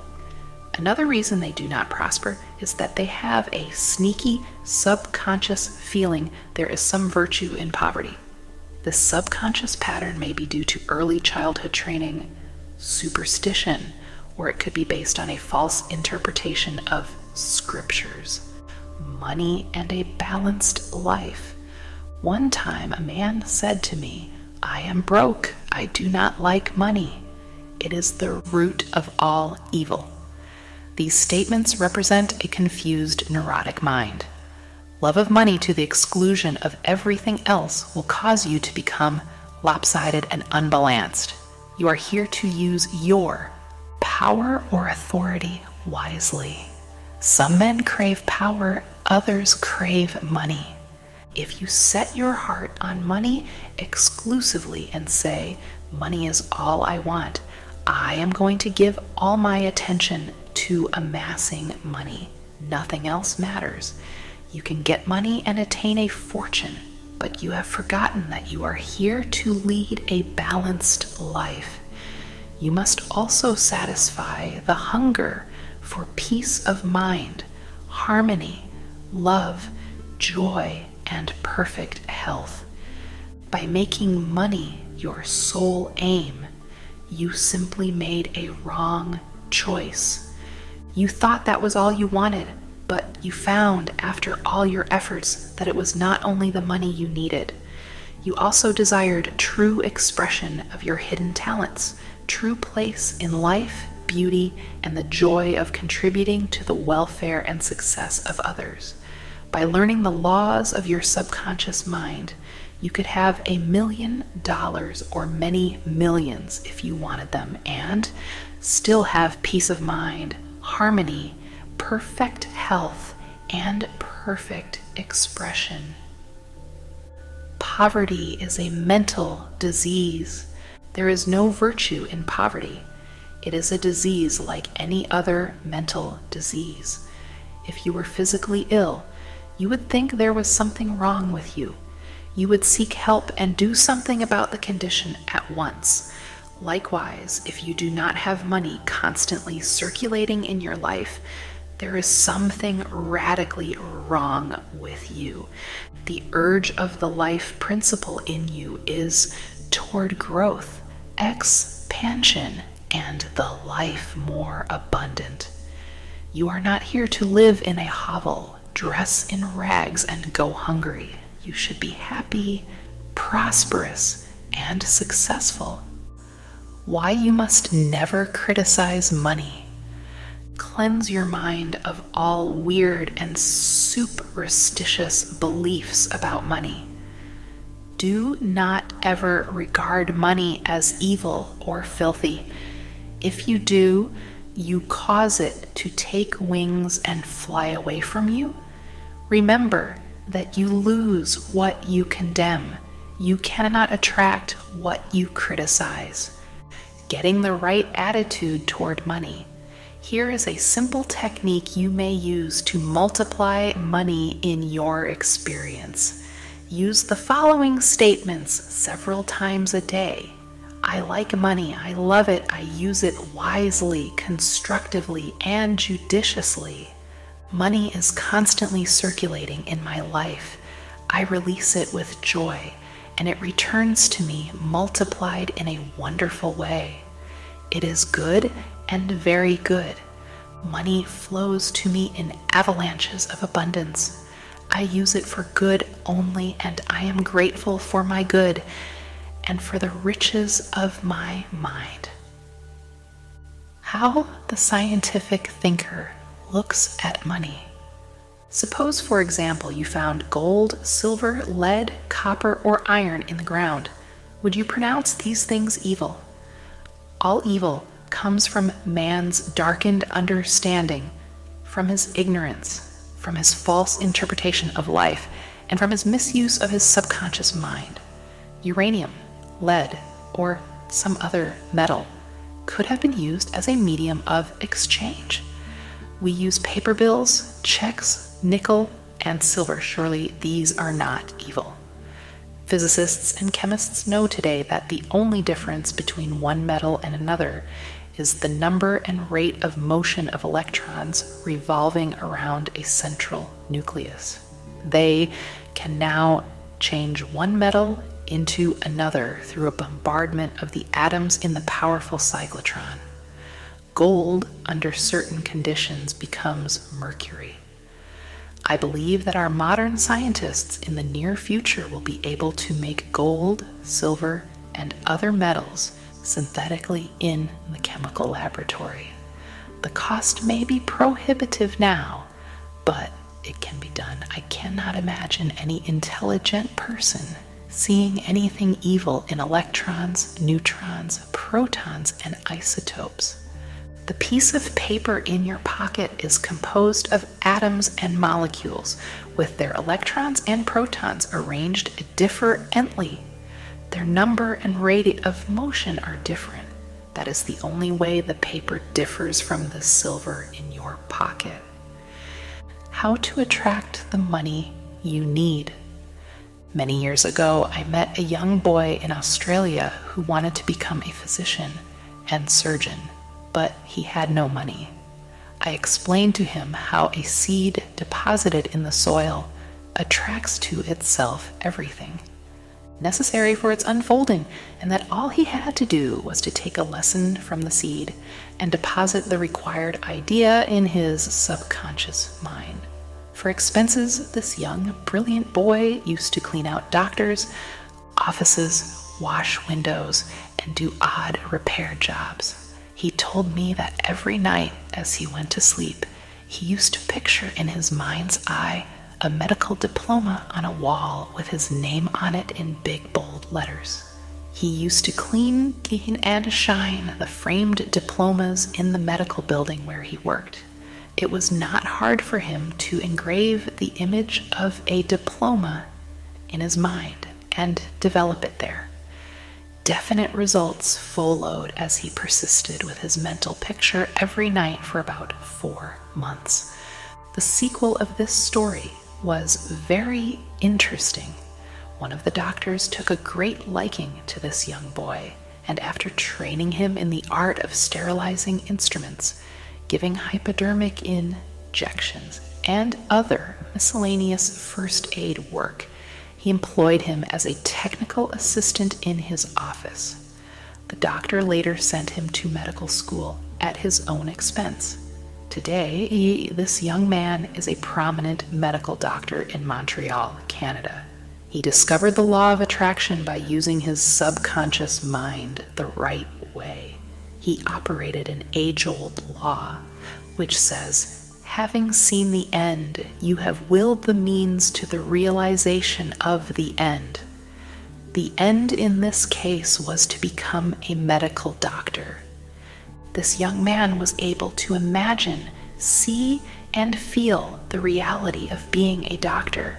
He lived with that idea, sustained it, nourished it, and loved it until through his imagination, it penetrated the layers of his subconscious mind and became a conviction, thereby attracting to him everything necessary for the fulfillment of his dream. Why some men do not get a raise in pay. If you are working in a large organization and you are silently thinking of and resenting the fact you are underpaid, that you are not appreciated, and that you deserve more money and greater recognition, you are subconsciously severing your ties with that organization. You are setting a law in motion, and the superintendent or manager will say to you, "We have to let you go." Actually, you dismissed yourself. The manager was simply the instrument through which your own negative mental state was confirmed. It was an example of the law of action and reaction. The action was your thought, and the reaction was the response of your subconscious mind. obstacles and impediments on the pathway to riches. I am sure you have heard men say, "That fellow has a racket. He is a racketeer. He is getting money dishonestly. He is a faker. I knew him when he had nothing. He is a crook, a thief, and a swindler." If you analyze the man who talks like that, you discover he is usually in want or suffering from some financial or physical illness. Perhaps his former college friends went up the ladder of success and excelled him. Now he is bitter and envious of their progress. In many instances, this is the cause of his downfall. Thinking negatively of these classmates and condemning their wealth causes the wealth and prosperity he is praying for to vanish and flee away. He is condemning the thing he is praying for. He is praying two ways. On the one hand, he is saying, "Wealth is flowing to me now," and in the next breath, silently or audibly, he is saying, "I resent that fellow's wealth." Always make it a special point to rejoice in the wealth of the other person. Protect your investments. If you are seeking wisdom regarding investments, or if you are worried about your stocks or bonds, quietly claim, "Infinite intelligence governs and watches over all of my financial transactions, and whatsoever I do shall prosper." Do this frequently and you will find that your investments will be wise. Moreover, you will be protected from loss, as you will be prompted to sell your securities or holdings before any loss accrues to you. You cannot get something for nothing. In large stores, the management employs store detectives to prevent people from stealing. They catch a number of people every day trying to get something for nothing. All such people are living in the mental atmosphere of lack and limitation and are stealing from themselves peace, harmony, faith, honesty, integrity, goodwill, and confidence. Furthermore, they are attracting to themselves all manner of loss, such as loss of character, prestige, social status, and peace of mind. These people lack faith in the source of supply and the understanding of how their minds work. If they would mentally call on the powers of their subconscious mind and claim that they are guided to their true expression, they would find work and constant supply. Then by honesty, integrity, and perseverance, they would become a credit to themselves and to society at large. Your constant supply of money.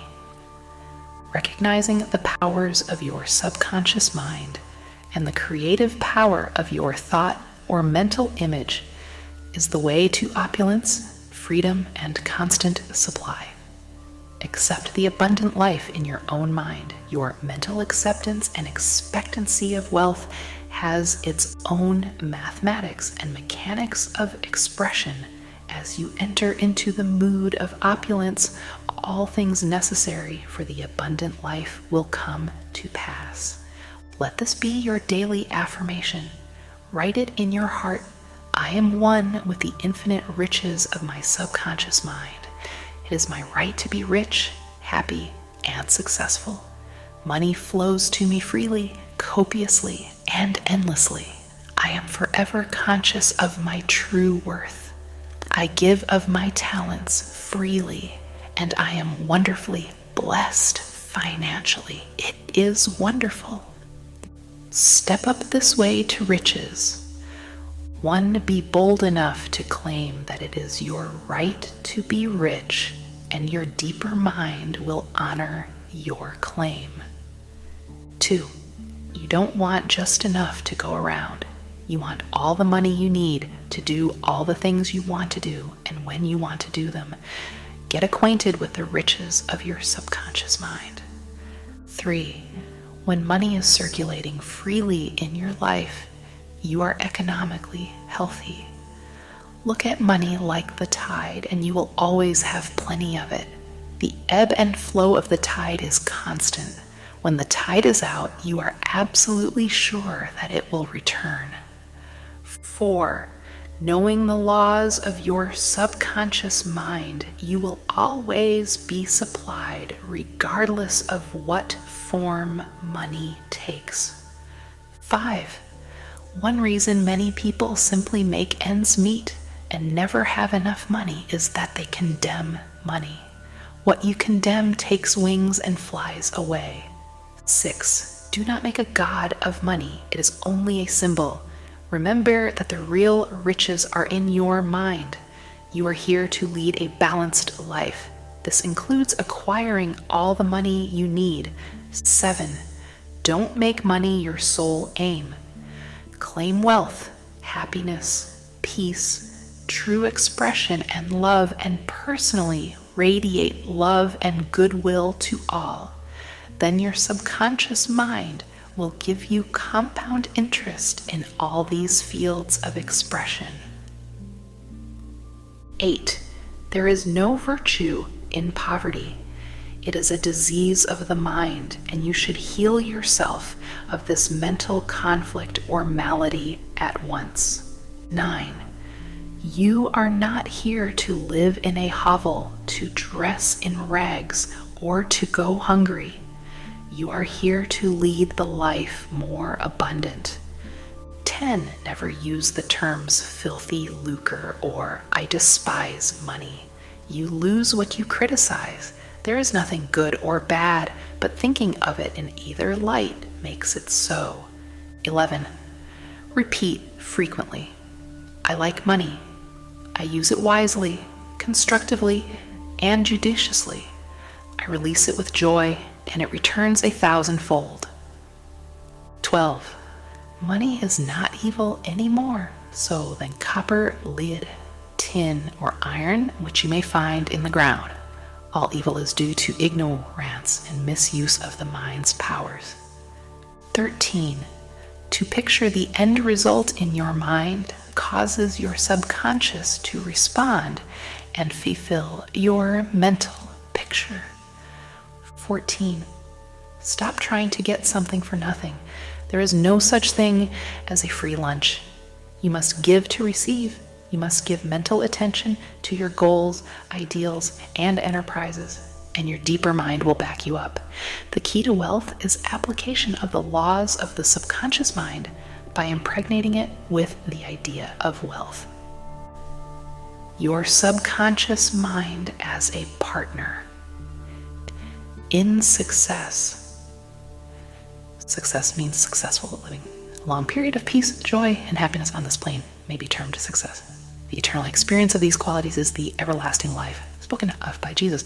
The real things of life, such as peace, harmony, integrity, security, and happiness, are intangible. They come from the deep self of man. Meditating on these qualities builds these treasures of heaven in our subconscious. It is where moth and rust do not consume, and where thieves do not break through and steal. Matt 6:20. The 3 steps to success. Let us discuss 3 steps to success. The first step to success is to find out the thing you love to do, then do it. Success is in loving your work. Although if a man is a psychiatrist, it is not adequate for him to get a diploma and place it on the wall. He must keep up with the times, attend conventions, and continue studying the mind and its workings. The successful psychiatrist visits clinics and reads the latest scientific articles. In other words, he is informed in the most advanced methods of alleviating human suffering. The successful psychiatrist or doctor must have the interest of his patients at heart. Someone may say, "How can I put the first step into operation? I do not know what I should do." In such a case, pray for guidance as follows. The infinite intelligence of my subconscious mind reveals to me my true place in life. Repeat this prayer quietly, positively, and lovingly to your deeper mind. As you persist with faith and confidence, the answer will come to you as a feeling, a hunch, or a tendency in a certain direction. It will come to you clearly and in peace and as an inner, silent awareness. The second step to success is to specialize in some particular branch of work and know more about it than anyone else. For example, if a young man chooses chemistry as his profession, he should concentrate on one of the many branches in this field. He should give all of his time and attention to his chosen specialty. He should become sufficiently enthusiastic to try to know all there is available about his field. If possible, he should know more than anyone else. The young man should become ardently interested in his work and should desire to serve the world. He that is greatest among you, let him become your servant. There's a great contrast in this attitude of mind in comparison to that of the man who only wants to make a living or just get by. Getting by is not true success. Man's motive must be greater, nobler, and more altruistic. He must serve others, thereby casting his bread upon the waters. The third step is the most important one. You must be sure that the thing you want to do does not redound to your success only. Your desire must not be selfish. It must benefit humanity. The path of a complete circuit must be formed. In other words, your idea must go forth with the purpose of blessing or serving the world. It will then come back to you pressed down, shaken together, and running over. If it is to benefit yourself exclusively, the circle or complete circuit is not formed, and you may experience a short circuit in your life which may consist of limitation or sickness. The measure of true success. Some people may say, but Mr. James made a fortune in selling fraudulent oil stock.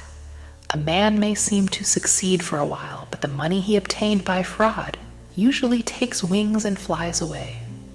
When we rob from another, we rob from ourselves because we are in a mood of lack and limitation, which may manifest itself in our body, home life, and affairs. What we think and feel, we create. We create what we believe. Even though a man may have accumulated a fortune fraudulently, he is not successful. There is no success without peace of mind.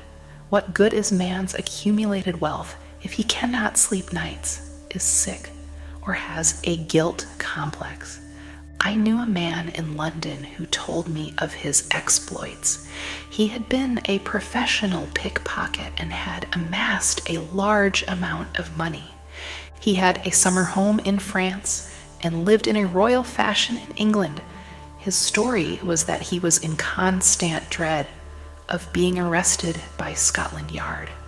He had many inner disorders, which were undoubtedly caused by his constant fear and deep-seated guilt complex.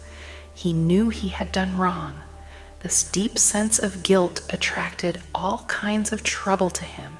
Subsequently, he voluntarily surrendered to the police and served a prison sentence. After his release from prison, he sought psychological and spiritual counsel and became transformed. He went to work and became an honest, law-abiding citizen. He found what he loved to do and was happy.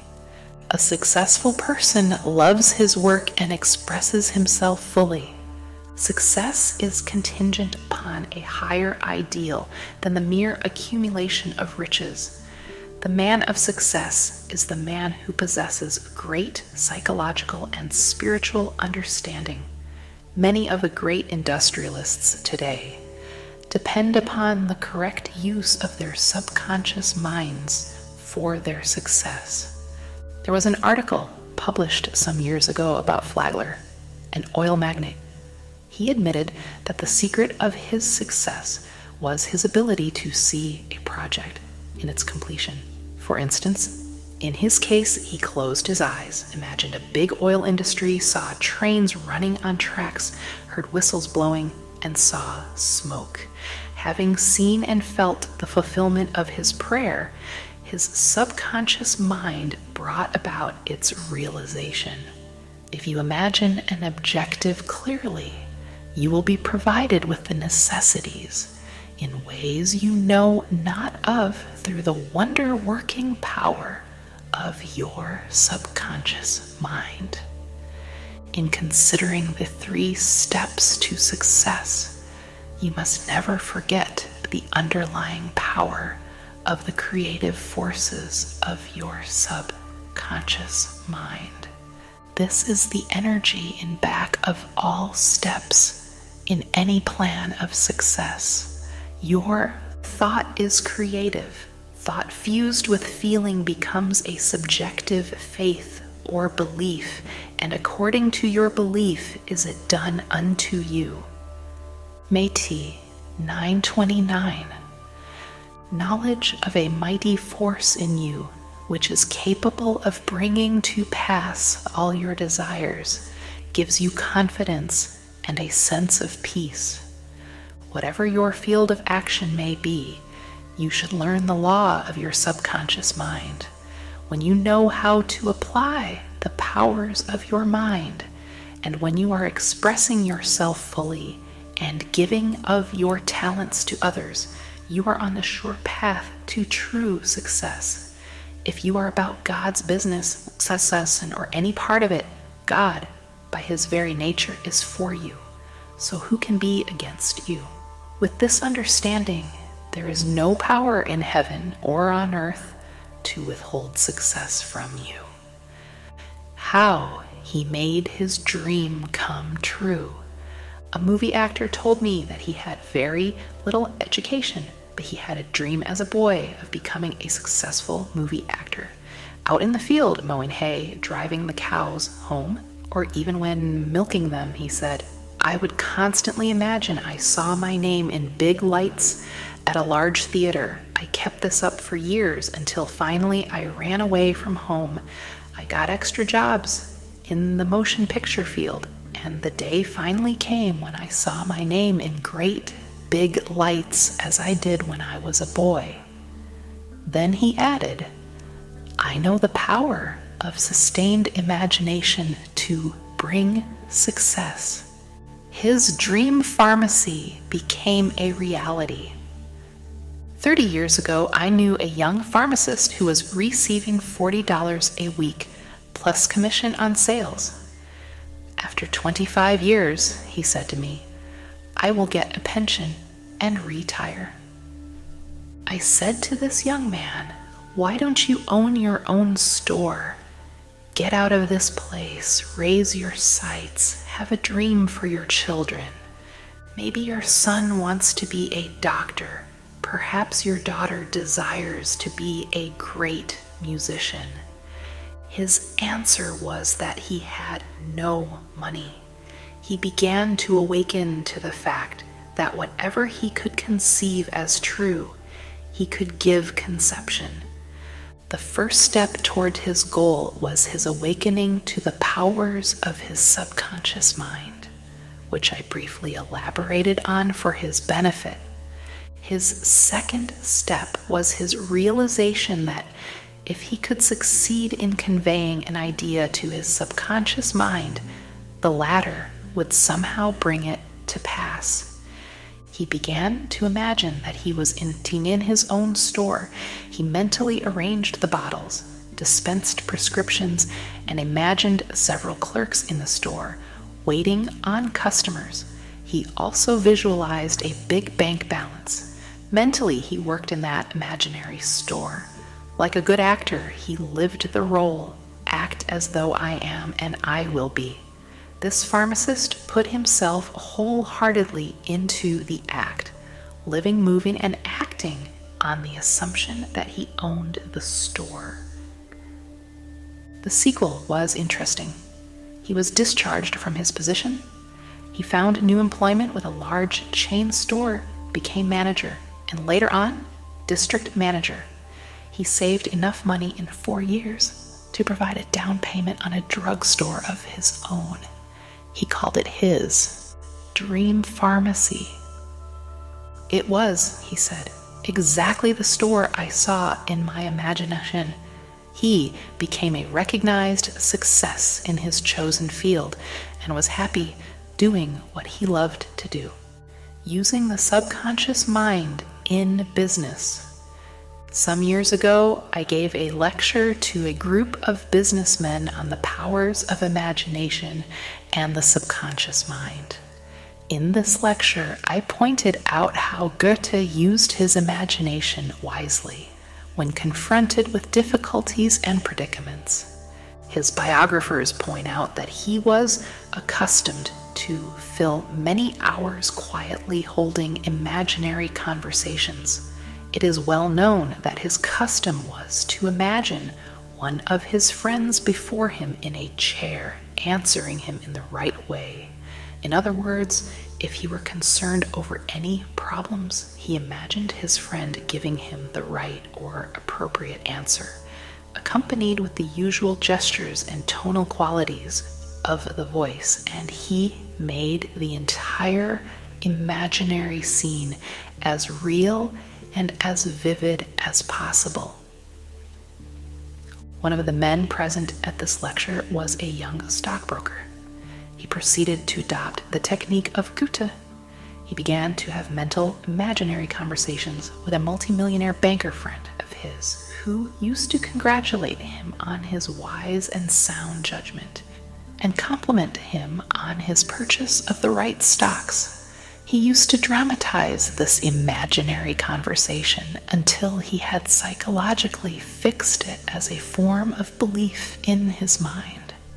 This broker's inner talking and controlled imagination certainly agreed with his aim, which was to make sound investments for his clients. His main purpose in life was to make money for his clients and to see them prosper financially by his wise counsel. He is still using his subconscious mind in his busyness, and he is a brilliant success in his field of endeavor. Boy of 16 years turns failure into success. A young boy who was attending high school said to me, "I am getting very poor grades. My memory is failing. I do not know what is the matter." I discovered that the only thing wrong with this boy was his attitude, which was one of indifference, sulan dam tho o, and resentment, su wan kian, toward some of his teachers and fellow students. I taught him how to use his subconscious mind and how to succeed in his studies. He began to affirm certain truths several times a day, particularly at night prior to sleep, and also in the morning after awakening. These are the best times to impregnate Lam Nam Nwan, the subconscious mind. He affirmed as follows: "I realize that my subconscious mind is a storehouse of memory. It retains, Julai, everything I read and hear from my teachers. I have a perfect memory, and the infinite Votan Vohan intelligence in my subconscious mind constantly reveals to me everything I need to know at all my examinations, whether written or oral. I radiate love and goodwill to all my teachers and fellow students. I sincerely wish for them success and all good things." This young man is now enjoying a greater freedom than he has ever known. He is now receiving all A's. He constantly imagines the teachers and his mother congratulating him on his success in his studies. How to become successful in buying and selling. In buying and selling, remember that your conscious mind is the starter and your subconscious mind is the motor. You must start the motor to enable it to perform its work. Your conscious mind is the dynamo that awakens the power of your subconscious mind. The first step in conveying your clarified desire, idea, or image to the deeper mind is to relax, immobilize the attention, get still, and be quiet. This quiet, relaxed, and peaceful attitude of mind prevents extraneous matter and false ideas from interfering with your mental absorption of your ideal.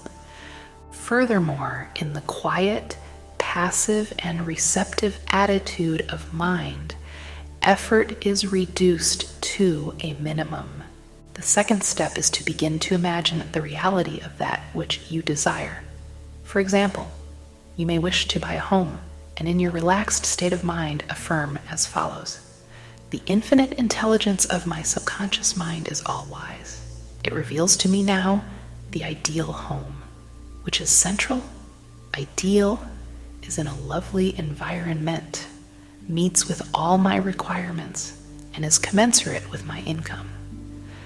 I am now turning this request over to my subconscious mind, and I know it responds according to the nature of my request. I release this request with absolute faith and confidence in the same way that a farmer deposits a seed in the ground, trusting implicitly in the laws of growth.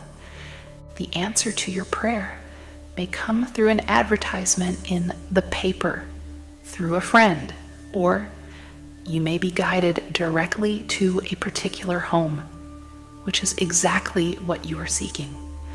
There are many ways by which your prayer may be answered. The principal knowledge in which you may place your confidence is that the answer always comes, provided you trust the working of your deeper mind. You may wish to sell a home, land, or any kind of property. In private consultation with real estate brokers, I have told them of the way I sold my own home on Orlando Avenue in Los Angeles. Many of them have applied the technique I used with remarkable and speedy results. I placed a sign which read, "For sale by owner," in the garden in front of my home. The day after, I said to myself as I was going to sleep, "Supposing you sold your house, what would you do?" I answered my own question, and I said, I would take that sign down and throw it into the garage. In my imagination, I took hold of the sign, pulled it up from the ground, placed it on my shoulder, went to the garage, threw it on the floor, and said jokingly to the sign, "I don't need you anymore." I felt the inner satisfaction of it all, realizing it was finished. The next day, a man gave me a deposit of $1,000 and said to me, "Take your sign down. We will go into escrow now." Immediately, I pulled the sign up and took it to the garage. The outer action conformed to the inner. There is nothing new about this. As within, so without, meaning according to the image impressed on your subconscious mind. So it is on the objective screen of your life. The outside mirrors the inside. External action follows internal action. Here is another very popular method used in selling homes, land, or any kind of property. Affirm slowly, quietly, and feelingly as follows: infinite intelligence attracts to me the buyer for this home who wants it and who prospers in it. This buyer is being sent to me by the creative intelligence of my subconscious mind, which makes no mistakes. This buyer may look at many other homes, but mine is the only one he wants and will buy, because he is guided by the infinite intelligence within him. I know the buyer is right, the time is right, and the price is right. Everything about it is right. The deeper currents of my subconscious mind are now in operation, bringing both of us together in divine order. I know that it is so. Remember always that what you are seeking is also seeking you, and whenever you want to sell a home or property of any kind, there is always someone who wants what you have to offer. By using the powers of your subconscious mind correctly, you free your mind of all sense of competition and anxiety in buying and selling. How she succeeded in getting what she wanted. There is a young lady who regularly comes to my lectures and classes. She had to change buses 3 times. It took her 1.5 hours each time to come to the lectures. In one lecture, I explained how a young man who needed a car in his work received one. She went home and experimented as outlined in my lecture. Here is her letter in part, narrating her application of my method and published by her permission. Dear Dr. Murphy, this is how I received a Cadillac car. I wanted one to come to the lectures regularly. In my imagination, I went through the identical process I would go through if I were actually driving a car. I went to the showroom and the salesman took me for a ride in one. I also drove it several blocks. I claimed the Cadillac car as my own over and over again. I kept the mental picture of getting into the car, driving it, feeling the upholstery, etc., consistently for over 2 weeks. Last week, I drove to your lectures in a Cadillac. My uncle in Inglewood passed away and left me his Cadillac and his entire estate, a success technique employed by many outstanding executives and businessmen. There are many prominent businessmen who quietly use the abstract term success over and over many times a day until they reach a conviction that success is theirs. They know that the idea of success contains all the essential elements of success. Likewise, you can begin now to repeat the word success to yourself with faith and conviction. Your subconscious mind will accept it as true of you, and you will be under a subconscious compulsion to succeed. You are compelled to express your subjective beliefs, impressions, and convictions. What does success imply to you? You want undoubtedly to be successful in your home life and in your relationship with others. You wish to be outstanding in your chosen work or profession. You wish to possess a bountiful home and all the money you need to live comfortably and happily. You want to be successful in your prayer life and in your contact with the powers of your subconscious mind. You are a businessman, also because you are in the busyness of living. Become a successful businessman by imagining yourself doing what you long to do and possessing the things you long to possess. Become imaginative. Mentally participate in the reality of the successful state. Make a habit of it. Go to sleep feeling successful every night and perfectly satisfied, and you will eventually succeed in implanting the idea of success in your subconscious mind. Believe you were born to succeed, and wonders will happen as you pray. Profitable pointers. 1. Success means successful living. When you are peaceful, happy, joyous, and doing what you love to do, you are successful. 2. Find out what you love to do and then do it. If you don't know your true expression, ask for guidance and the lead will come. 3. Specialize in your particular field and try to know more about it than anyone else. 4. A successful man is not selfish. His main desire in life is to serve humanity. 5. There is no true success without peace of mind. 6. A successful man possesses great psychological and spiritual understanding. 7. If you imagine an objective clearly, you will be provided with the necessities through the wonder-working power of your subconscious mind. 8. Your thought fused with feeling becomes a subjective belief, and according to your belief is it done unto you. 9. The power of a sustained imagination draws forth the miracle-working powers of your subconscious mind.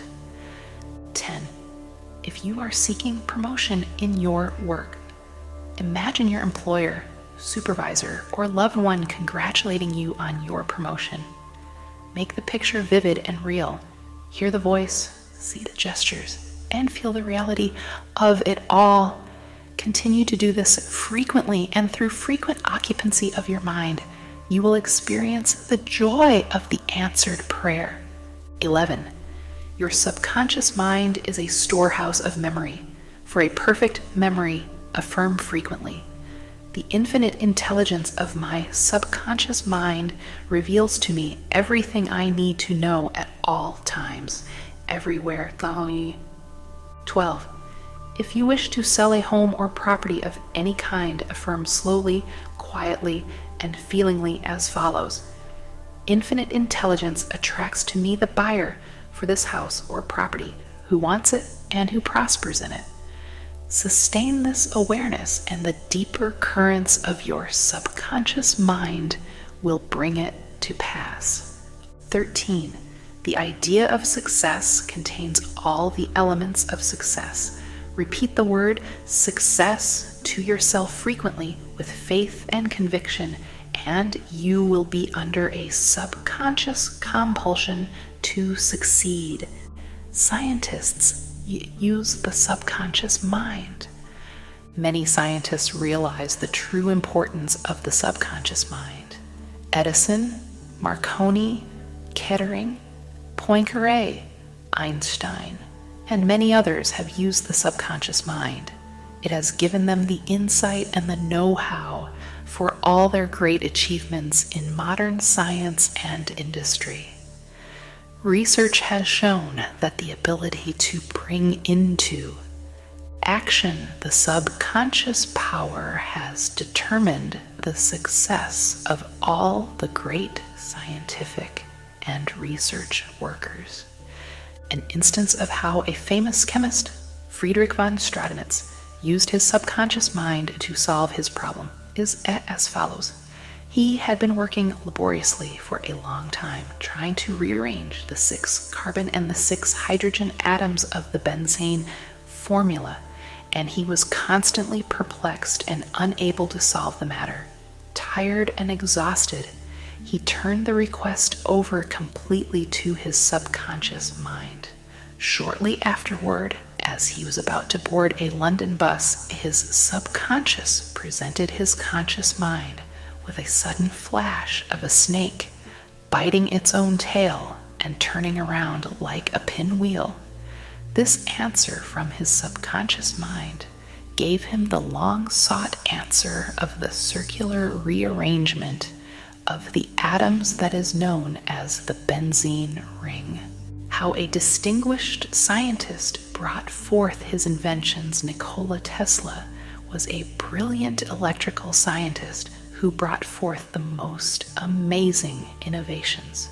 When an idea for a new invention came into his mind, he would build it up in his imagination, knowing that his subconscious mind would reconstruct and reveal to his conscious mind all the parts needed for its manufacture in concrete form.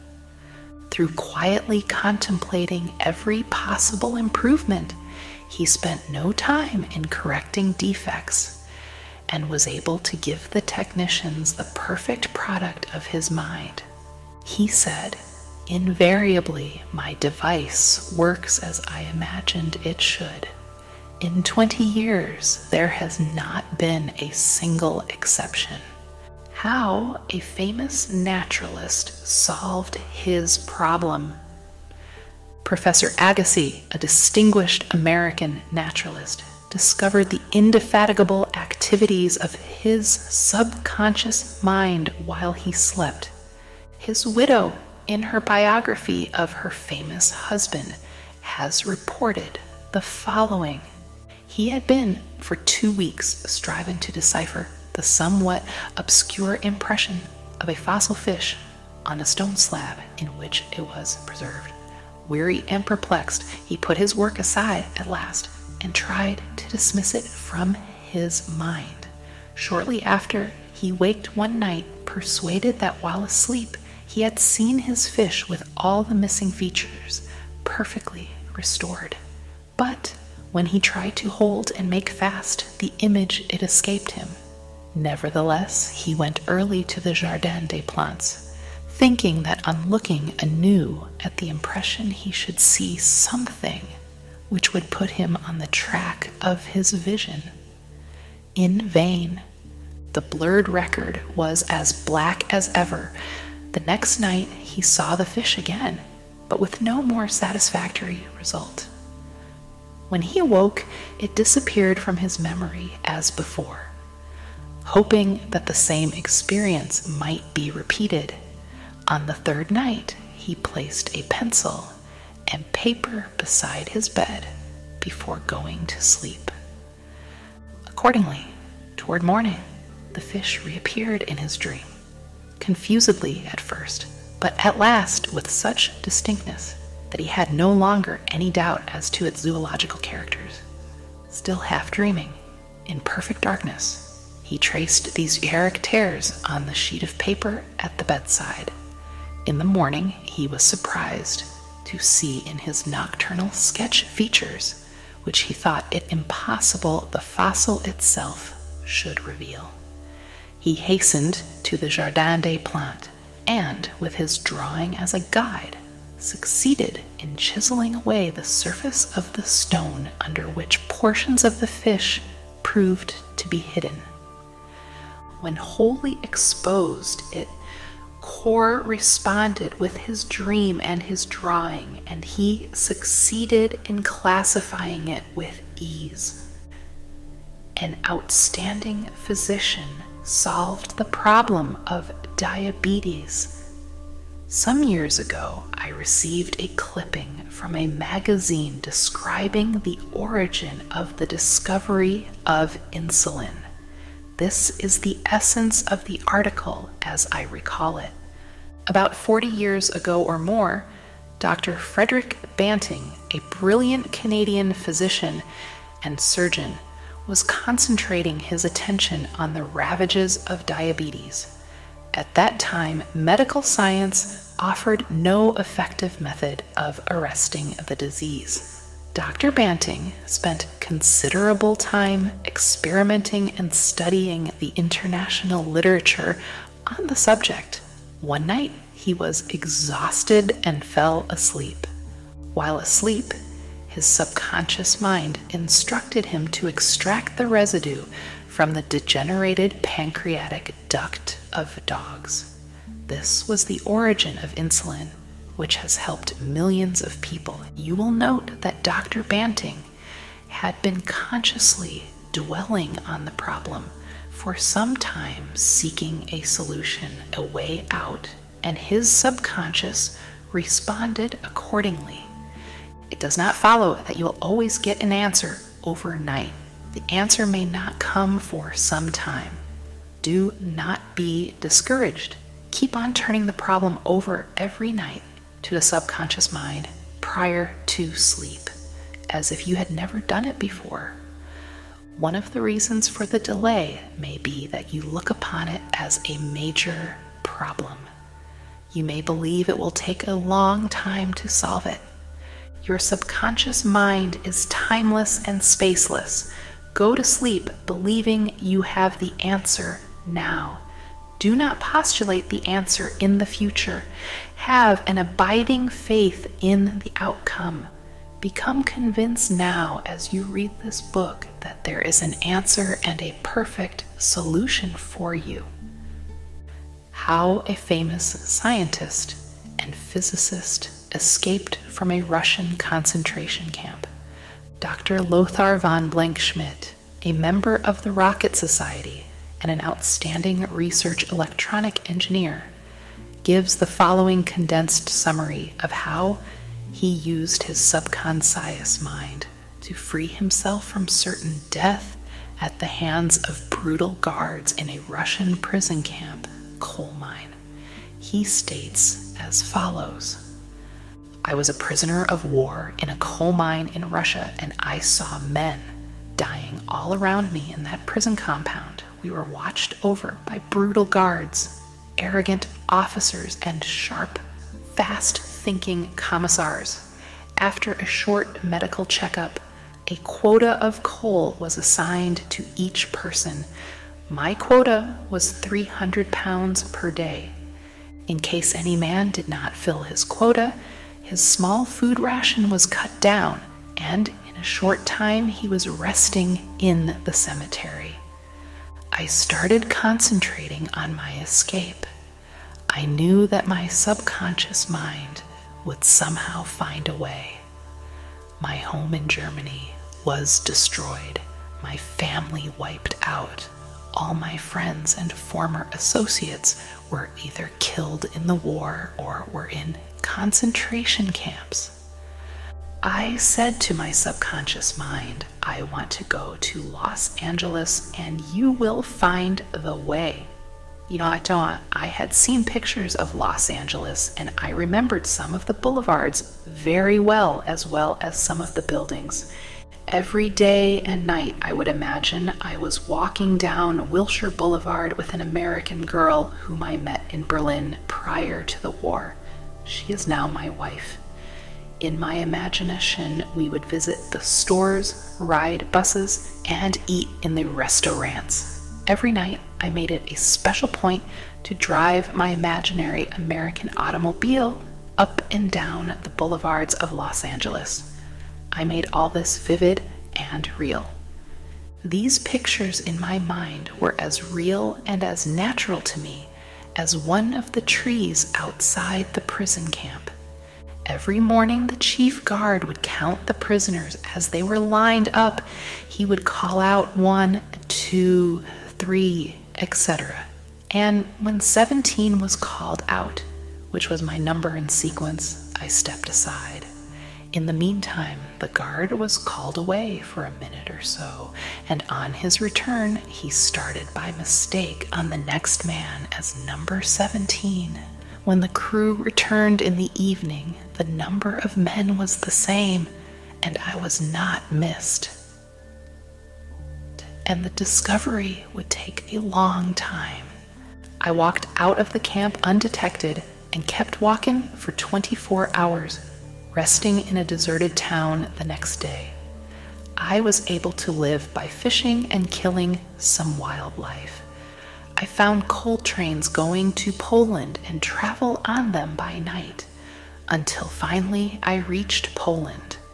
With the help of friends, I made my way to Lucerne, Switzerland.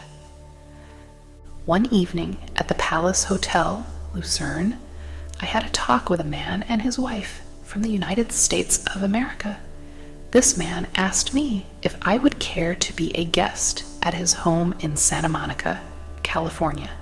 I accepted, and when I arrived in Los Angeles, I found that their chauffeur drove me along Wilshire Boulevard and many other boulevards, which I had imagined so vividly in the long months in the Russian coal mines. I recognized the buildings which I had seen in my mind so often. It actually seemed as if I had been in Los Angeles before. I had reached my goal. I will never cease to marvel at the wonders of the subconscious mind.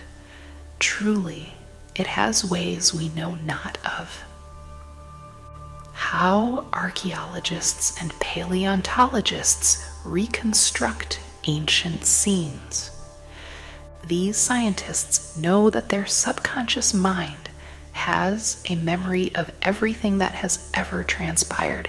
As they study the ancient ruins and fossils through their imaginative perception, their subconscious mind aids them in reconstructing the ancient scenes.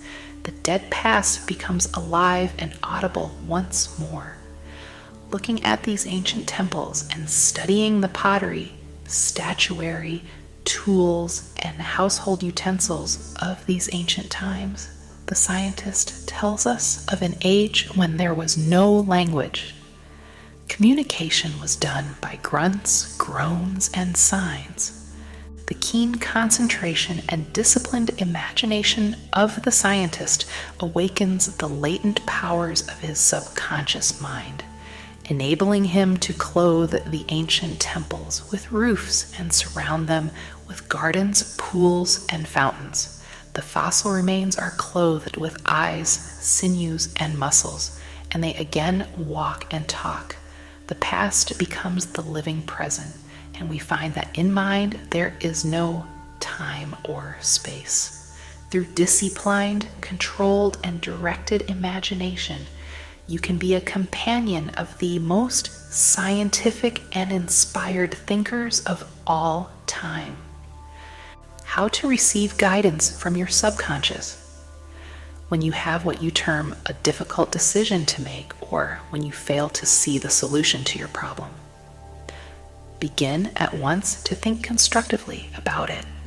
If you are fearful and worried, you are not really thinking. True thinking is free from fear. Here is a simple technique you can use to receive guidance on any subject. Quiet the mind and still the body.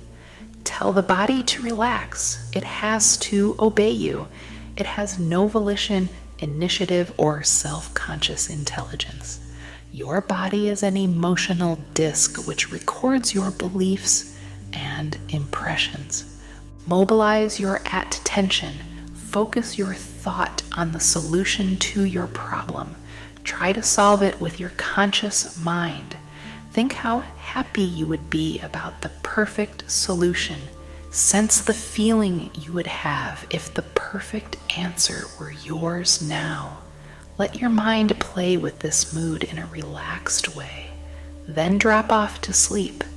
When you awaken and you do not have the answer, get busy about something else.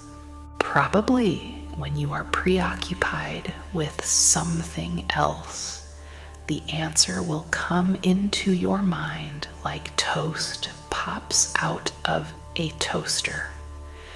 In receiving guidance from the subconscious mind, the simple way is the best. This is an illustration. I once lost a valuable ring, which was an heirloom. I looked everywhere for it and could not locate it. At night, I talked to the subconscious in the same manner that I would talk to anyone. I said to it prior to dropping off to sleep, "You know all things. You know where that ring is, and you now reveal to me where it is." In the morning, I awoke suddenly with the words ringing in my ear, "Ask Robert." I thought it very strange that I should ask Robert, a young boy about 9 years of age. However, I followed the inner voice of intuition. Robert said, "Oh yes, I picked it up in the yard while I was playing with the boys. I placed it on the desk in my room. I did not think it worth anything, so I did not say anything about it." The subconscious mind will always answer you if you trust it. His subconscious revealed the location of his father's will. A young man who attends my lectures had this experience. His father died and apparently left no will. However, this man's sister told him that their father had confided to her that a will had been executed which was fair to all. Every attempt to locate the will failed. Prior to sleep, he talked to his deeper mind as follows. I now turn this request over the subconscious mind. It knows just where that will is and reveals it to me. Then he condensed his request down to one word: answer, repeating it over and over again as a lullaby. He lulled himself to sleep with the word answer. The next morning, this young man had an overpowering hunch to go to a certain bank in Los Angeles, where he found a safe deposit vault registered in the name of his father, the contents of which solved all his problems. Your thought, as you go to sleep, arouses the powerful latency which is within you.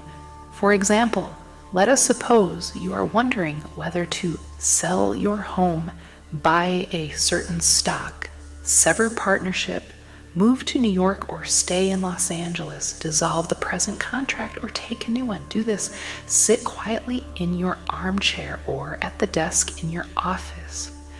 Remember that there is a universal law of action and reaction. The action is your thought. The reaction is the response from your subconscious mind. The subconscious mind is reactive and reflexive. This is its nature. It rebounds, rewards, and repays. It is the law of correspondence. It responds by corresponding. As you contemplate right action, you will automatically experience a reaction or response in yourself, which represents the guidance or answer of your subconscious mind. In seeking guidance, you simply think quietly about right action, which means that you are using the infinite intelligence resident in the subconscious mind to the point where it begins to use you. From there on, your course of action is directed and controlled by the subjective wisdom within you, which is all wise and omnipotent. Your decision will be right. There will only be right action because you are under a subjective compulsion to do the right thing. I use the word compulsion because the law of the subconscious is compulsion. The secret of guidance. The secret of guidance or right action is to mentally devote yourself to the right answer until you find its response in you. The response is a feeling, an inner awareness, and an overpowering hunch whereby you know that you know. You have used the power to the point where it begins to use you. You cannot possibly fail or make one false step while operating under the subjective wisdom within you. You will find that all your ways are pleasantness and all your paths are peace. Highlights to recall. 1. Remember that the subconscious mind has determined the success and wonderful achievements of all great scientific workers. 2. By giving your conscious attention and devotion to the solution of a perplexing problem, your subconscious mind gathers all the necessary information and presents it full-blown to the conscious mind. 3. If you are wondering about the answer to a problem, try to solve it objectively. Get all the information you can from research and also from others. If no answer comes, turn it over to your subconscious mind prior to sleep, and the answer always comes. It never fails. 4. You do not always get the answer overnight. Keep on turning your request over to your subconscious until the day breaks and the shadows flee away. 5. You delay the answer by thinking it will take a long time or that it is a major problem. Your subconscious has no problem. It knows only the answer. 6. Believe that you have the answer now. Feel the joy of the answer and the way you would feel if you had the perfect answer. Your subconscious will respond to your feeling. 7. Any mental picture backed by faith and perseverance will will come to pass through the miracle working power of your subconscious. Trust it, believe in its power, and wonders will happen as you pray. 8. Your subconscious is the storehouse of memory, and within your subconscious are recorded all your experiences since childhood. 9. Scientists meditating on ancient scrolls, temples, fossils, etc. are able to reconstruct scenes of the past and make them alive today. Their subconscious mind comes to their aid. 10. Turn over your request for a solution to do your subconscious prior to sleep. Trust it and believe in it, and the answer will come. It knows all and sees all, but you must not doubt or question its powers. 11.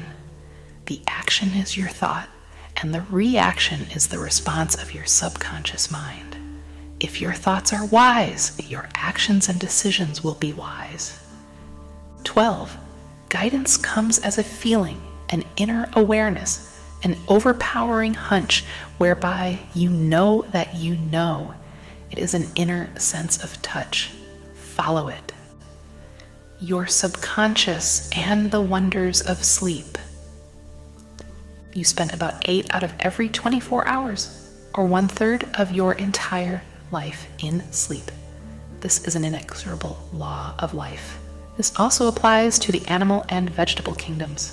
Sleep is a divine law, and many answers to our problems come to us when we are sound asleep upon the bed. Many people have advocated the theory that you get tired during the day, that you go to sleep to rest the body, and that a reparative process takes place while you sleep. Nothing rests in sleep. Your heart, lungs, and all your vital organs function while you are asleep. If you eat prior to sleep, the food is digested and assimilated. Also, your skin secretes perspiration and your nails and hair continue to grow. Your subconscious mind never rests or sleeps. It is always active, controlling all your vital forces. The healing process takes place more rapidly while you are asleep, as there is no interference from your conscious mind. Remarkable answers are given to you while you are asleep. Why we sleep. Dr. John Bigelow, a famous research authority on sleep, demonstrated that at night, while asleep, you receive impressions showing that the nerves of the eyes, ears, nose, and taste buds are active during sleep, and also that the nerves of your brain are quite active. He says that the main reason we sleep is Asterisk Dr. John Bigelow, The Mystery of Sleep, New York and London, Harper Brothers, 1903. Cause the nobler part of the soul is united by abstraction to our higher nature and becomes a participant in the wisdom and foreknowledge of the gods.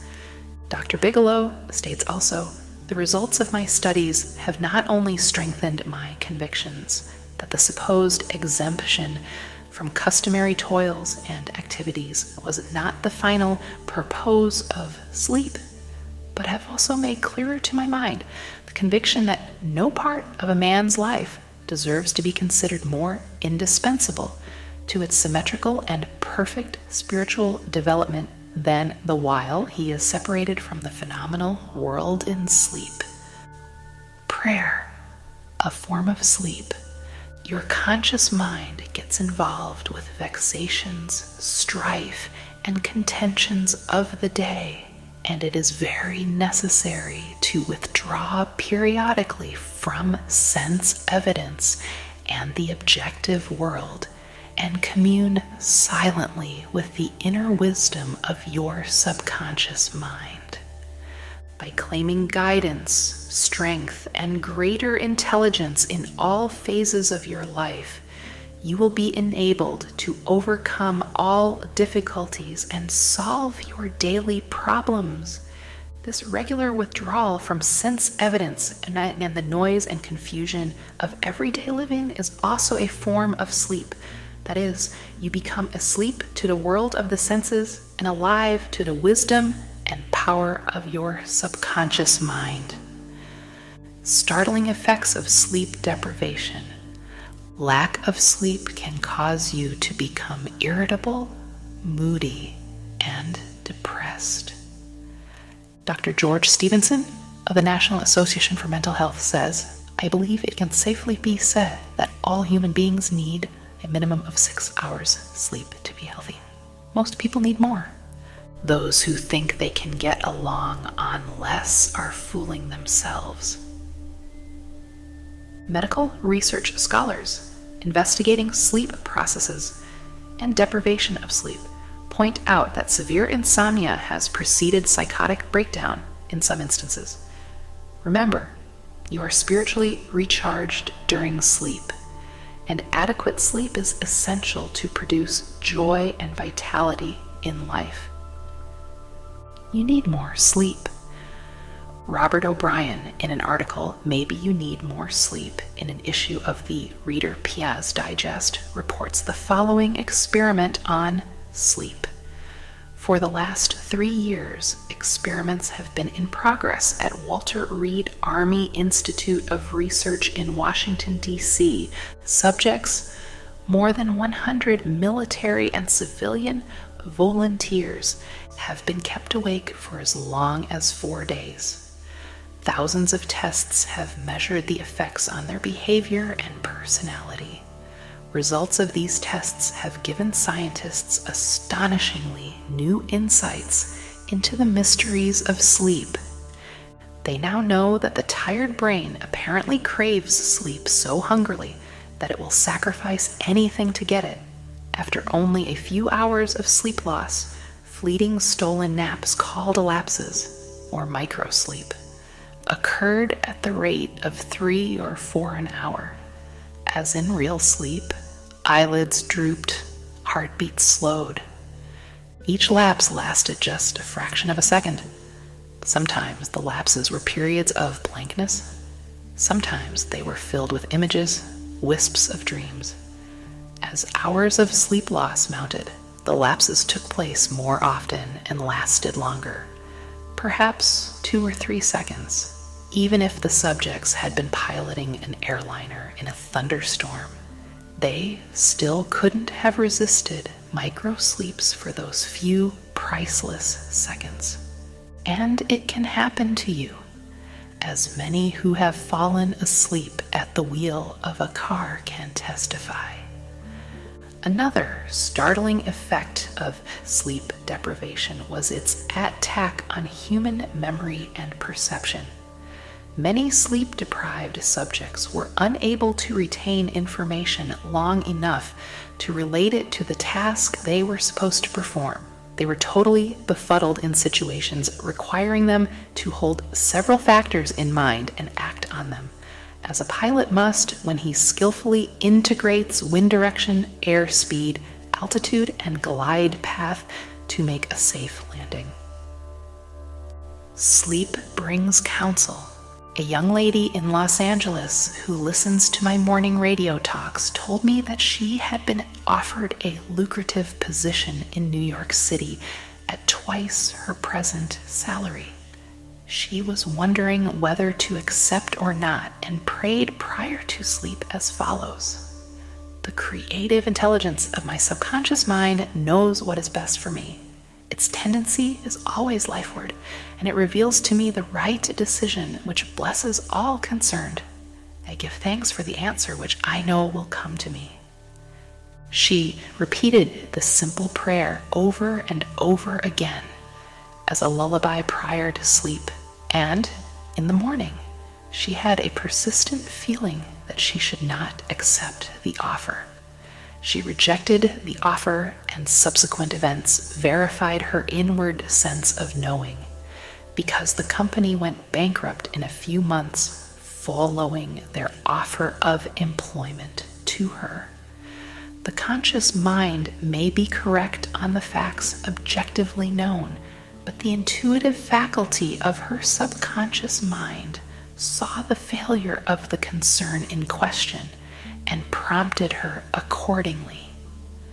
Saved from certain disaster, I will illustrate how the wisdom of your subconscious mind can instruct you and protect you relative to your request for right action as you go to sleep.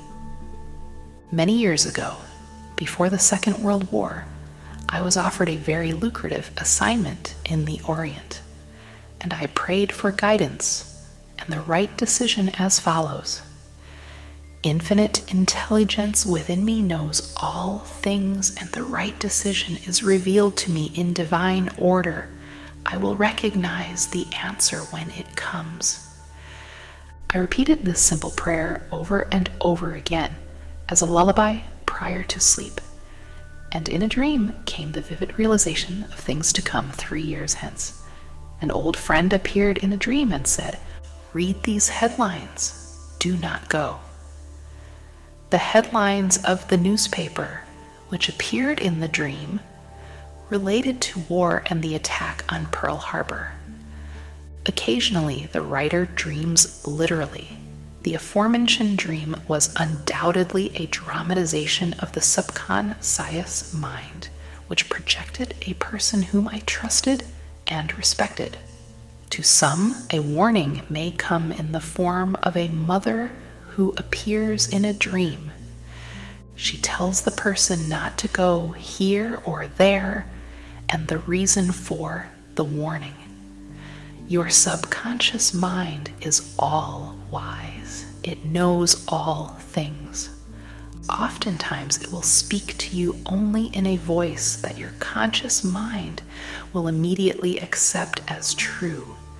Sometimes your subconscious will warn you in a voice which sounds like that of your mother or some loved one, which may cause you to stop on the street.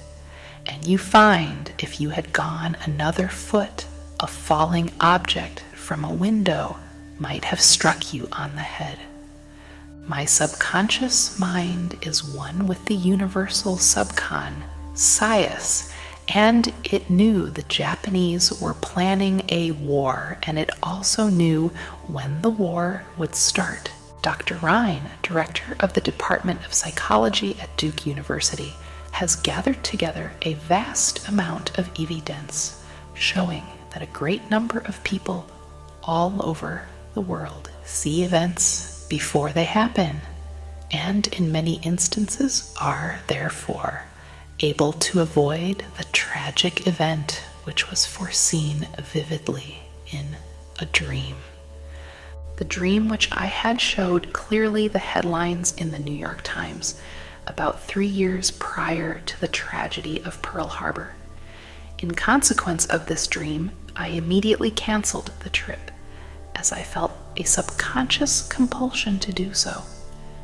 3 years later, the Second World War proved the truth of the inner voice of intuition. Your future is in your subconscious mind. Remember that the future, the result of your habitual thinking, is already in your mind, except when you change it through prayer. The future of a country, likewise, is in the collective subconscious of the people of that nation. There is nothing strange in the dream I had wherein I saw the headlines of the New York newspapers long before the war began. The war had already taken place in mind, and all the plans of attack were already engraved on that great recording instrument, the subconscious mind or collective unconscious of the universal mind. Tomorrow's events are in your subconscious mind. So are next week's and next month's, and they may be seen by a highly psychic or clairvoyant person. No disaster or tragedy can happen to you if you decide to pray. Nothing is predetermined or foreordained. Your mental attitude, that is, the way you think, feel, and believe determines your destiny. You can, through scientific prayer, which is explained in a previous chapter, mold, fashion, and create your own future. Whatsoever a man soweth, that shall he also reap. A catnap nets him $15,000. One of my students mailed me a newspaper clipping 3 or 4 years ago about a man called Ray Hammerstrom, a roller at the steelworks in Pittsburgh, operated by Jones and Laughlin Steel Corporation. He received $15,000 for his dream. According to the article, the engineers could not fix a faulty switch in a newly installed bar mill, which controlled the delivery of straight bars to the cooling beds. The engineers worked on the switch about 11 or 12 times to no avail. Hammerstrom thought a lot about the problem and tried to figure out a new design, which might work. Nothing worked. One afternoon, he lay down for a nap, and prior to sleep, he began to think about the answer to the switch problem.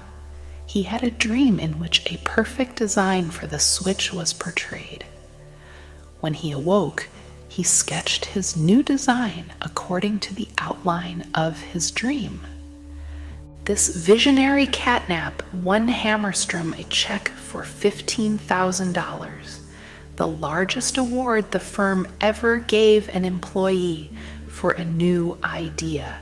How a famous professor solved his problem in sleep, Dr. H.V. Helprecht, professor of Assyrian at the University of Pennsylvania, wrote as follows: "One Saturday evening, I had been wearying myself in the vain attempt to decipher 2 small fragments of agate which were supposed to belong to the finger rings of some Babylonians. About midnight, weary and exhausted, I went to bed and dreamed the following remarkable dream. A tall, thin priest of Nippur, about 40 years of age, led me to the treasure chamber of the temple. A small, low-ceilinged room without windows, while scraps of agate and lapis lazuli lay scattered on the floor. Here he addressed me as follows: The 2 fragments, which you have published separately on pages 22 and 26 belong together, are not finger rings. The first 2 rings served as earrings for the statue of the god. The 2 fragments you have are the portions of them. If you will put them together, you will have confirmation of my words." I awoke at once. I examined the fragments, and, to my astonishment, found the dream verified. The problem was then, at last, solved. This demonstrates clearly the creative manifestation of his subconscious mind, which knew the answer to all his problems. How the subconscious worked for a famous writer while he slept, Robert Louis Stevenson, in one of his books, Across the Plains, devotes a whole chapter to dreams. He was a vivid dreamer and had the persistent habit of giving specific instructions to his subconscious every night prior to sleep. He would request his subconscious to evolve stories for him while he slept. For example, if Stevenson's funds were at low ebb, his command to his subconscious would be something like this: "Give me a good, thrilling novel which will be marketable and profitable." His subconscious responded magnificently. Stevenson said, "These little brownies, the intelligences and powers of his subconscious, can tell me a story piece by piece like a serial and keep me, its supposed creator, all the while in total ignorance of where they aim." And he added, "That part of my work which is done when I am up and about, while he is consciously aware and awake, is by no means necessarily mine, since all goes to show that the brownies have a hand in it even then. Sleep in peace and wake in joy. To those who suffer from insomnia, you will find the following prayer very effective. Repeat it slowly, quietly, and lovingly. Prior to sleep, my toes are relaxed, my ankles are relaxed, my abdominal muscles are relaxed, my heart and lungs are relaxed, my hands and arms are relaxed, my neck is relaxed, my brain is relaxed, my face is relaxed, my eyes are relaxed, my whole mind and body are relaxed. I fully and freely forgive everyone, and I sincerely wish for them harmony, health, peace, and all the blessings of me. I am at peace. I am poised, serene, and calm. I rest in security and in peace. A great stillness steals over me, and a great calm quiets my whole being as I realize the divine presence within me. I know that the realization of life and love heals me. I wrap myself in the mantle of love and fall asleep filled with goodwill for all. Throughout the night, peace remains with me, and in the morning I shall be filled with life and love. A circle of love is drawn around me. I will fear no evil, for thou art with me. I sleep in peace, I wake in joy, and in him I live, move, and have my being. Summary of your aids. To the wonders of sleep. 1. If you are worried that you will not wake up on time, suggest to your subconscious mind prior to sleep the exact time you wish to arise, and it will awaken you. It needs no clock. Do the same thing with all problems. There is nothing too hard for your subconscious. 2. Your subconscious never sleeps. It is always on the job. It controls all your vital functions. Forgive yourself and everyone else before you go to sleep, and healing will take place much more rapidly. 3. Guidance is given you while you are asleep, sometimes in a dream. The healing currents are also released, and in the morning you feel refreshed and rejuvenated. 4. When troubled by the vexations and strife of the day, still the wheels of your mind and think about the wisdom and intelligence lodged in your subconscious mind, which is ready to respond to you. This will give you peace, strength, and confidence. 5. Sleep is essential for peace of mind and health of body. Lack of sleep can cause irritation, depression, and mental disorders. You need 8 hours sleep.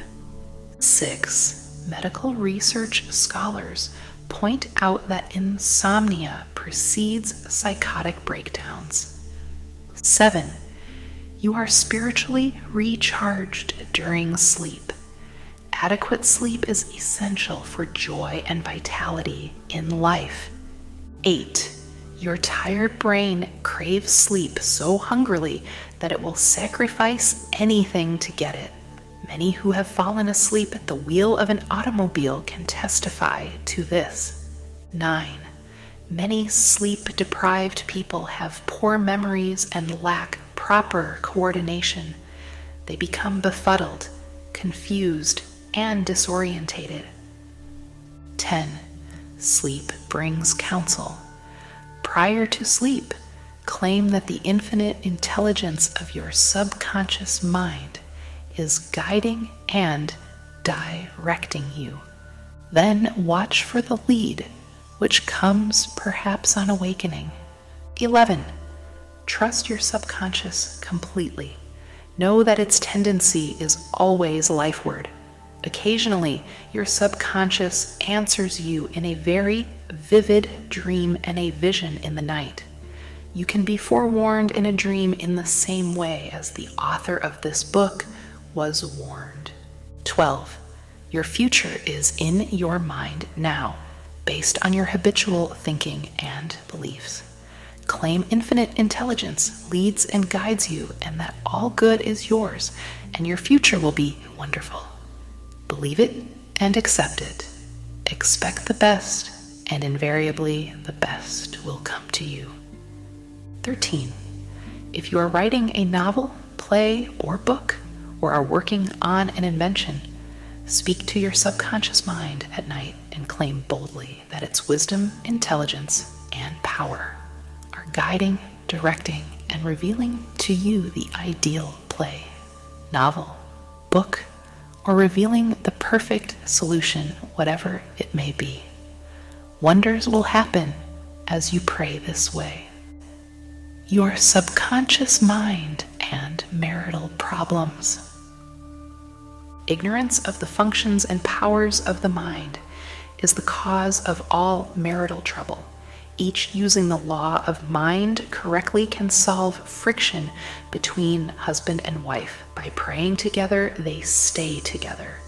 The contemplation of divine ideals, the study of the laws of life, the mutual agreement on a common purpose and plan, and the enjoyment of personal freedom bring about that harmonious marriage, that wedded bliss, that sense of oneness where the two become one. The best time to prevent divorce is before marriage. It is not wrong to try to get out of a very bad situation. But why get into the bad situation in the first place?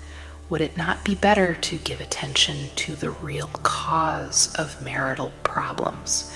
In other words, to really get at the root of the matter involved.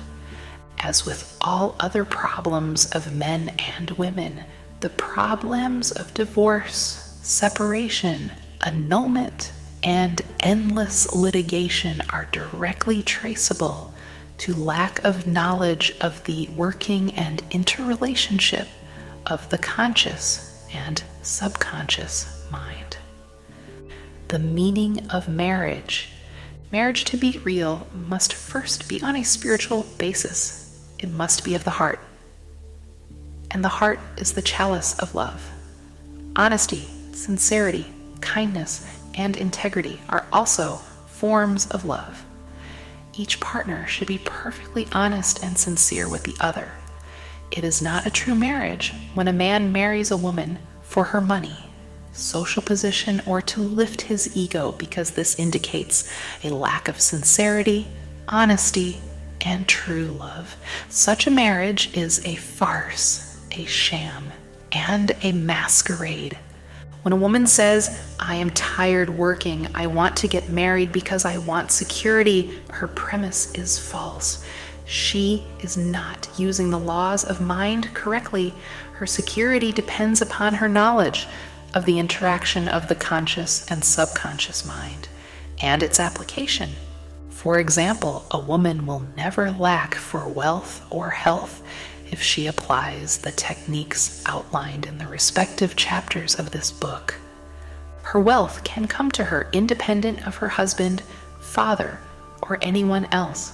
A woman is not dependent on her husband for health, peace, joy, inspiration, guidance, love, wealth, security, happiness, or anything in the world. Her security and peace of mind come from her knowledge of the inner powers within her and from the constant use of the laws of her own mind in a constructive fashion. How to attract the ideal husband. You are now acquainted with the way your subconscious mind works. You know that whatever you impress upon it will be experienced in your world. Begin now to impress your subconscious mind with the qualities and characteristics you desire in a man. The following is an excellent technique. Sit down at night in your armchair, close your eyes, let go, relax the body, become very quiet, passive, and receptive. Talk to your subconscious mind and say to it, "I am now attracting a man into my experience who is honest, sincere, loyal, faithful, peaceful, happy, and prosperous.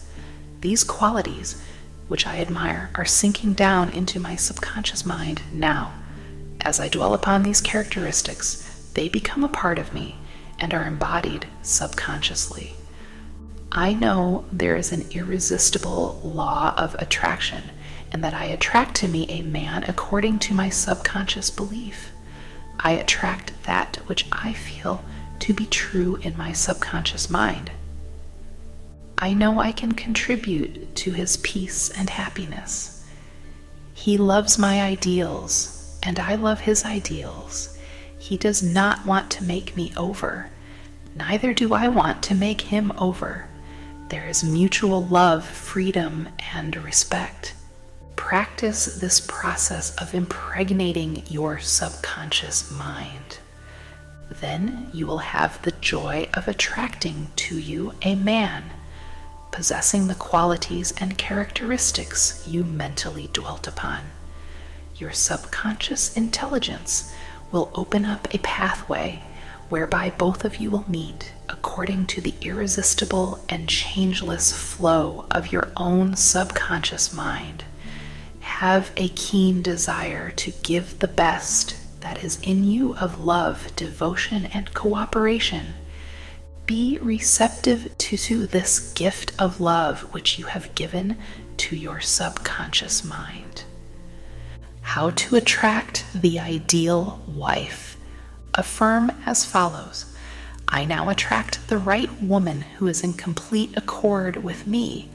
This is a spiritual union because it is divine love functioning through the personality of someone with whom I blend perfectly. I know I can give to this woman love, light, peace, and joy. I feel and believe I can make this woman's life full, complete, and wonderful. I now decree that she possesses the following qualities and attributes. She is spiritual, loyal, faithful, and true. She is harmonious, peaceful, and happy. We are irresistibly attracted to each other. Only that which belongs to love, truth, and beauty can enter my experience. I accept my ideal companion now. As you think quietly and with interest on the qualities and attributes which you admire in the companion you seek, you will build the mental equivalent into your mentality.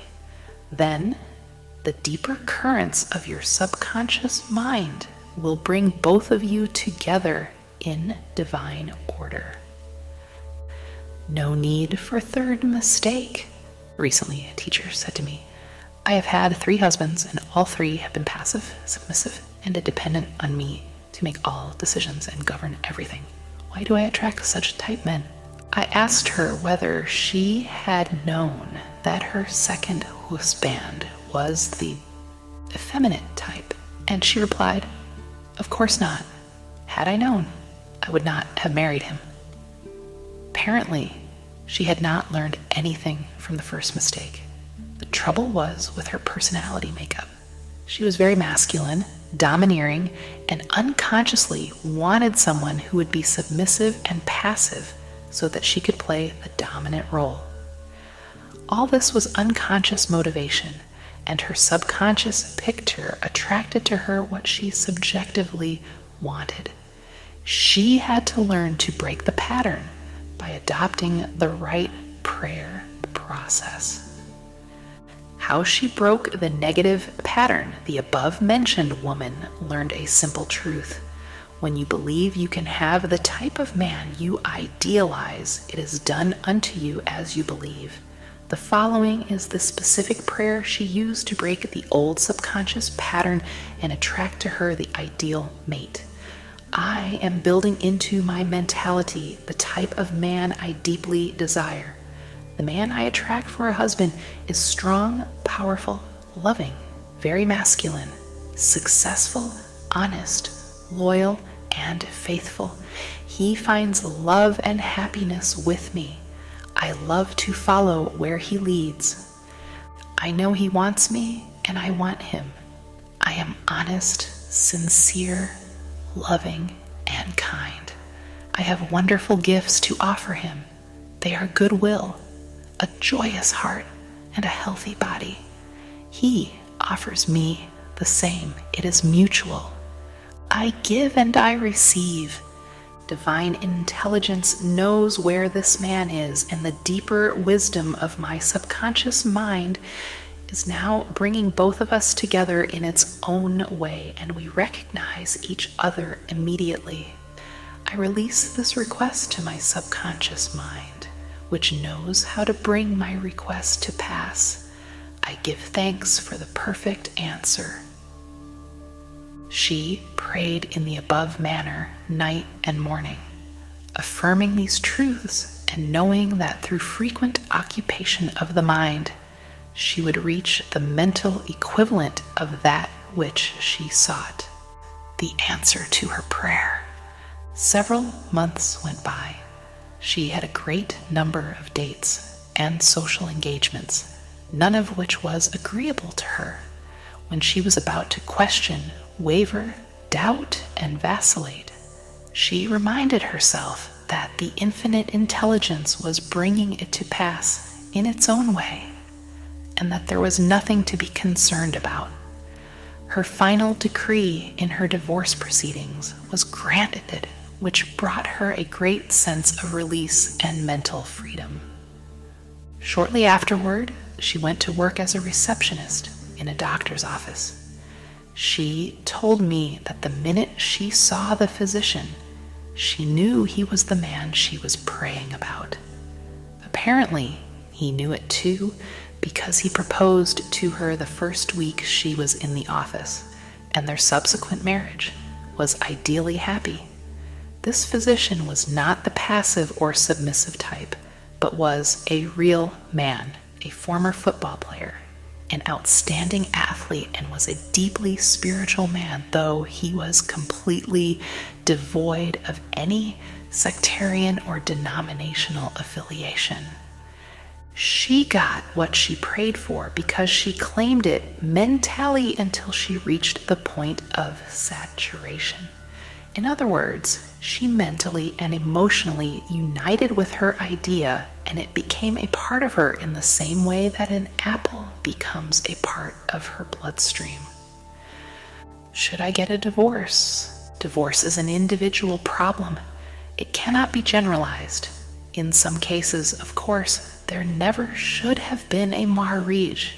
In some cases, divorce is not the solution. No more so than marriage is the solution for a lonely man. Divorce may be right for one person and wrong for another. A divorced woman may be far more sincere and noble than many of her married sisters who perhaps are living a lie. For example, I once talked with a woman whose husband was a dope fiend, an ex-convict, a wife-beater, and a non-provider. She had been told it was wrong to get a divorce. I explained to her that marriage is of the heart. If two hearts blend harmoniously, lovingly, and sincerely, that is the ideal marriage. The pure action of the heart is love. Following this explanation, she knew what to do. She knew in her heart that there is no divine law which compelled her to be browbeaten, intimidated, and beaten because someone said, "I pronounce you man and wife." If you are in doubt as to what to do, ask for guidance, knowing that there is always an answer and you will receive it. Follow the lead that comes to you in the silence of your soul. It speaks to you in peace. Drifting into divorce. Recently, a young couple married for only a few months was seeking a divorce. I discovered that the young man had a constant fear that his wife would leave him. He expected rejection and he believed that she would be unfaithful. These thoughts haunted his mind and became an obsession with him. His mental attitude was one of separation and suspicion. She felt unresponsive to him. It was his own feeling or atmosphere of loss and separation operating through them. This brought about a condition or action in accordance with the mental pattern behind it. There is a law of action and reaction, or cause and effect. The thought is the action, and the response of the subconscious mind is the reaction. His wife left home and asked for a divorce, which is what he feared and believed she would do. Divorce begins in the mind. Divorce takes place first in the mind. The legal proceedings follow after. These two young people were full of resentment, fear, suspicion, and anger. These attitudes weaken, exhaust, and debilitate the whole being. They learned that hate divides and that love unites. They began to realize what they had been doing with their minds. Neither one of them knew the law of mental action, nor they were misusing their minds and bringing on chaos and misery. These two people went back together at my suggestion and experimented with prayer therapy. They began to radiate love, peace, and goodwill to each other. Each one practiced radiating harmony, health, peace, and love to the other, and they alternated in the reading of the Psalms every night. Their marriage is growing more beautiful every day. The nagging wife. Many times the reason the wife nags is because she gets no attention. Oftentimes it is a craving for love and affection. Give your wife attention and show your appreciation. Praise and exalt all her many good points. There is also the nagging type of woman who wants to make the man conform to her particular pattern. This is about the quickest way in the world to get rid of a man. The wife and the husband must cease being scavengers, always looking at the petty faults or errors in each other. Let each give attention and praise for the constructive and wonderful qualities in the other. The brooding husband. If a man begins to brood, grows morbid against his wife because of the things she said or did, he is, psychologically speaking, committing adultery. One of the meanings of adultery is idolatry, that is, giving attention to or uniting mentally with that which is negative and destructive. When a man is silently resenting his wife and is full of hostility toward her, he is unfaithful. He is not faithful to his marriage vows, which are to love, cherish, and honor her all the days of his life. The man who is brooding, bitter, and resentful can swallow his sharp remarks, abate his anger, and he can go to great lengths to be considerate, kind, and courteous. He can deftly skirt the differences. Through praise and mental effort, he can get out of the habit of antagonism. Then he will be able to get along better, not only with his wife, but with business associates also. Assume the harmonious state, and eventually you will find peace and harmony. The great mistake. A great mistake is to discuss your marital problems or difficulties with neighbors and relatives. Suppose, for example, a wife says to the neighbor, "John never gives me any money. He treats my mother abominably, drinks to excess, and is constantly abusive and insulting." Now, this wife is degrading and belittling her husband in the eyes of all the neighbors and relatives. He no longer appears as the ideal husband to them. Never discuss your marital problems with anyone except a trained counselor. Why cause numerous people to think negatively of your marriage? Moreover, as you discuss and dwell upon these shortcomings of your husband, you are actually creating these states within yourself. Who is thinking and feeling it? You are. As you think and feel, so are you. Relatives will usually give you the wrong advice. It is usually biased and prejudiced because it is not given in an impersonal way. Any advice you receive which violates the golden rule, which is a cosmic law, is not good or sound. It is well to remember that no two human beings ever lived beneath the same roof without clashes of temperament, periods of hurts and strain. Never display the unhappy side of your marriage to your friends. Keep your quarrels to yourself. Refrain from criticism and condemnation of your partner. Don't try to make your wife over. A husband must not try to make his wife over into a second edition of himself. The tactless attempt to change her in many ways is foreign to her nature. These attempts are always foolish and many times result in dissolution of the marriage. These attempts to alter her destroy her pride and self-esteem and arouse a spirit of contrariness and resentment that proves fatal to the marriage bond.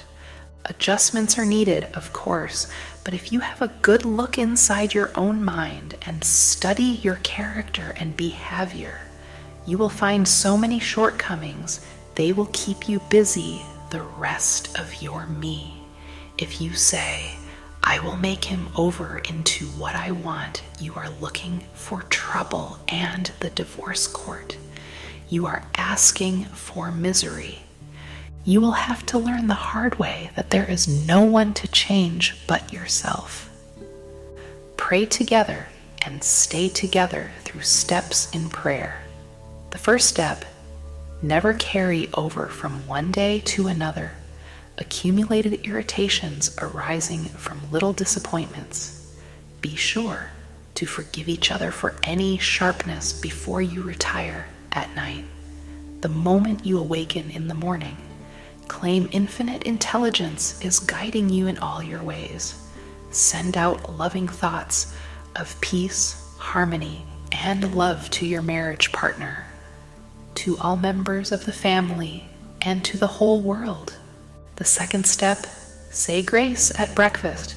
Give thanks for the wonderful food, for your abundance, and for all your blessings. Make sure that no problems, worries, or arguments shall enter into the table conversation. The same applies at dinner time. Say to your wife or husband, I appreciate all you are doing, and I radiate love and goodwill to you all day long. The third step, the husband and wife should alternate in praying each night. Do not take your marriage partner for granted. Show your appreciation and love. Think appreciation and goodwill rather than condemnation, criticism, and nagging. The way to build a peaceful home and a happy marriage is to use a foundation of love, beauty, harmony, mutual respect, faith in God, and all things good. Read the 23rd, 27th, and 91st Psalms, the 11th chapter of Hebrews, the 13th chapter of 1 Corinthians, and other great texts of the Bible before going to sleep. As you practice these truths, your marriage will grow more and more blessed through the years. Review your actions. 1. Ignorance of mental and spiritual laws is the cause of all marital unhappiness. By praying scientifically together, you stay together. 2. The best time to prevent divorce is before marriage. If you learn how to pray in the right way, you will attract the right mate for you. 3. Marriage is the union of a man and woman who are bound together by love. Their hearts beat as one, and they move onward, upward, and Godward. 4. Marriage does not bequeath happiness.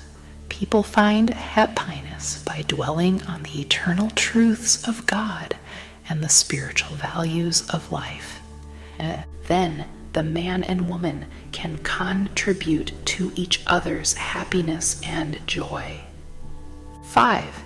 You attract the right mate by dwelling on the qualities and characteristics you admire in a woman or a man, and then your subconscious mind will bring you together in divine order. 6. You must build into your mentality the mental equivalent of what you want in a marriage partner.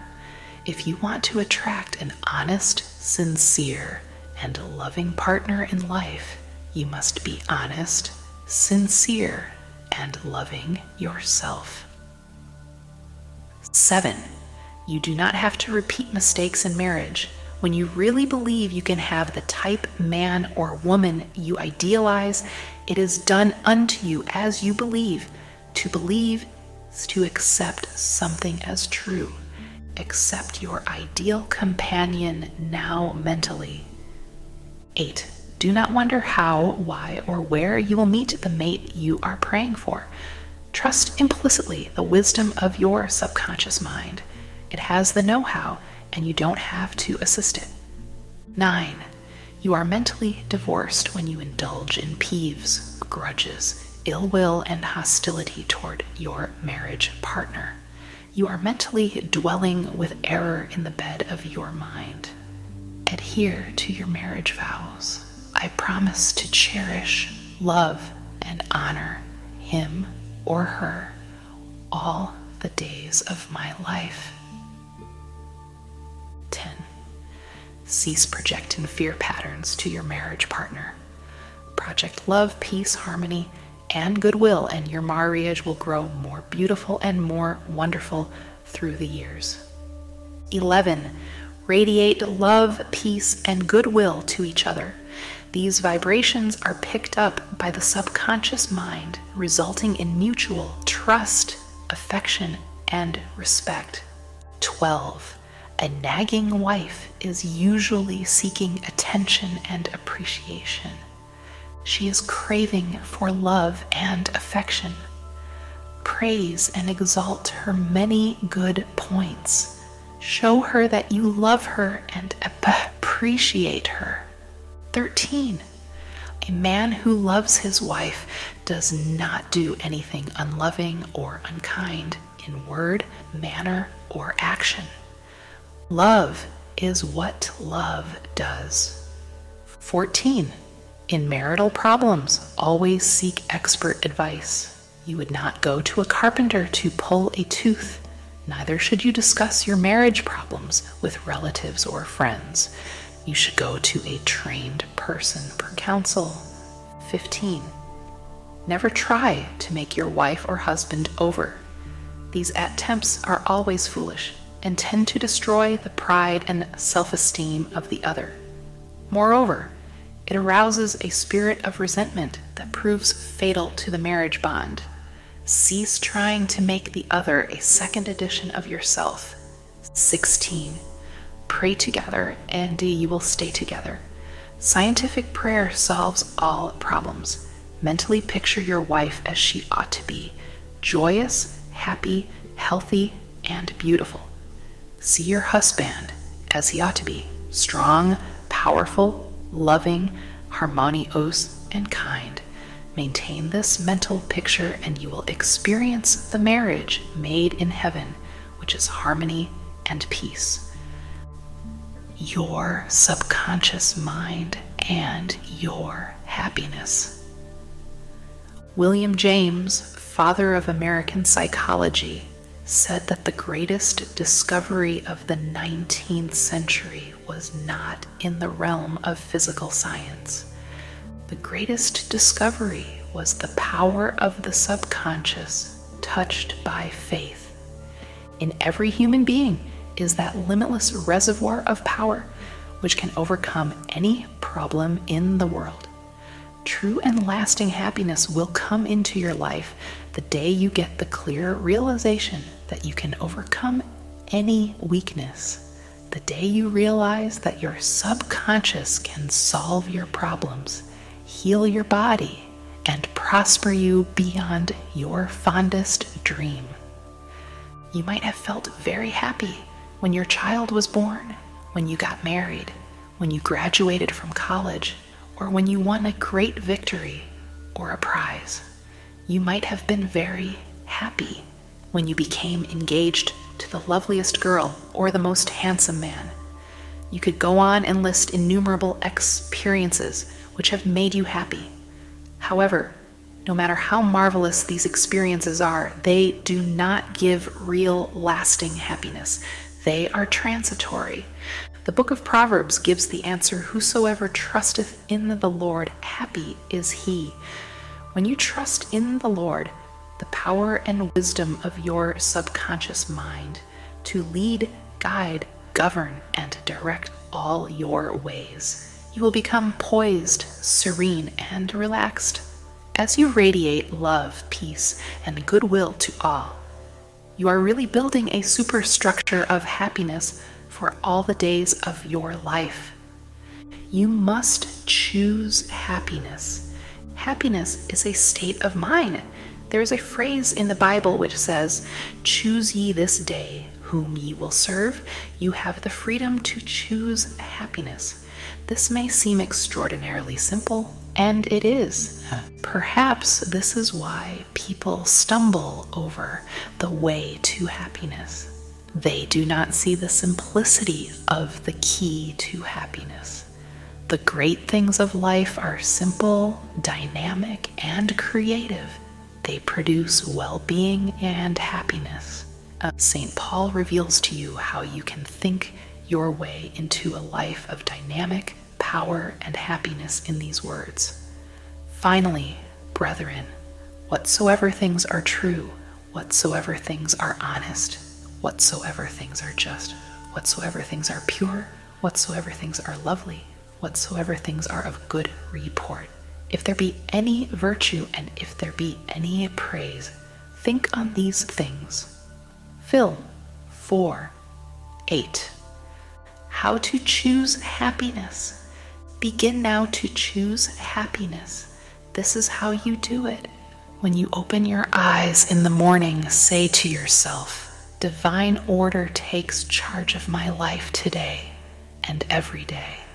All things work together for good for me today. This is a new and wonderful day for me.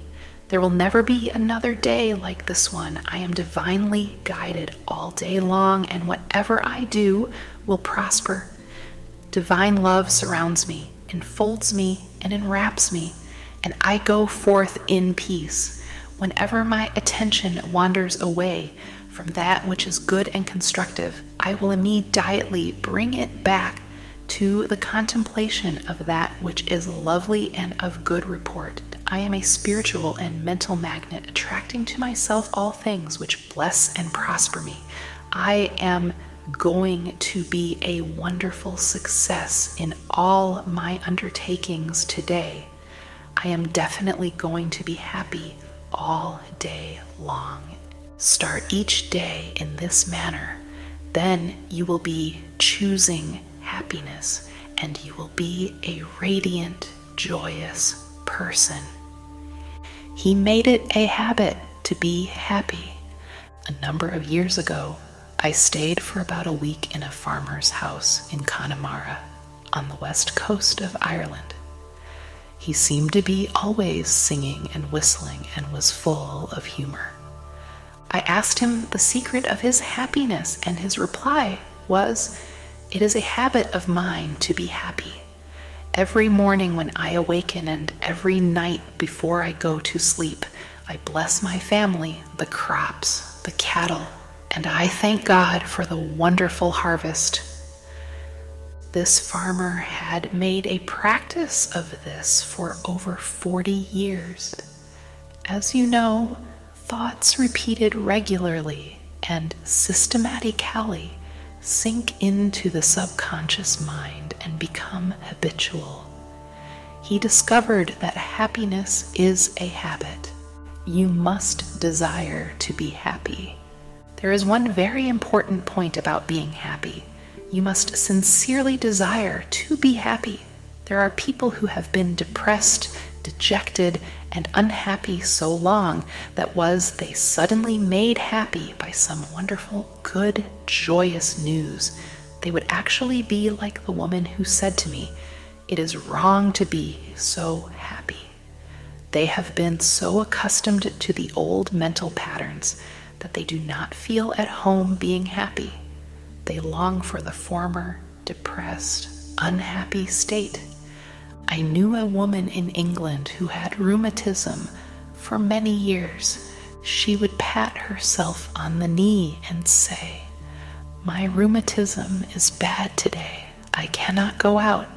My rheumatism keeps me miserable." This dear elderly lady got a lot of attention from her son, daughter, and the neighbors. She really wanted her rheumatism. She enjoyed her misery, as she called it. This woman did not really want to be happy. I suggested a curative procedure to her.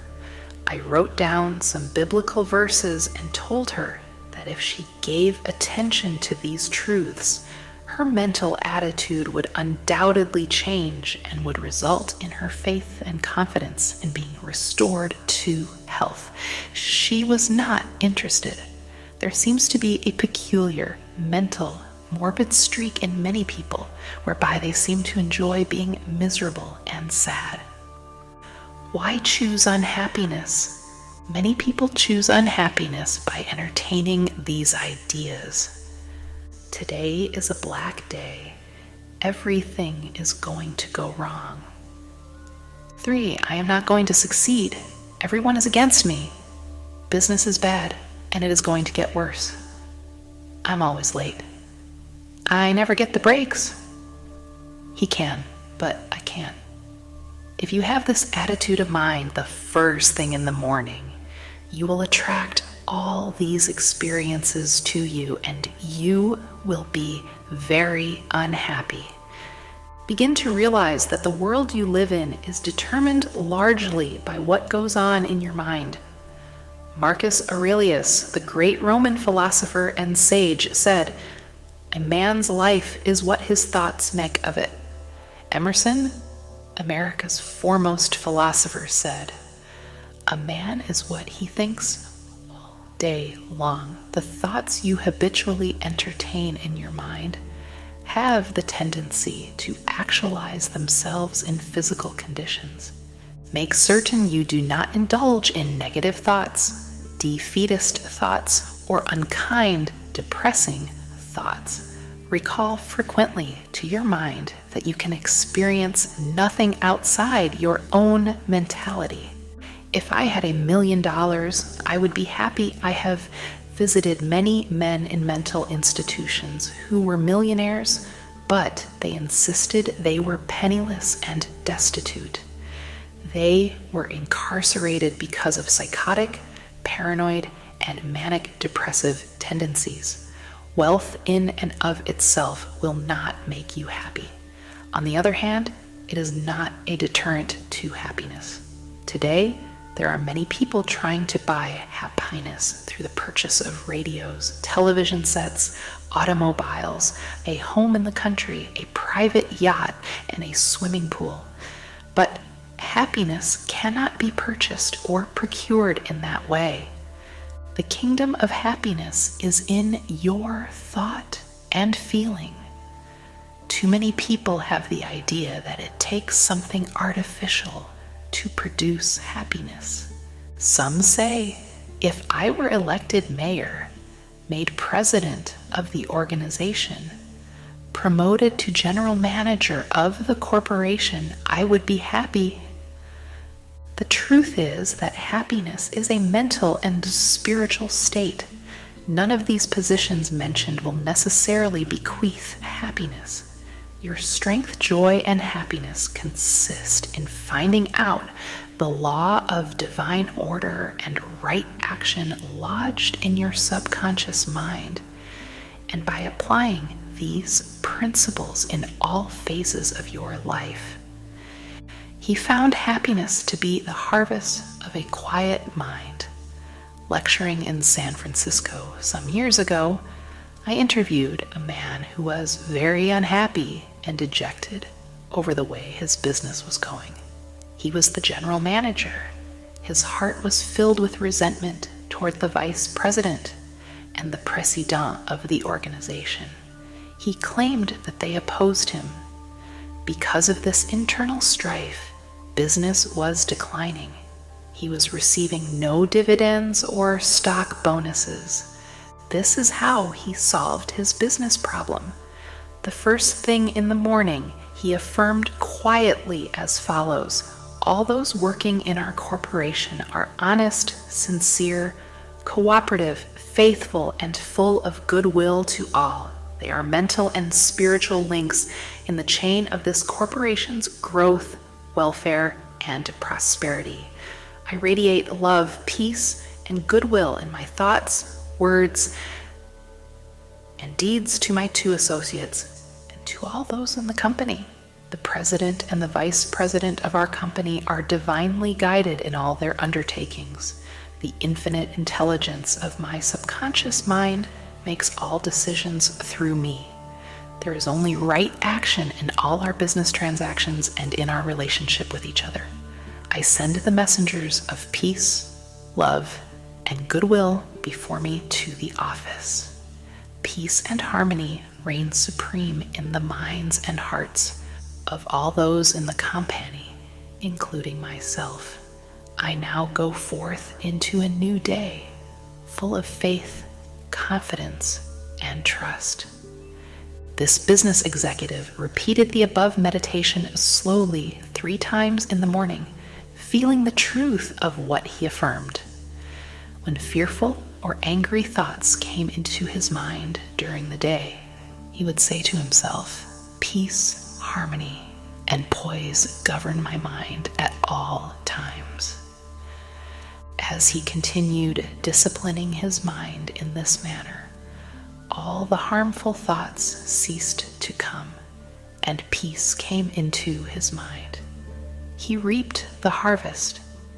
Subsequently, he wrote me to the effect that at the end of about 2 weeks of reordering his mind, the president and the vice president called him into the office, praised his operations and his new constructive ideas, and remarked how fortunate they were in having him as general manager. He was very happy in discovering that man finds happiness within himself.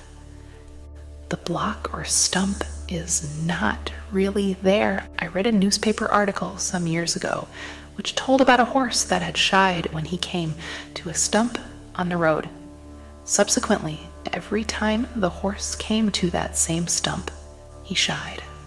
The farmer dug the stump out, burned it, and leveled the old road. Yet, for 25 years, every time the horse passed the place where the former stump was, he shied. The horse was shying at the memory of a stump.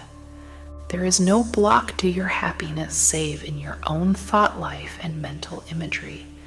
Is fear or worry holding you back? Fear is a thought in your mind. You can dig it up this very moment by supplanting it with faith in success, achievement, and victory over all problems. I knew a man who failed in business. He said to me, "I made mistakes. I've learned a lot. I am going back into business, and I will be a tremendous success." He faced up to that stump in his mind. He did not whine or complain, but he tore up the stump of failure, and through believing in his inner powers to back him up, he banished all fear, thoughts, and old depressions. Believe in yourself, and you will succeed and be happy. The happiest people, the happiest man, is he who constantly brings forth and practices what is best in him. Happiness and virtue complement each other. The best are not only the happiest, but the happiest are usually the best in the art of living life successfully. God is the highest and best in you. Express more of God's love, light, truth, and beauty, and you will become one of the happiest persons in the world today. Epictetus, the Greek Stoic philosopher, said, "There is but one way to tranquility of mind and happiness.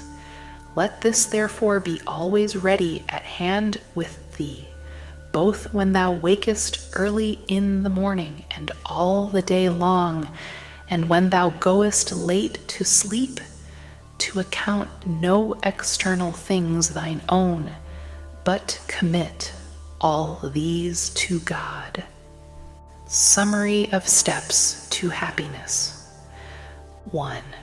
William James said that the greatest discovery of the 19th century was the power of the subconscious mind touched by faith. 2. There is tremendous power within you. Happiness will come to you when you acquire a sublime confidence in this power.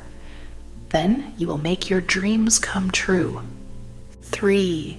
You can rise victorious over any defeat and realize the cherished desires of your heart through the marvelous power of your subconscious mind. This is the meaning of whosoever trusteth in the Lord, spiritual laws of the subconscious mind. Happy is he. 4.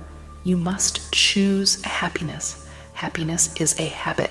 It is a good habit to ponder often on whatsoever things are true, whatsoever things are honest, whatsoever things are just, whatsoever things are pure, whatsoever things are lovely, whatsoever things are of good report. If there be any virtue and if there be any praise, think on these things. Phil. 4. 8. 5. When you open your eyes in the morning, say to yourself, I choose happiness today. I choose success today. I choose right action today. I choose love and goodwill for all today. I choose peace today. Pour life, love, and interest into this affirmation, and you have chosen happiness. 6. Give thanks for all your blessings several times a day. Furthermore, pray for the peace, happiness, and prosperity of all members of your family, your associates, and all people everywhere. 7. You must sincerely desire to be happy. Nothing is accomplished without desire. Desire is a wish with wings of imagination and faith. Imagine the fulfillment of your desire and feel its reality, and it will come to pass. Happiness comes in answered prayer. 8. By constantly dwelling on thoughts of fear, worry, anger, hate, and failure, you will become very depressed and unhappy. Remember, your life is what your thoughts make of it. 9. You cannot buy happiness with all the money in the world. Some millionaires are very happy. Some are very unhappy. Many people with very little worldly goods are very happy, and some are very unhappy. Some married people are happy, and some very unhappy. Some single people are happy, and some are very unhappy. The kingdom of happiness is in your thought and feeling. 10. Happiness is the harvest of a quiet mind. Anchor your thoughts on peace, poise, security, and divine guidance, and your mind will be productive of happiness. 11. There is no block to your happiness. External things are not causative. These are effects, not cause. Take your cue from the only creative principle within you. Your thought is cause, and a new cause produces a new effect. Choose happiness. 12. The happiest man is he who brings forth the highest and the best in him. God is the highest and the best in him, for the kingdom of God is within. Your subconscious mind and harmonious human relations.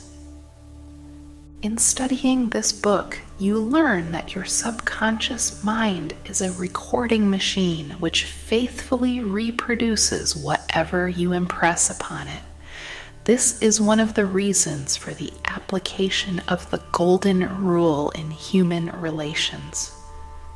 Matt 7:12 says, "All things whatsoever ye would that men should do unto you, do ye even so to them." This quotation has outer and inner meanings. You are interested in its inner meaning from the standpoint of your subconscious mind, which is, as you would that men should think about you, think you about them in like manner. As you would that men should feel about you, feel you also about them in like manner. As you would want men to act toward you, act you toward them in like manner. For example, you may be polite and courteous to someone in your office, but when his back is turned, you are very critical and resentful toward him in your mind. Such negative thoughts are highly destructive to you. It is like taking poison. You are actually taking mental poisons, which rob you of vitality, enthusiasm, strength, guidance, and goodwill. These negative thoughts and emotions sink down into your subconscious and cause all kinds of difficulties and maladies in your life. The master key to happy relationships with others: judge not, that ye be not judged. For with what judgment ye judge, ye shall be judged, and with what measure ye mete, it shall be measured to you again. Matthew 7:1-2.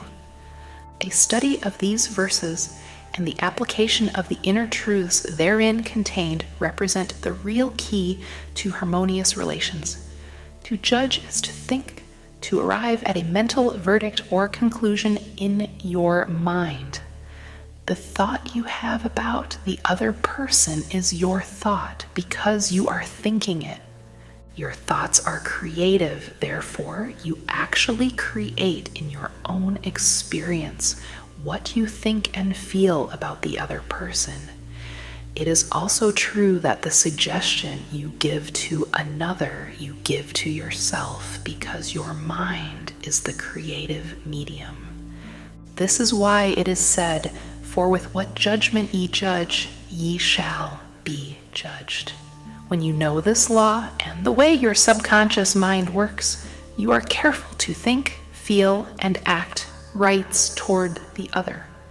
These verses teach you about the emancipation of man and reveal to you the solution to your individual problems.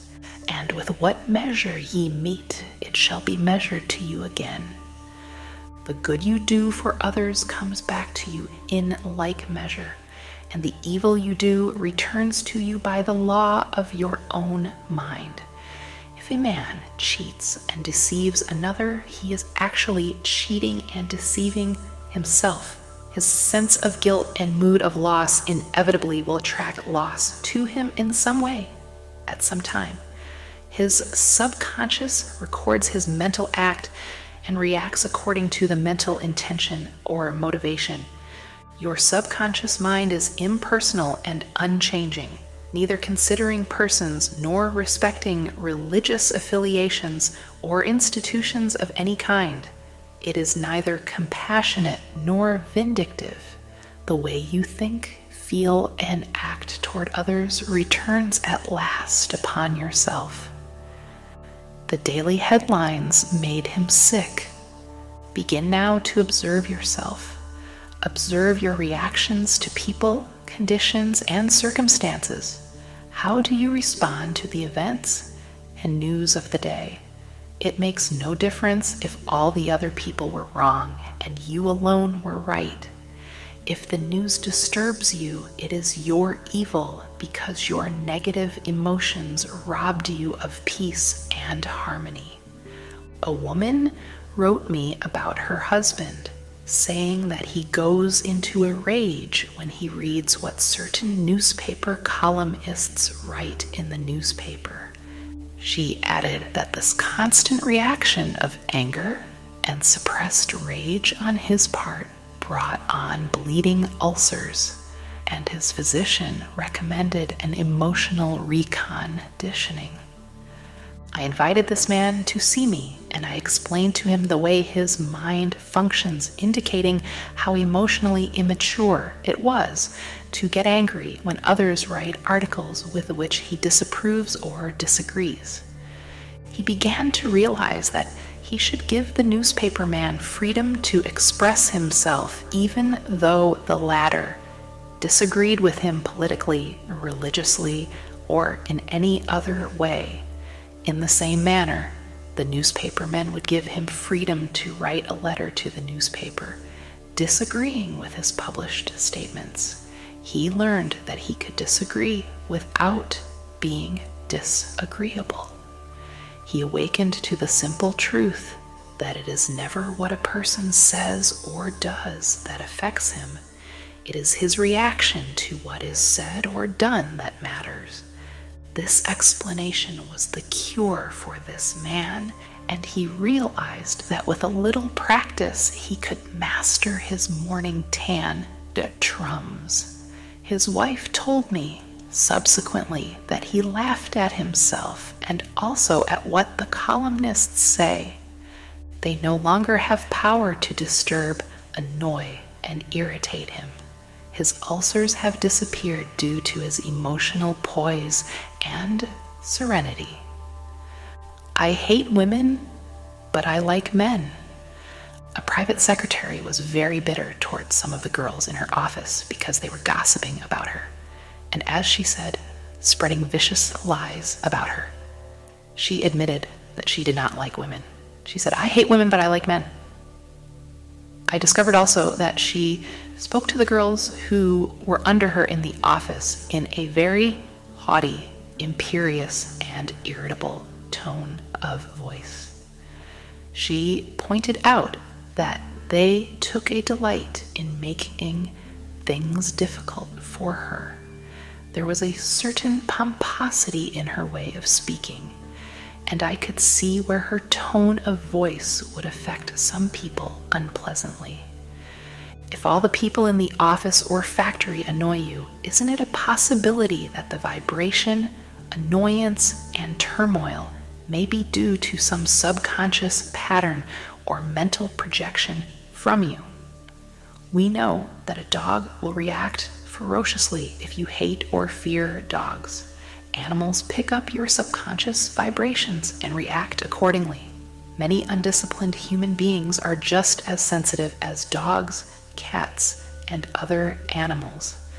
I suggested a process of prayer to this private secretary who hated women, explaining to her that when she began to identify herself with spiritual values and commence to affirm the truths of life, her voice, mannerisms, and hatred of women would completely disappear.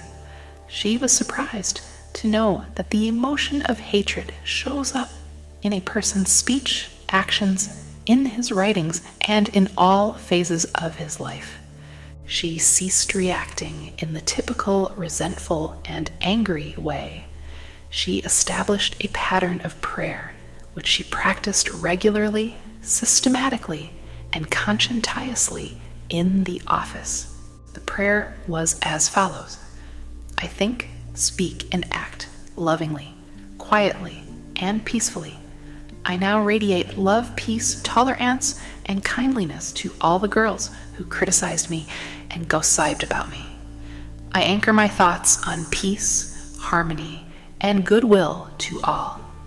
Whenever I am about to react negatively, I say firmly to myself, I am going to think, speak, and act from the standpoint of the principle of harmony, health, and peace within myself. Creative intelligence leads, rules, and guides me in all my ways. The practice of this prayer transformed her life, and she found that all criticism and annoyance ceased. The girls became co-workers and friends along life's journey. She discovered that there is no one to change but myself. myself. His inner speech held back his promotion. One day, a salesman came to see me and described his difficulties in working with the sales manager of his organization. He had been with the company 10 years and had received no promotion or recognition of any kind. He showed me his sales figures, which were greater proportionately than the other men in the territory. He said that the sales manager did not like him, that he was unjustly treated, and that at conferences the manager was rude to him and at times ridiculed his suggestions. I explained that undoubtedly the cause was to a great degree within himself, and that his concept and belief about his superior bore witness to the reaction of this man. The measure we met shall be measured to us again. His mental measure or concept of the sales manager was that he was mean and cantankerous. He was filled with bitterness and hostility towards the executive. On his way to work, he conducted a vigorous conversation with himself, filled with criticism, mental arguments, recriminations, and denunciations of his sales manager. What he gave out mentally, he was inevitably bound to get back. The salesman realized that his inner speech was highly destructive because the intensity and force of his silent thoughts and emotions and personally conducted mental condemnation and vilification of the sales manager entered into his own subconscious mind. This brought about the negative response from his boss, as well as creating many other personal, physical, and emotional disorders. He began to pray frequently as follows: I am the only thinker in my universe. I am responsible for what I think about my boss. My sales manager is not responsible for the way I think about him. I refuse to give power to any person, place, or thing to annoy me or disturb me. I wish health, success, peace of mind, and happiness for my boss. I sincerely wish him well, and I know he is divinely guided in all his ways. He repeated this prayer out loud slowly, quietly, and feelingly, knowing that his mind is like a garden and that whatever he plants in the garden will come forth like seeds after their kind. I also taught him to practice mental imagery prior to sleep in this way. He imagined that his sales manager was congratulating him on his fine work, on his zeal and enthusiasm, and on his wonderful response from customers. He felt the reality of all this, felt his handshake, heard the tone of his voice, and saw him smile. He made a real mental movie, dramatizing it to the best of his ability. Night after night, he conducted this mental movie, knowing that his subconscious mind was the receptive plate on which his conscious imagery would be impressed. Gradually, by a process of what may be termed mental and spiritual osmosis, the impression was made on his subconscious mind, and the expression automatically came forth. The sales manager subsequently called him up to San Francisco, congratulated him, and gave him a new assignment as division sales manager over 100 men with a big increase in salary. He changed his concept and estimate of his boss, and the latter responded accordingly. Becoming emotionally mature. What the other person says or does cannot really annoy or irritate you except you permit him to disturb you. The only way he can annoy you is through your own thought. For example, if you get angry and you have to go through 4 stages in your mind, you begin to think about what he said. You decide to get angry and generate an emotion of rage. Then you decide to act. Perhaps you talk back and react in kind. You see that the thought, emotion, reaction, and action all take place in your mind. When you become emotionally mature, you do not respond negatively to the criticism and resentment of others. To do so would mean that you had descended to that state of low mental vibration and become one with the negative atmosphere of the other. Identify yourself with your aim in life and do not permit any person, place, or thing to deflect you from your inner sense of peace, tranquility, and radiant health. The meaning of love in harmonious human relations. Sigmund Freud, the Austrian founder of psychoanalysis, said that unless the personality has love, it sickens and dies. Love includes understanding, goodwill, and respect for the divinity in the other person. The more love and good will you emanate and exude, the more comes back to you. If you puncture the other fellow's ego and wound his estimate of himself, you cannot gain his goodwill. Recognize that every man wants to be loved and appreciated and made to feel important in the world. Realize that the other man is conscious of his true worth and that, like yourself, he feels the dignity of being an expression of the one life principle animating all men. As you do this consciously and knowingly, you build the other person up and he returns your love and goodwill.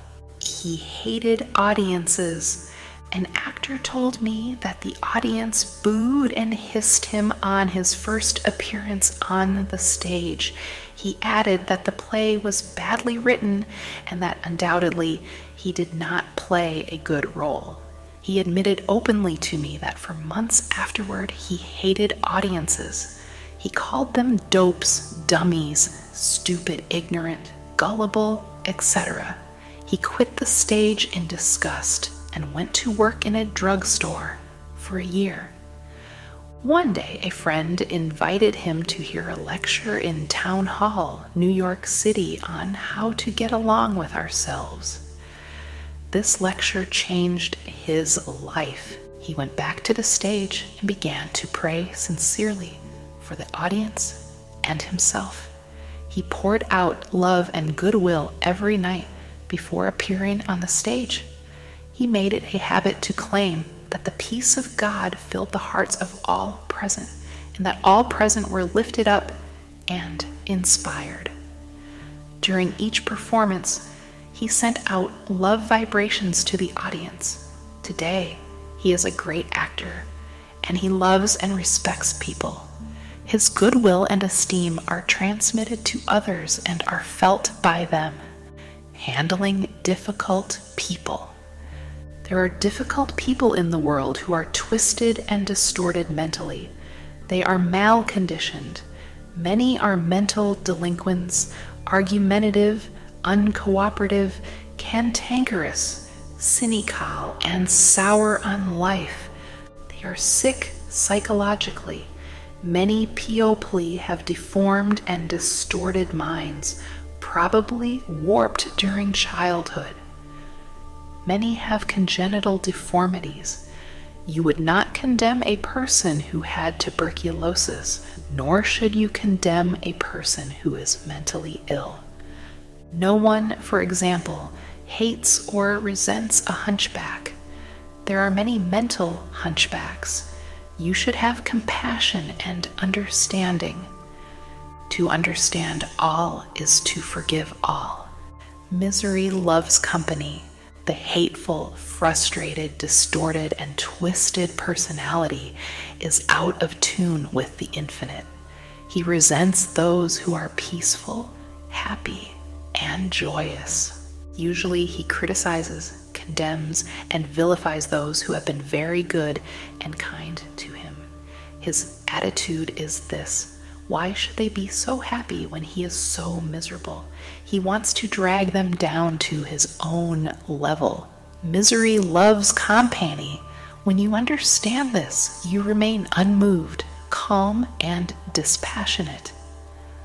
The practice of empathy in human relations. A girl visited me recently stating that she hated another girl in her office. She gave as her reason that the other girl was prettier, happier, and wealthier than she, and in addition, was engaged to the boss of the company where they worked. One day after the marriage had taken place, the crippled daughter, by a former marriage, of the woman whom she hated came into the office. The child put her arms around her mother and said, "Mommy, Mommy, I love my new daddy. Look what he gave me." She showed her mother a wonderful new toy. She said to me, "My heart went out to that little girl, and I knew how happy she must feel." I got a vision of how happy this woman was. All of a sudden, I felt love for her, and I went into the office and wished her all the happiness in the world, and I meant it. In psychological circles today, this is called empathy, which simply means the imaginative projection of your mental attitude into that of another. She projected her mental mood or the feeling of her heart into that of the other woman and began to think and look out through the other woman's brain. She was actually thinking and feeling as the other woman and also as the child, because she likewise had projected herself into the mind of the child. She was looking out from that vantage point on the child's mother. If tempted to injure or think ill of another, project yourself mentally into the mind of Moses and think from the standpoint of the 10 Commandments. If you are prone to be envious, jealous, or angry, project yourself into the mind of Jesus and think from that standpoint, and you will feel the truth of the words, "Love ye one another." Appeasement never wins. Do not permit people to take advantage of you and gain their point by temper tantrums, crying jags, or so-called heart attacks. These people are dictators who try to enslave you and make you do their bidding. Be firm but kind and refuse to yield. Appeasement never wins. Refuse to contribute to their delinquency, selfishness, and possessiveness. Remember, do that which is right. You are here to fulfill your ideal and remain true to the eternal verities and spiritual values of life, which are eternal. Give no one in all the world the power to deflect you from your goal, your aim in life, which is to express your hidden talents to the world, to serve humanity, and to reveal more and more of God's wisdom, truth, beauty to all people in the world. Remain true to your ideal. Know definitely and absolutely that whatever contributes to your peace, happiness, and fulfillment must of necessity bless all men who walk the earth. The harmony of the part is the harmony of the whole, for the whole is in the part, and the part is in the whole. All you owe the other, as Paul says, is love, and love is the fulfilling of the law of health, happiness, and peace of mind. Profitable pointers in human relations. 1. Your subconscious mind is a recording machine which reproduces your habitual thinking. Think good of the other, and you are actually thinking good about yourself. 2. A hateful or resentful thought is a mental poison. Do not think ill of another, for to do so is to think ill of yourself. You are the only thinker in your universe, and your thoughts are creative. 3. Your mind is a creative medium. Therefore, what you think and feel about the other, you are bringing to pass in your own experience. This is the psychological meaning of the golden rule. As you would that man should think about you, think you about them in the same manner. 4. To cheat, rob, or defraud another brings lack, loss, and limitation to yourself. Your subconscious mind records your inner motivations, thoughts, and feelings. These being of a negative nature, loss, limitation, and trouble come to you in countless ways. Actually, what you do to the other, you are doing to yourself. 5. The good you do, the kindness proffered, the love and goodwill you send forth will all come back to you multiplied in many ways. 6. You are the only thinker in your world. You are responsible for the way you think about the other. Remember, the other person is not 174. Responsible for the way you think about him. Your thoughts are reproduced. What are you thinking now about the other fellow? 7. Become emotionally mature and permit other people to differ from you. They have a perfect right to disagree with you, and you have the same freedom to disagree with them. You can disagree without being disagreeable. 8. Animals pick up your fear vibrations and snap at you. If you love animals, they will never attack you. Many undisciplined human beings are just as sensitive as dogs, cats, and other animals. 9. Your inner speech, representing your silent thoughts and feelings, is experienced in the reactions of others toward you. 10. Wish for the other what you wish for yourself. This is the key to harmonious human relations. 11. Change your concept and estimate of your employer. Feel and know he is practicing the golden rule and the law of love, and he will respond accordingly. 12. The other person cannot annoy you or irritate you except you permit him. Your thought is creative. You can bless him. If someone calls you a skunk, you have the freedom to say to the other, God's peace fills your soul. 14. Love is the answer to getting along with others. Love is understanding, goodwill, and respecting the divinity of the other. 15.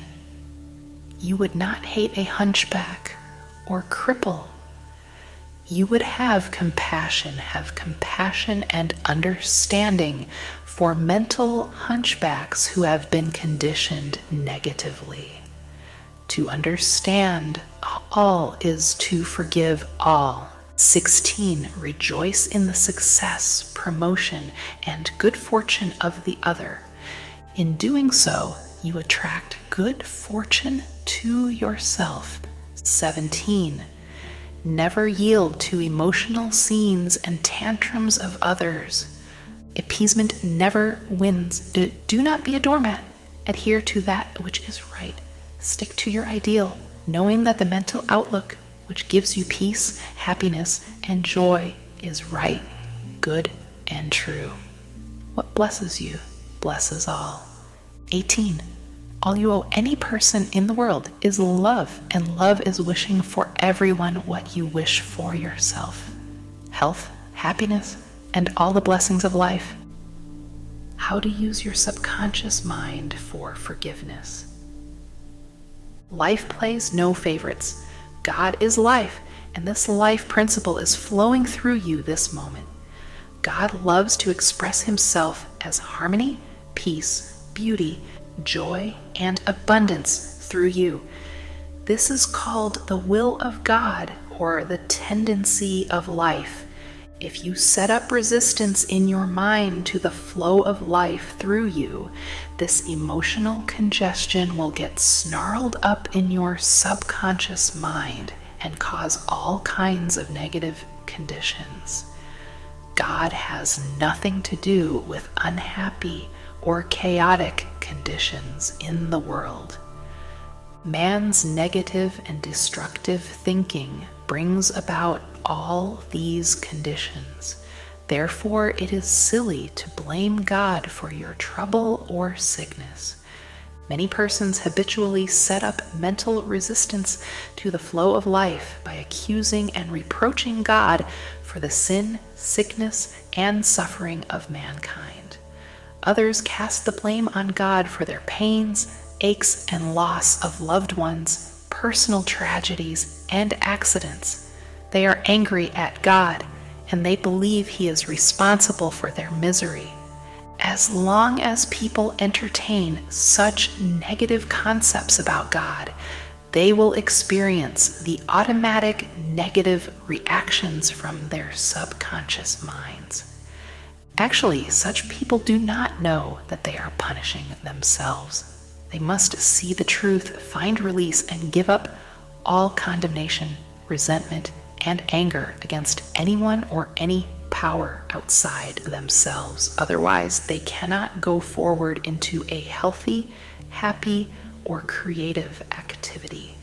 The minute these people entertain a God of love in their minds and hearts, and when they believe that God is their loving Father who watches over them, cares for them, guides them, sustains and strengthens them, this concept and belief about God or the life principle will be accepted by their subconscious mind, and they will find themselves blessed in countless ways. Life always forgives you. Life forgives you when you cut your finger. The subconscious intelligence within you sets about immediately to repair it. New cells build bridges over the cut. Should you take some tainted food by error, life forgives you and causes you to regurgitate it in order to preserve you. If you burn your hand, the life principle reduces the edema and congestion and gives you new skin, tissue, and cells. Life holds no grudges against you, and it is always forgiving you. Life brings you back to health, vitality, harmony, and peace if you cooperate by thinking in harmony with nature.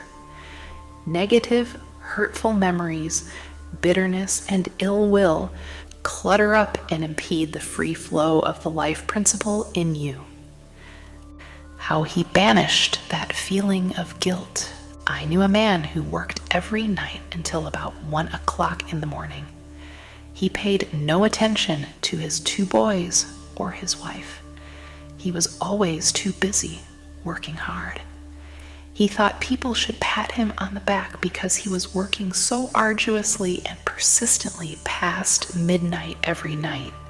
He had a blood pressure of over 200 and was full of guilt. Unconsciously, he proceeded to punish himself by hard work, and he completely ignored his children. A normal man does not do that. He is interested in his boys and in their development. He does not shut his wife out of his world. I explained to him why he was working so arduously. There is something eating you inside, otherwise you would not act this way. You are punishing yourself, and you have to learn to forgive yourself. He did have a deep sense of guilt. It was toward a brother. I explained to him that God was not punishing him, but that he was punishing himself.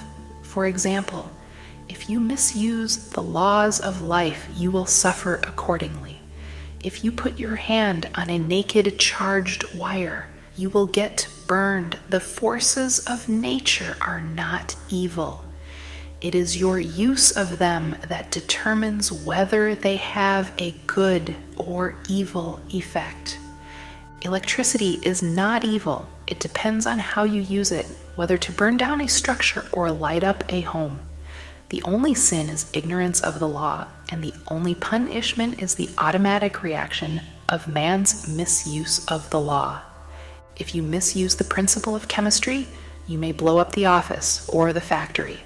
If you strike your hand on a board, you may cause your hand to bleed. The board is not for that purpose. Its purpose may be to lean upon or to support your feet.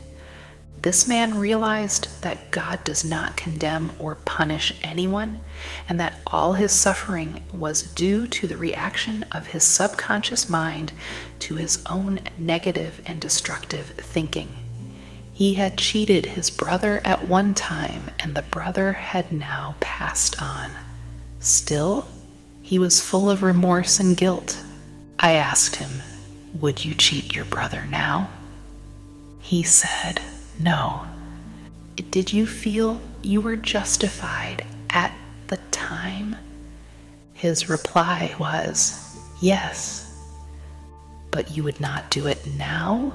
He added, "No, I am helping others to know how to live."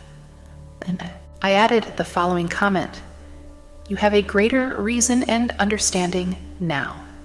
Forgiveness is to forgive yourself. Forgiveness is getting your thoughts in line with the divine law of harmony. Self-condemnation is called hell, bondage, and restriction. Forgiveness is called heaven, harmony, and peace." The burden of guilt and self-condemnation was lifted from his mind, and he had a complete healing. The doctor tested his blood pressure, and it had become normal. The explanation was the cure. A murderer learned to forgive himself. A man who murdered his brother in Europe visited me many years ago. He was suffering from great mental anguish and torture, believing that God must punish him. He explained that his brother had been having an affair with his wife, and that he had shot him on the spur of the moment. This had happened about 15 years previous to his interview with me. In the meantime, this man had married an American girl and had been blessed with 3 lovely children. He was in a position where he helped many people, and he was a transformed man. My explanation to him was that physically and psychologically, he was not the same man who shot his brother, since scientists inform us that every cell of our bodies changes every 11 months. Moreover, mentally and spiritually, he was a new man. He was now full of love and goodwill for humanity. The old man who committed the crime 15 years before was mentally and spiritually dead. Actually, he was condemning an innocent man. This explanation had a profound effect upon him, and he said it was as if a great weight had been lifted from his mind. He realized the significance of the following truth in the Bible. "Come now, let us reason together, saith the Lord. Though your sins be as scarlet, they shall be as white as snow. Though they be red like crimson, they shall be as wool." Isaiah 1:18. Criticism cannot hurt you without your consent. A school teacher told me that one of her associates criticized a speech she had given, saying to her that she spoke too fast. She swallowed some of her words. She couldn't be heard. Her diction was poor, and her speech ineffective. This teacher was furious and full of resentment toward her critic. She admitted to me that the criticisms were just. Her first reaction was really childish, and she agreed that the letter was really a blessing and a marvelous corrective. She proceeded immediately to supplement her deficiencies in her speech by enrolling in a course in public speaking at City College.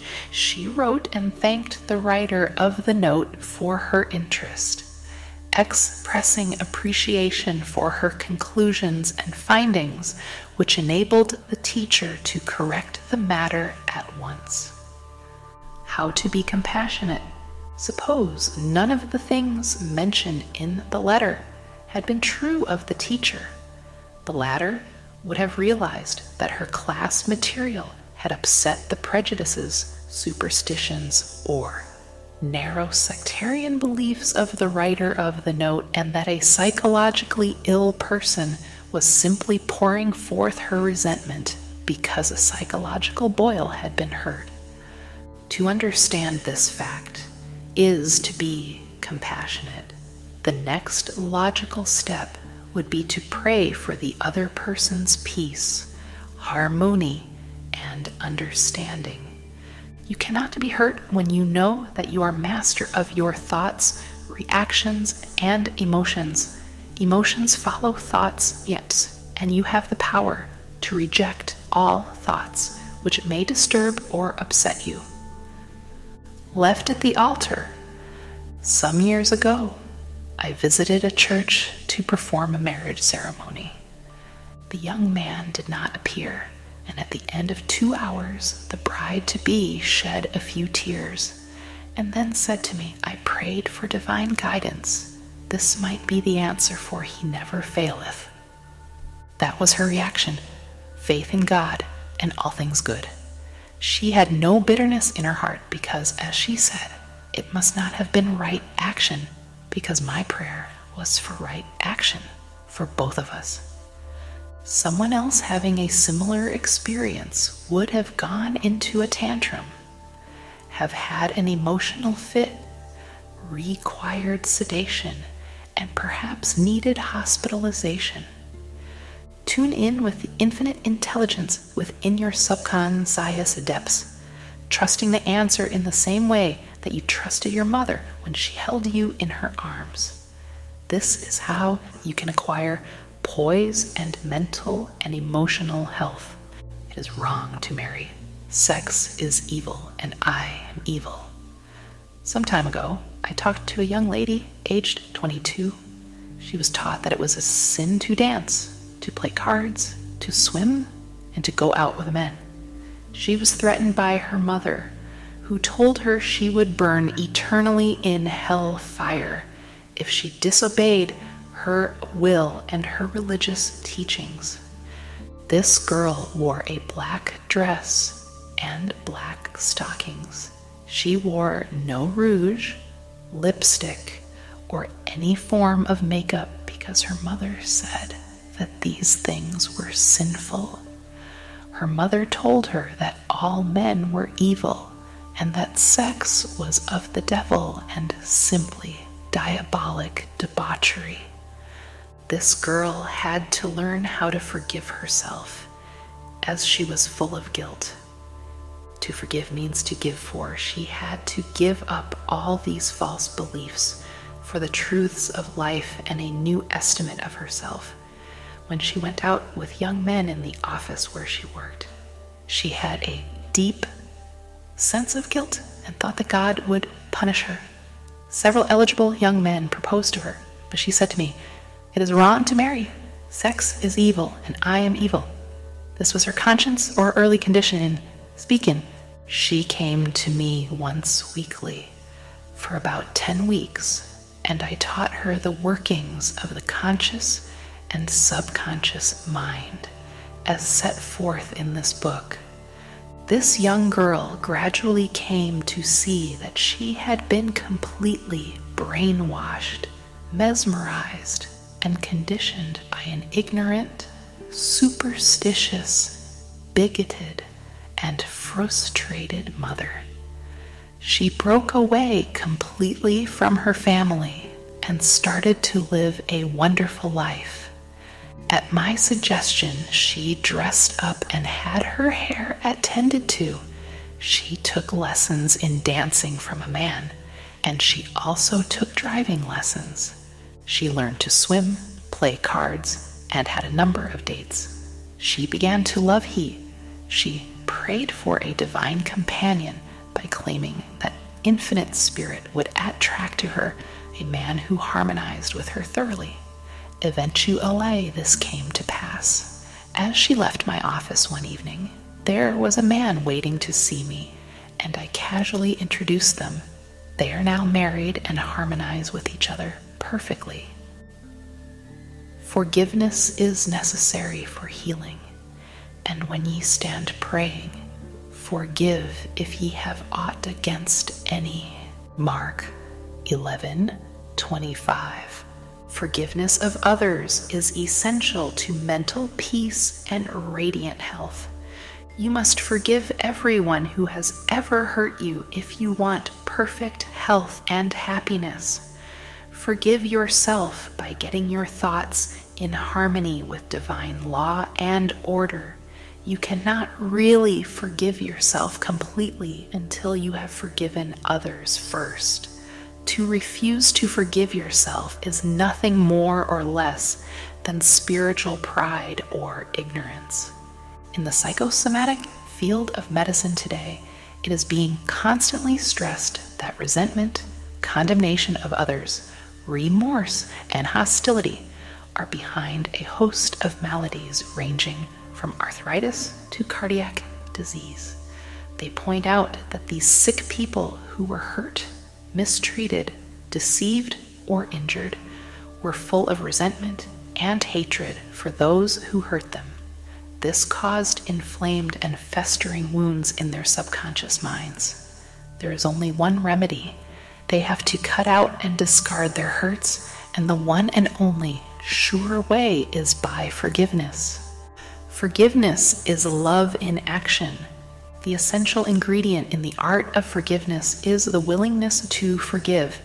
If you sincerely desire to forgive the other, you are 51% over the hurdle. I feel sure you know that to forgive the other does not necessarily mean that you like him or want to associate with him. You cannot be compelled to like someone. Neither can a government legislate goodwill, love, peace, or tolerance. It is quite impossible to like people because someone in Washington issues an edict to that effect. We can, however, love people without liking them. The Bible says, "Love ye one another." This anyone can do who really wants to do it. Love means that you wish for the other health, happiness, peace, joy, and all the blessings of life. There is only one prerequisite, and that is sincerity. You are not being magnanimous when you forgive. You are really being selfish, because what you wish for the other, you are actually wishing for yourself. The reason is that you are thinking it and you are feeling it. As you think and feel, so are you. Could anything be simpler than that?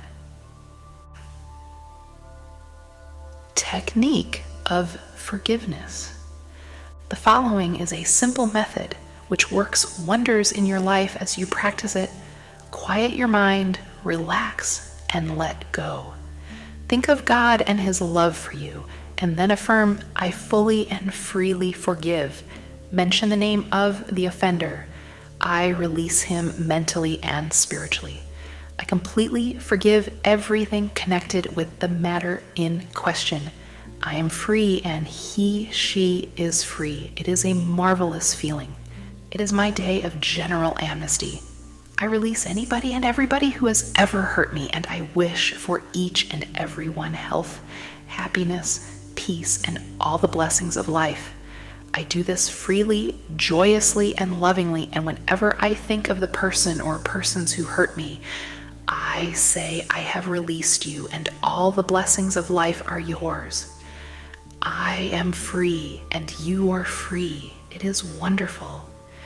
The great secret of true forgiveness is that once you have forgiven the person, it is unnecessary to repeat the prayer. Whenever the person comes to your mind, or the particular hurt happens to enter your mind, wish the delinquent well and say, "Peace be to you." Do this as often as the thought enters your mind. You will find that after a few days, the thought of the person or experience will return less and less often until it fades into nothingness. The acid test for forgiveness. There is an acid test for gold. There is also an acid test for forgiveness. If I should tell you something wonderful about someone who has wronged you, cheated you or defrauded you, and you sizzled at hearing the good news about this person, the roots of hatred would still be in your subconscious mind, playing havoc with you. Let us suppose you had a painful abscess on your jaw a year ago, and you told me about it. I would casually ask you if you had any pain now.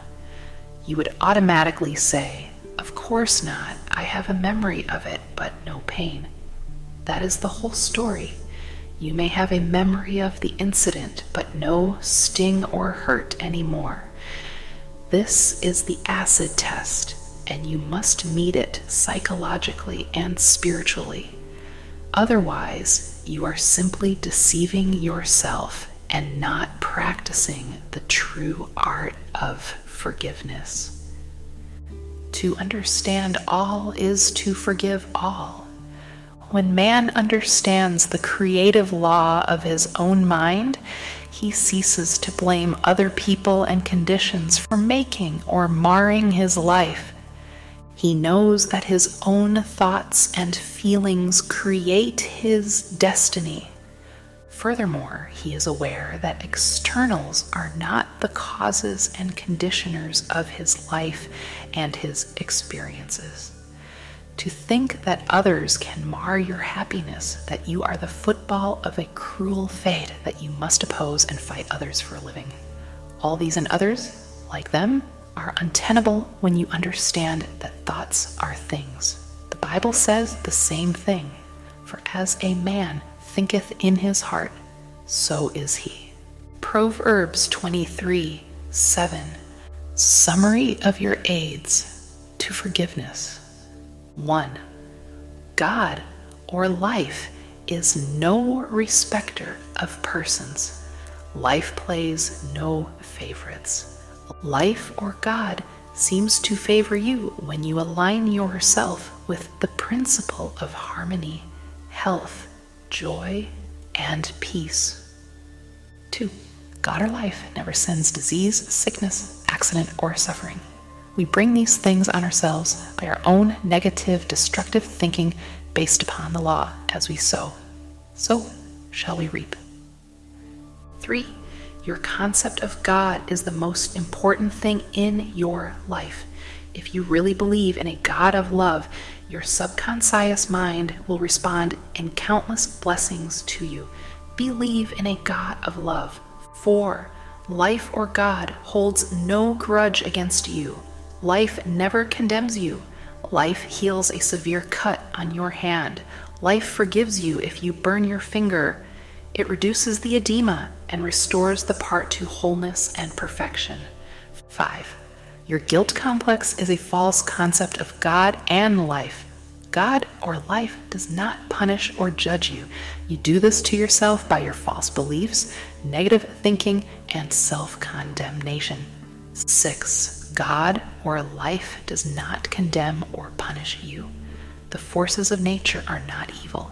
The effect of their use depends on how you use the power within you. You can use electricity to kill someone or to light the house. You can use water to drown a child or quench his thirst. Good and evil come right back to the thought and purpose in man's own mind. 7. God or life never punishes. Man punishes himself by his false concepts of God, life, and the universe. His thoughts are creative, and he creates his own misery. 8. If another criticizes you and these faults are within you, rejoice, give thanks, and appreciate the comments. This gives you the opportunity to correct the particular fault. 9. You cannot be hurt by criticism when you know that you are master of your thoughts, reactions, and emotions. This gives you the opportunity to pray and bless the other, thereby blessing yourself. 10. When you pray for guidance and right action, take what comes. Realize it is good and very good. Then there is no cause for self-pity, criticism, or hatred. 11. There is nothing good or bad, but thinking makes it so. There is no evil in sex, the desire for food, wealth, or true expression. It depends on how you use these urges, desires, or aspirations. Your desire for food can be met without killing someone for a loaf of bread. 12. Resentment, hatred, ill will, and a hostility are behind a host of maladies. Forgive yourself and everybody else by pouring out love, life, joy, and goodwill to all those who have hurt you. Continue until such time as you meet them in your mind and you are at peace with them. 13. To forgive is to give something for. Give love, peace, joy, wisdom, and all the blessings of life to the other until there is no sting left in your mind. This is really the acid test of forgiveness. 14. Let us suppose you had an abscess in your jaw about a year ago. It was very painful. Ask yourself if it is painful now. The answer is in the negative. Likewise, if someone has hurt you, lied about and vilified you, and said all manner of evil about you, is your thought of that person negative? Do you sizzle when he or she comes into your mind? If so, the roots of hatred are still there, playing havoc with you and your good.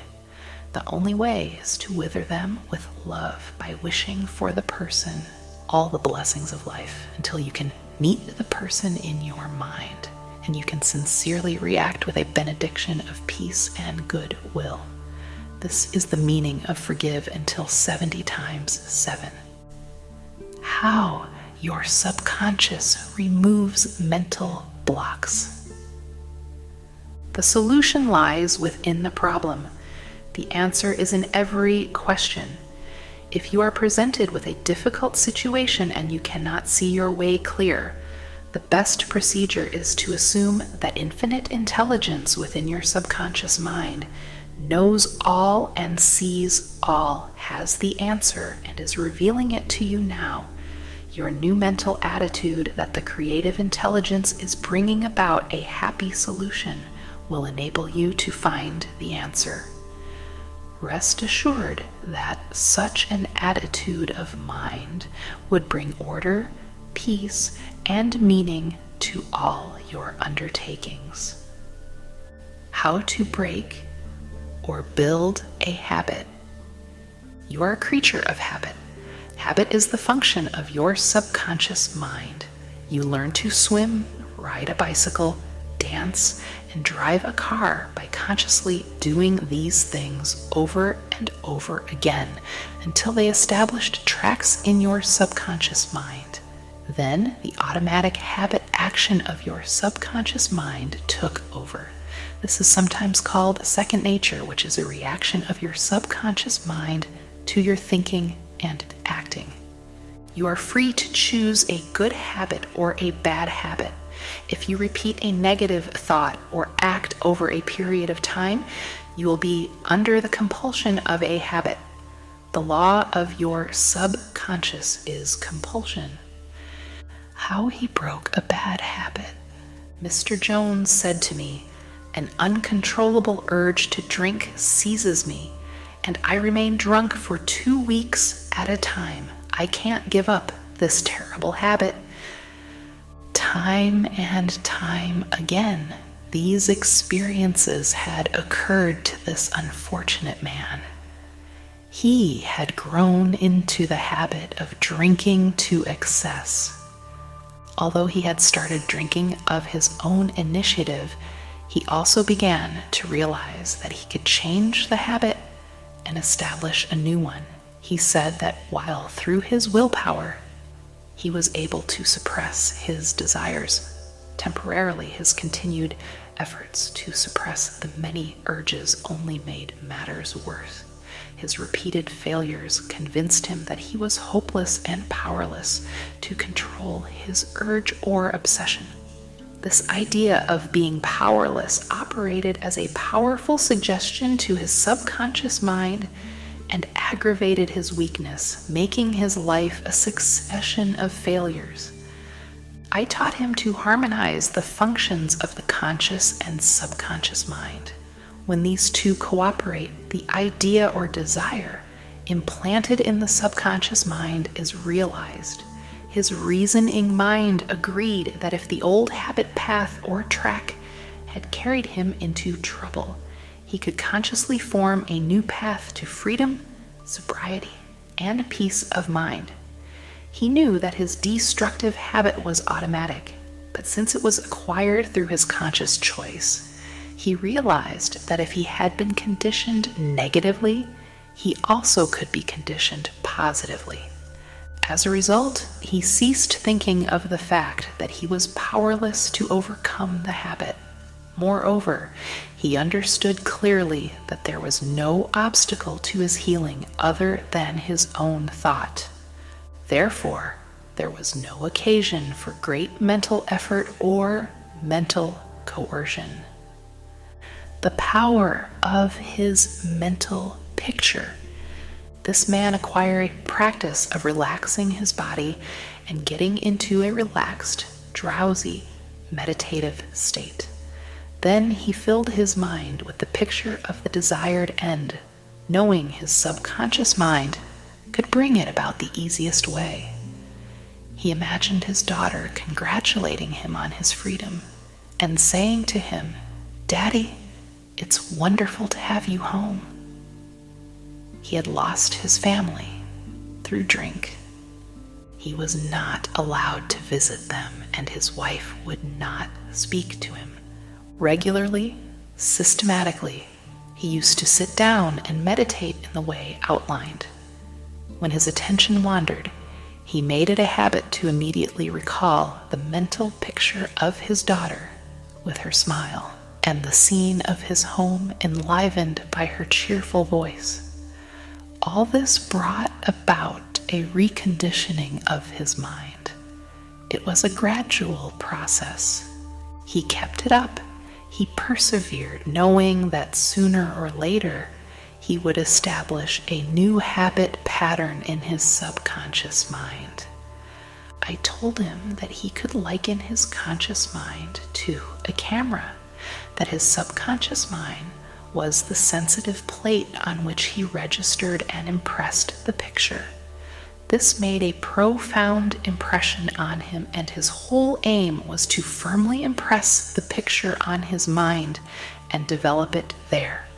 Films are developed in the dark. Likewise, mental pictures are developed in the darkroom of the subconscious mind. Focused attention. Realizing that his conscious mind was simply a camera, he used no effort. There was no mental struggle. He quietly adjusted his thoughts and focused his attention on the scene before him until he gradually became identified with the picture. He became absorbed in the mental atmosphere, repeating the mental movie frequently. There was no room for doubt that a healing would follow. When there was any temptation to drink, he would switch his imagination from any reveries of drinking bouts to the feeling of being at home with his family. He was successful because he confidently expected to experience the picture he was developing in his mind. Today, he is president of a multi-million-dollar concern and is radiantly happy. He said a jinx was following him. Mr. Block said that he had been making an annual income of $20,000, but for the past 3 months, all doors seemed to jam tightly.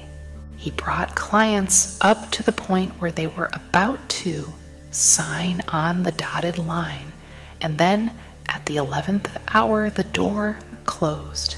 He added that perhaps a jinx was following him.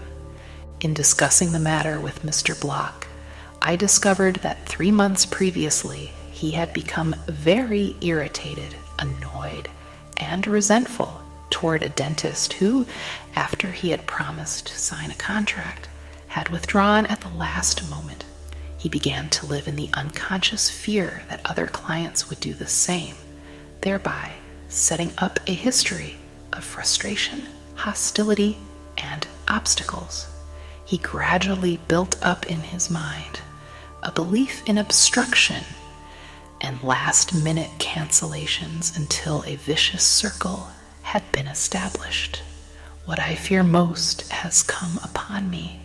Mr. Block realized that the trouble was in his mind and that it was essential to change his mental attitude.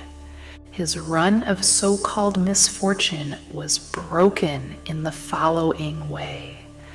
I realize I am one with the infinite intelligence of my subconscious mind, which knows no obstacle, difficulty, or delay. I live in the joyous expectancy of the best. My deeper mind responds to my thoughts. I know that the work of the infinite power of my subconscious cannot be hindered. Infinite intelligence always finishes successfully whatever it begins. Creative wisdom works through me, bringing all my plans and purposes to completion. Whatever I start, I bring to a successful conclusion. My aim in life is to give wonderful service, and all those whom I contact are blessed by what I have to offer. All my work comes to full fruition in divine order. He repeated this prayer every morning before going to call on his customers, and he also prayed each night prior to sleep. In a short time, he had established a new habit pattern in his subconscious mind, and he was back in his old accustomed stride as a successful salesman. How much do you want what you want? A young man asked Socrates how he could get wisdom. Socrates replied, "Come with me." He took the lad to a river, pushed the boy's head under the water, held it there until the boy was gasping for air, then relaxed and released his head. When the boy regained his composure, he asked him, "What did you desire most when you were underwater?" "I wanted air," said the boy. Socrates said to him, "When you want wisdom as much as you wanted air when you were immersed in the water, you will receive it.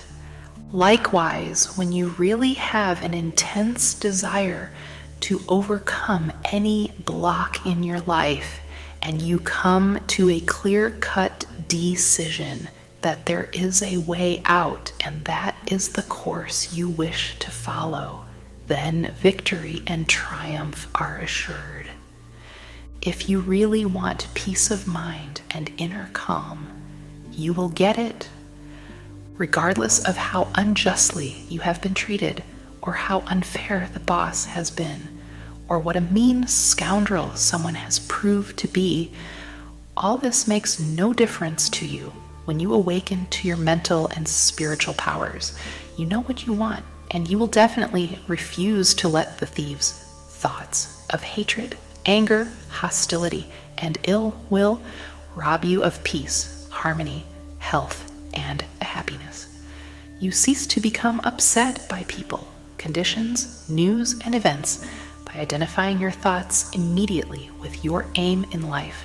Your aim is peace, health, inspiration, harmony, and abundance. Feel a river of peace flowing through you now.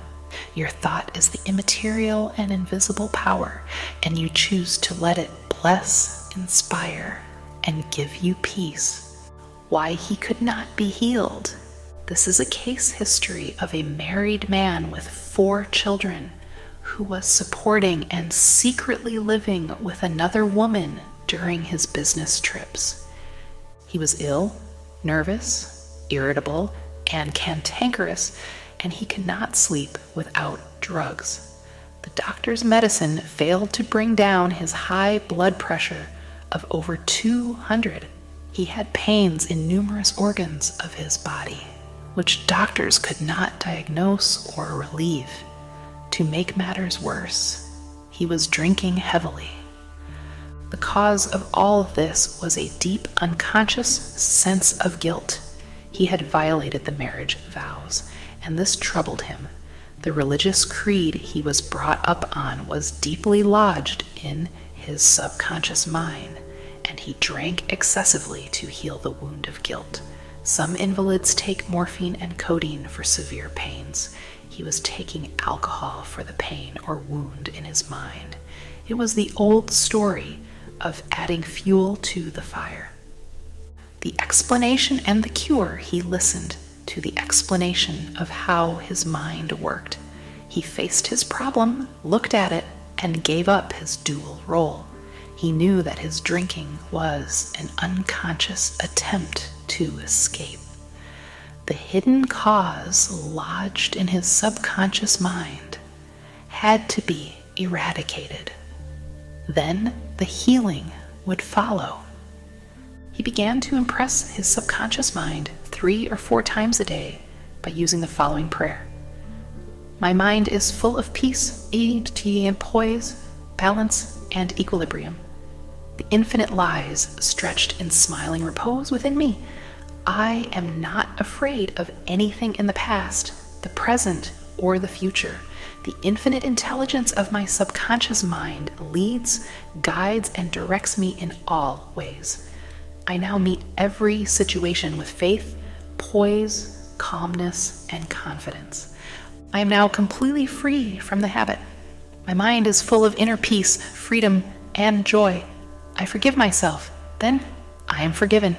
Peace, sobriety, and confidence reign supreme in my mind. He repeated this prayer frequently, as outlined, being fully aware of what he was doing and why he was doing it. Knowing what he was doing gave him the necessary faith and confidence. I explained to him that as he spoke these statements out loud, slowly, lovingly, and meaningfully, they would gradually sink down into his subconscious mind. Like seeds, they would grow after their kind. These truths on which he concentrated went in through his eyes, his ears heard the sound, and the healing vibrations of these words reached his subconscious mind and obliterated all the negative mental patterns which caused all the trouble. Light dispels darkness. The constructive thought destroys the negative thought. He became a transformed man within a month. Refusing to admit it. If you are an alcoholic or drug addict, admit it. Do not dodge the issue. Many people remain alcoholics because they refuse to admit it. Your disease is instability and inner fear. You are refusing to face life, and so you try to escape your responsibilities through the bottle. As an alcoholic, you have no free will, although you think you have, and you may even boast about your willpower. If you are a habitual drunkard and say bravely, I will not touch it anymore, you have no power to make this assertion come true because you do not know where to locate the power. You are living in a psychological prison of your own making, and you are bound by your beliefs, opinions, training, and environmental influences. Like most people, you are a creature of habit. You are conditioned to react the way you do. Building in the idea of freedom. You can build the idea of freedom and peace of mind into your mentality so that it reaches your subconscious depths. The latter, being all-powerful, will free you from all desire for alcohol. Then you will have the new understanding of how your mind works, and you can truly back up your statement and prove the truth to yourself. 51% healed. If you have a keen desire to free yourself from any destructive habit, you are 51% healed already. When you have a greater desire to give up the bad habit than to continue it, You will not experience too much difficulty in gaining complete freedom. Whatever thought you anchor the mind upon, the latter magnifies. If you engage the mind on the concept of freedom, freedom from the habit, and peace of mind, and if you keep it focused on this new direction of attention, you generate feelings and emotions which gradually emotionalize the concept of freedom and peace. Whatever idea you emotionalize is accepted by your subconscious and brought to pass. The law of substitution. Realize that something good can come out of your suffering. You have not suffered in vain. However, it is foolish to continue to suffer. If you continue as an alcoholic, it will bring about mental and physical deterioration and decay. Realize that the power in your subconscious is backing you up. Even though you may be seized with melancholia, you should begin to imagine the joy of freedom that is in store for you. This is the law of substitution. Your imagination took you to the bottle. Let it take you now to freedom and peace of mind. You will suffer a little bit, but it is for a constructive purpose. You will bear it like a mother in the pangs of childbirth, and you will likewise bring forth a child of the mind. Your subconscious will give birth to sobriety. Cause of alcoholism. The real cause of alcoholism is negative and destructive thinking. For as a man thinketh, so is he. The alcoholic has a deep sense of inferiority, inadequacy, defeat, and frustration, usually accompanied by a deep inner hostility. He has countless alibis as to his reason for drinking, but the sole reason is in his thought life. 3 magic steps. The first step, get still. Quiet the wheels of the mind. Enter into a sleepy, drowsy state. In this relaxed, peaceful, receptive state, you are preparing for the second step. The second step, take a brief phrase which can readily be graven on the memory and repeat it over and over as a lullaby. Use the phrase, sobriety and peace of mind are mine now, and I give thanks, to prevent the mind from wandering. Repeat it aloud or sketch its pronunciation with the lips and tongue as you say it mentally. This helps its entry into the subconscious mind. Do this for 5 minutes or more. You will find a deep emotional response. The third step, just before going to sleep, practice what Johann von Goethe, German author, used to do. Imagine a friend, a loved one in front of you. Your eyes are closed, you are relaxed and at peace. The loved one or friend is subjectively present and is saying to you, "Congratulations."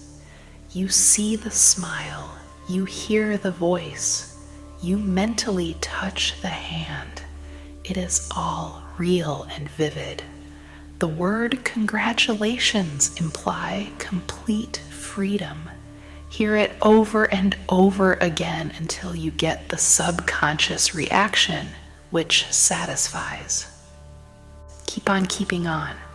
When fear knocks at the door of your mind, or when worry, anxiety, and doubt cross your mind, behold your vision, your goal. Think of the infinite power within your subconscious mind, which you can generate by your thinking and imagining, and this will give you confidence, power, and courage. Keep on. Persevere until the day breaks and the shadows flee away. Review your thought power. 1. The solution lies within the problem. The answer is in every question. Infinite intelligence responds to you as you call upon it with faith and confidence. 2. Habit is the function of your subconscious mind. There is no greater evidence of the marvelous power of your subconscious than the force and sway habit holds in your life. You are a creature of habit. 3. You form habit patterns in your subconscious mind by repeating a thought and act over and over again until it establishes tracks in the subconscious mind and becomes automatic, such as swimming, dancing, typing, walking, driving your car, etc. 4. You have freedom to choose. You can choose a good habit or a bad habit. Prayer is a good habit. 5. Whatever mental picture backed by faith you behold in your conscious mind and your subconscious mind will bring to pass. 6. The only obstacle to your success and achievement is your own thought or mental image. 7. When your attention wanders, bring it back to the contemplation of your good or goal. Make a habit of this. This is called disciplining the mind. 8. Your conscious mind is the camera, and your subconscious mind is the sensitive plate on which you register or impress the picture. 9. The only jinx that follows anyone is a fear thought repeated over and over in the mind. Break the jinx by knowing that whatever you start, you will bring to a conclusion in divine order. Picture the happy ending and sustain it with confidence. 10. To form a new habit, you must be convinced that it is desirable. When your desire to give up the bad habit is greater than your desire to continue, you are 51% healed already. 11. The statements of others cannot hurt you except through your own thoughts and mental participation. Identify yourself with your aim, which is peace, harmony, and joy. You are the only thinker in your universe. 12. Excessive drinking is an unconscious desire to escape. The cause of alcoholism is negative and destructive thinking. The cure is to think of freedom, sobriety, and perfection, and to feel the thrill of accomplishment. 13. Many people remain alcoholics because they refuse to admit it. 14. The law of your subconscious mind, which held you in bondage and inhibited your freedom of action, will give you freedom and happiness. It depends on how you use it. 15. Your imagination took you to the bottle. Let it take you to freedom by imagining you are free. 16. The real cause of alcoholism is negative and destructive thinking. As a man thinketh in his heart, subconscious mind, so is he. 17. When fear knocks at the door of your mind, let faith in God and all things good open the door. How to use your subconscious mind to remove fear. One of our students told me that he was invited to speak at a banquet. He said he was panic-stricken at the thought of speaking before 1,000 people. He overcame his fear this way. For several nights, he sat down in an armchair for about 5 minutes and said to himself slowly, quietly, and positively, I am going to master this fear. I am overcoming it now. I speak with poise and confidence. I am relaxed and at ease. He operated a definite law of mind and overcame his fear. The subconscious mind is amenable to suggestion and is controlled by suggestion. When you still your mind and relax, the thoughts of your conscious mind sink down into the subconscious through a process similar to osmosis, whereby fluids separated by a porous membrane intermingle. As these positive seeds or thoughts sink into the subconscious area, they grow after their kind, and you become poised, serene, and calm. Man's greatest enemy. It is said that fear is man's greatest enemy. Fear is behind failure, sickness, and poor human relations. Millions of people are afraid of the past, the future, old age, insanity, and death. Fear is a thought in your mind, and you are afraid of your own thoughts. A little boy can be paralyzed with fear when he is told there is a boogeyman under his bed that is going to take him away. When his father turns on the light and shows him there is no boogeyman, he is freed from fear. The fear in the mind of the boy was as real as if there really was a boogeyman there.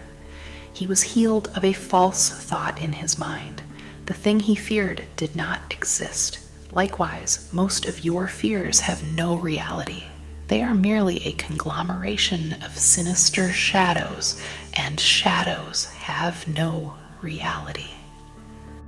Do the thing you fear.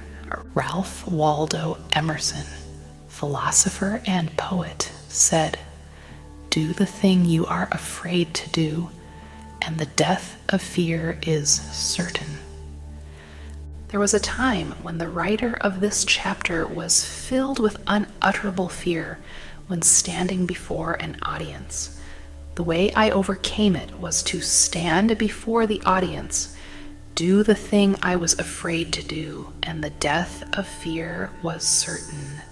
When you affirm positively that you are going to master your fears and you come to a definite decision in your conscious mind, you release the power of the subconscious, which flows in response to the nature of your thought. Banishing stage fright. A young lady was invited to an audition. She had been looking forward to the interview. However, on 3 previous occasions, she had failed miserably due to stage fright. She possessed a very good voice, but she was certain that when the time came for her to sing, she would be seized with stage fright. The subconscious mind takes your fears as a request, proceeds to manifest them, and brings them into your experience. On 3 previous auditions, she sang wrong notes, and she finally broke down and cried. The cause, as previously outlined, was an involuntary auto-suggestion, that is, a silent fear, thought emotionalized and subjectified. She overcame it by the following technique. 3 times a day, she isolated herself in a room. She sat down comfortably in an armchair, relaxed her body, and closed her eyes. She stilled her mind and body to the best of her ability. Physical inertia favors passivity and renders the mind more receptive to suggestion. She counteracted the fear suggestion by its converse, saying to herself, "I sing beautifully. I am poised, serene, confident, and calm." She repeated the words slowly, quietly, and with feeling from 5 to 10 times at each sitting. She had 3 such sittings every day and 1 immediately prior to sleep at night. At the end of a week, she was completely poised and confident and gave a definitely outstanding audition. Carry out the above procedure, and the death of fear is certain. Fear of failure. Occasionally, young men from the local university come to see me, as well as school teachers who often seem to suffer from suggestive amnesia at examinations. The complaint is always the same. I know the answers after the examination is over, but I can't remember the answers during the examination. The idea which realizes itself is the one to which we invariably give concentrated attention. I find that each one is obsessed with the idea of failure. Fear is behind the temporary amnesia, and it is the cause of the whole experience. One young medical student was the most brilliant person in his class, yet he found himself failing to answer simple questions at the time of written or oral examinations. I explained to him that the reason was he had been worrying and was fearful for several days previous to the examination. These negative thoughts became charged with fear. Thoughts enveloped in the powerful emotion of fear are realized in the subconscious mind. In other words, this young man was requesting his subconscious mind to see to it that he failed, and that is exactly what it did. On the day of the examination, he found himself stricken with what is called in psychological circles suggestive amnesia. How he overcame the fear. He learned that his subconscious mind was the storehouse of memory, and that it had a perfect record of all he had heard and read during his medical training. Moreover, he learned that the subconscious mind was responsive and reciprocal. The way to be en rapport with it was to be relaxed, peaceful, and confident. Every night and morning, he began to imagine his mother congratulating him on his wonderful record. He would hold an imaginary letter from her in his hand. As he began to contemplate the happy result, he called forth a corresponding or reciprocal response or reaction in himself. The all-wise and omnipotent power of the subconscious took over, dictated and directed his conscious mind accordingly. He imagined the end, thereby willing the means to the realization of the end. Following this procedure, he had no trouble passing subsequent examinations. In other words, the subjective wisdom took over, compelling him to give an excellent account of himself. Fear of water, mountains, closed places, etc. There are many people who are afraid to go into an elevator, climb mountains, or even swim in the water. It may well be that the individual had unpleasant experiences in the water in his youth, such as having been thrown forcibly into the water without being able to swim. He might have been forcibly detained in an elevator which failed to function properly, causing resultant fear of closed places. I had an experience when I was about 10 years of age. I accidentally fell into a pool and went down 3 times. I can still remember the dark water engulfing my head and my gasping for air until another boy pulled me out at the last moment. This experience sank into my subconscious mind, and for years I feared the water. An elderly psychologist said to me, "Go down to the swimming pool, look at the water, and say out loud in strong tones, 'I am going to master you. I can dominate you.' Then go into the water, take lessons, and overcome it." This I did, and I mastered the water. Do not permit water to master you. Remember, you are the master of the water. When I assumed a new attitude of mind, the omnipotent power of the subconscious responded, giving me strength, faith, and confidence, and enabling me to overcome my fear. Master technique for overcoming any particular fear. The following is a process and technique for overcoming fear, which I teach from the platform. It works like a charm. Try it. Suppose you are afraid of the water, a mountain, an interview, an audition, or You fear closed places.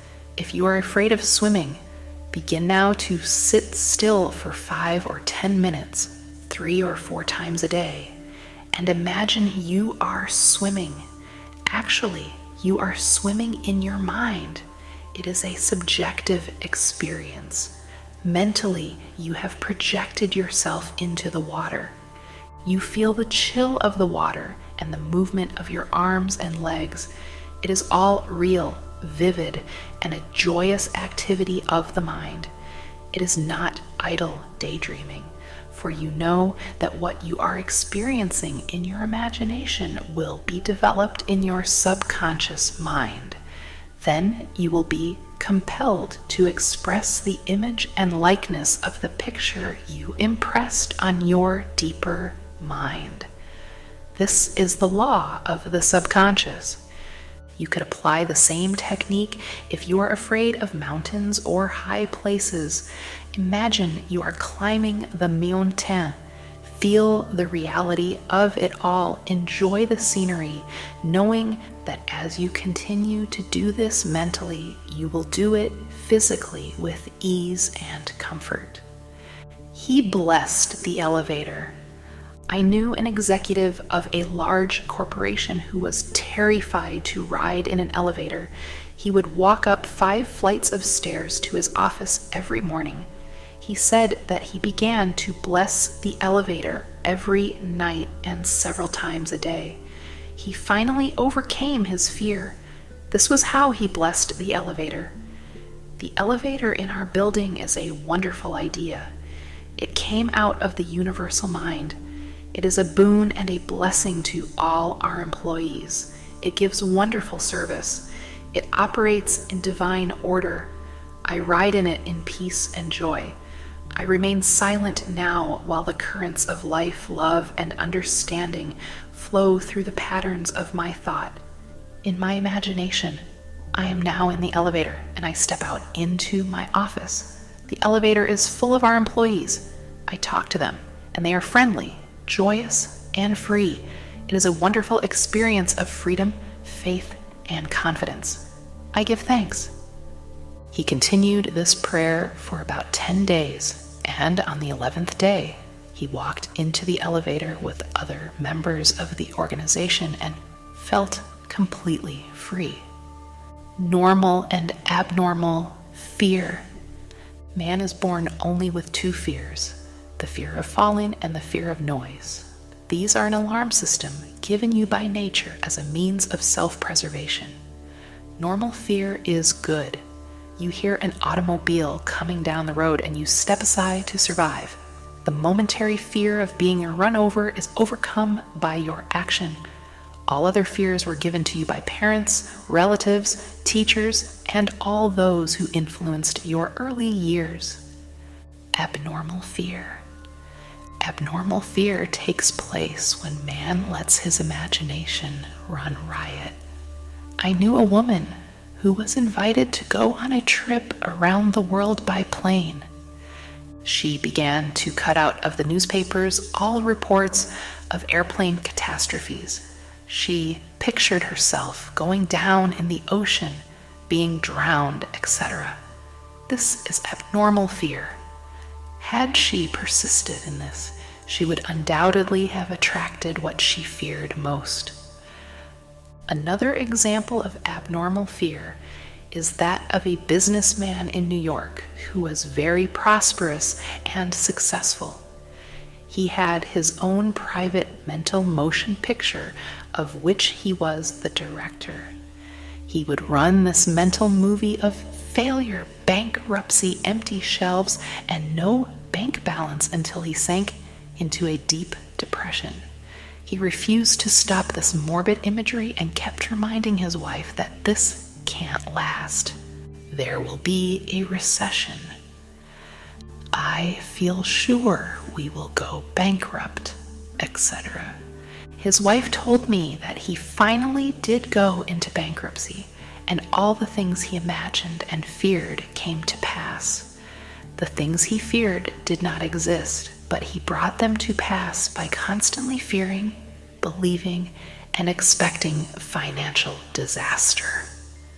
Job said, "The thing I feared has come upon me." There are people who are afraid that something terrible will happen to their children and that some dread catastrophe will befall them. When they read about an epidemic or rare disease, they live in fear that they will catch it, and some imagine they have the disease already. All this is abnormal fear. The answer to abnormal fear: move mentally to the opposite. To stay at the extreme of fear is stagnation plus mental and physical deterioration. When fear arises, there immediately comes with it a desire for something opposite to the thing feared. Place your attention on the thing immediately desired.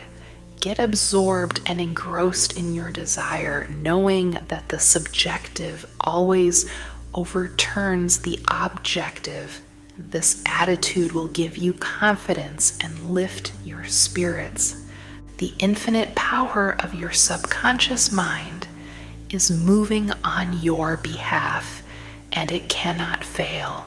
Therefore, peace and assurance are yours. Examine your fears. The president of a large organization told me that when he was a salesman, he used to walk around the block 5 or 6 times before he called on a customer. The sales manager came along one day and said to him, "Don't be afraid of the boogeyman behind the door. There is no boogeyman. It is a false belief." The manager told him that whenever he looked at his own fears, he stared them in the face and stood up to them, looking them straight in the eye. Then they faded and shrank into insignificance. He landed in the jungle. A chaplain told me of his experiences in the Second World War. He had to parachute from a damaged plane and land in the jungle. He said he was frightened, but he knew there were 2 kinds of fear, normal and abnormal, which we have previously pointed out. He decided to do something about the fear immediately and began to talk to himself, saying, "John, you can't surrender to your fear. Your fear is a desire for safety and security and a way out." He began to claim, "Infinite intelligence, which guides the planets in their courses, is now leading and guiding me out of this jungle." He kept saying this out loud to himself for 10 minutes or more. Then, he added, something began to stir inside me. A mood of confidence began to seize me, and I began to walk. After a few days, I miraculously came out of the jungle and was picked up by a rescue plane. His changed mental attitude saved him. His confidence and trust high. The subjective wisdom and power within him was the solution to his problem. He said, "Had I begun to bemoan my fate and indulge my fears, I would have succumbed to the monster fear and probably would have died of fear and starvation." He dismissed himself. The general manager of an organization told me that for 3 years he feared he would lose his position. He was always imagining failure. The thing he feared did not exist, save as a morbid, anxious thought in his own mind. His vivid imagination dramatized the loss of his job until he became nervous and neurotic. Finally, he was asked to resign. Actually, he dismissed himself. His constant negative imagery and fear suggestions to his subconscious mind caused the latter to respond and react accordingly. It caused him to make mistakes and foolish decisions, which resulted in his failure as a general manager. His dismissal would never have happened. if he had immediately moved to the opposite in his mind. They plotted against him. During a recent world lecture tour, I had a 2-hour conversation with a prominent government official. He had a deep sense of inner peace and serenity. He said that all the abuse he receives politically from newspapers and the opposition party never disturb him. His practice is to sit still for 15 minutes in the morning and realize that in the center of him is a deep, still ocean of peace. Meditating in this way, he generates tremendous power, which overcomes all manner of difficulties and fears. Sometime previously, a colleague called him at midnight and told him a group of people was plotting against him. This is what he said to his colleague: "I am going to sleep now in perfect peace. You can discuss it with me at 10 a.m. tomorrow." He said to me, "I know that no negative thought can ever manifest, except I emotionalize the thought and accept it mentally. I refuse to entertain their suggestion of fear. Therefore, no harm can come to me." Notice how calm he was, how cool, how peaceful. He did not start getting excited, tearing his hair, or wringing his hands. At his center, he found the still water, an inner peace, and there was a great calm. Deliver yourself from all your fears. Use this perfect formula for casting out fear. I sought the Lord, and he heard me and delivered me from all my fears. Psalm 34:4. The Lord is an ancient word meaning law, the power of your subconscious mind. Learn the wonders of your subconscious and how it works and functions. Master the techniques given to you in this chapter. Put them into practice now, today. Your subconscious will respond, and you will be free of all fears. I sought the Lord, and he heard me and delivered me from all my fears. Step this way to freedom from fear. 1. Do the thing you are afraid to do, and the death of fear is certain. Say to yourself and mean it: I am going to master this fear, and you will. 2. Fear is a negative thought in your mind. Supplant it with a constructive thought. Fear has killed millions. Confidence is greater than fear. Nothing is more powerful than faith in God and the good. 3. Fear is man's greatest enemy. It is behind failure, sickness, and bad human relations. Love casts out fear. Love is an emotional attachment to the good things of life. Fall in love with honesty, integrity, justice, goodwill, and success. Live in the joyous expectancy of the best, and invariably the best will come to you. 4. Counteract the fear suggestions with the opposite, such as I sing beautifully, I am poised, serene, and calm. It will pay fabulous dividends. 5. Fear is behind amnesia at oral and written examination time. You can overcome this by affirming frequently, I have a perfect memory for everything I need to know. Or you can imagine a friend congratulating you on your brilliant success on the examination. Persevere and you will win. 6. If you are afraid to cross water, swim. In your imagination, swim freely, joyously. Project yourself into the water mentally. Feel the chill and thrill of swimming across the pool. Make it vivid. As you do this subjectively, you will be compelled to go into the water and conquer it. This is the law of your mind. 7. If you are afraid of closed places, such as elevators, lecture halls, etc., Mentally ride in an elevator, blessing all its parts and functions. You will be amazed how quickly the fear will be dissipated. 8. You were born with only 2 fears, the fear of falling and the fear of noise. All your other fears were acquired. Get rid of them. 9. Normal fear is good. Abnormal fear is very bad and destructive. To constantly indulge in fear, thoughts results in abnormal fear, obsessions, and complexes. To fear something persistently causes a sense of panic and terror. 10. You can overcome abnormal fear when you know the power of your subconscious mind can change conditions and bring to pass the cherished desires of your heart. Give your immediate attention and devotion to your desire, which is the opposite of your fear. This is the love that casts out fear. 11. If you are afraid of failure, give attention to success.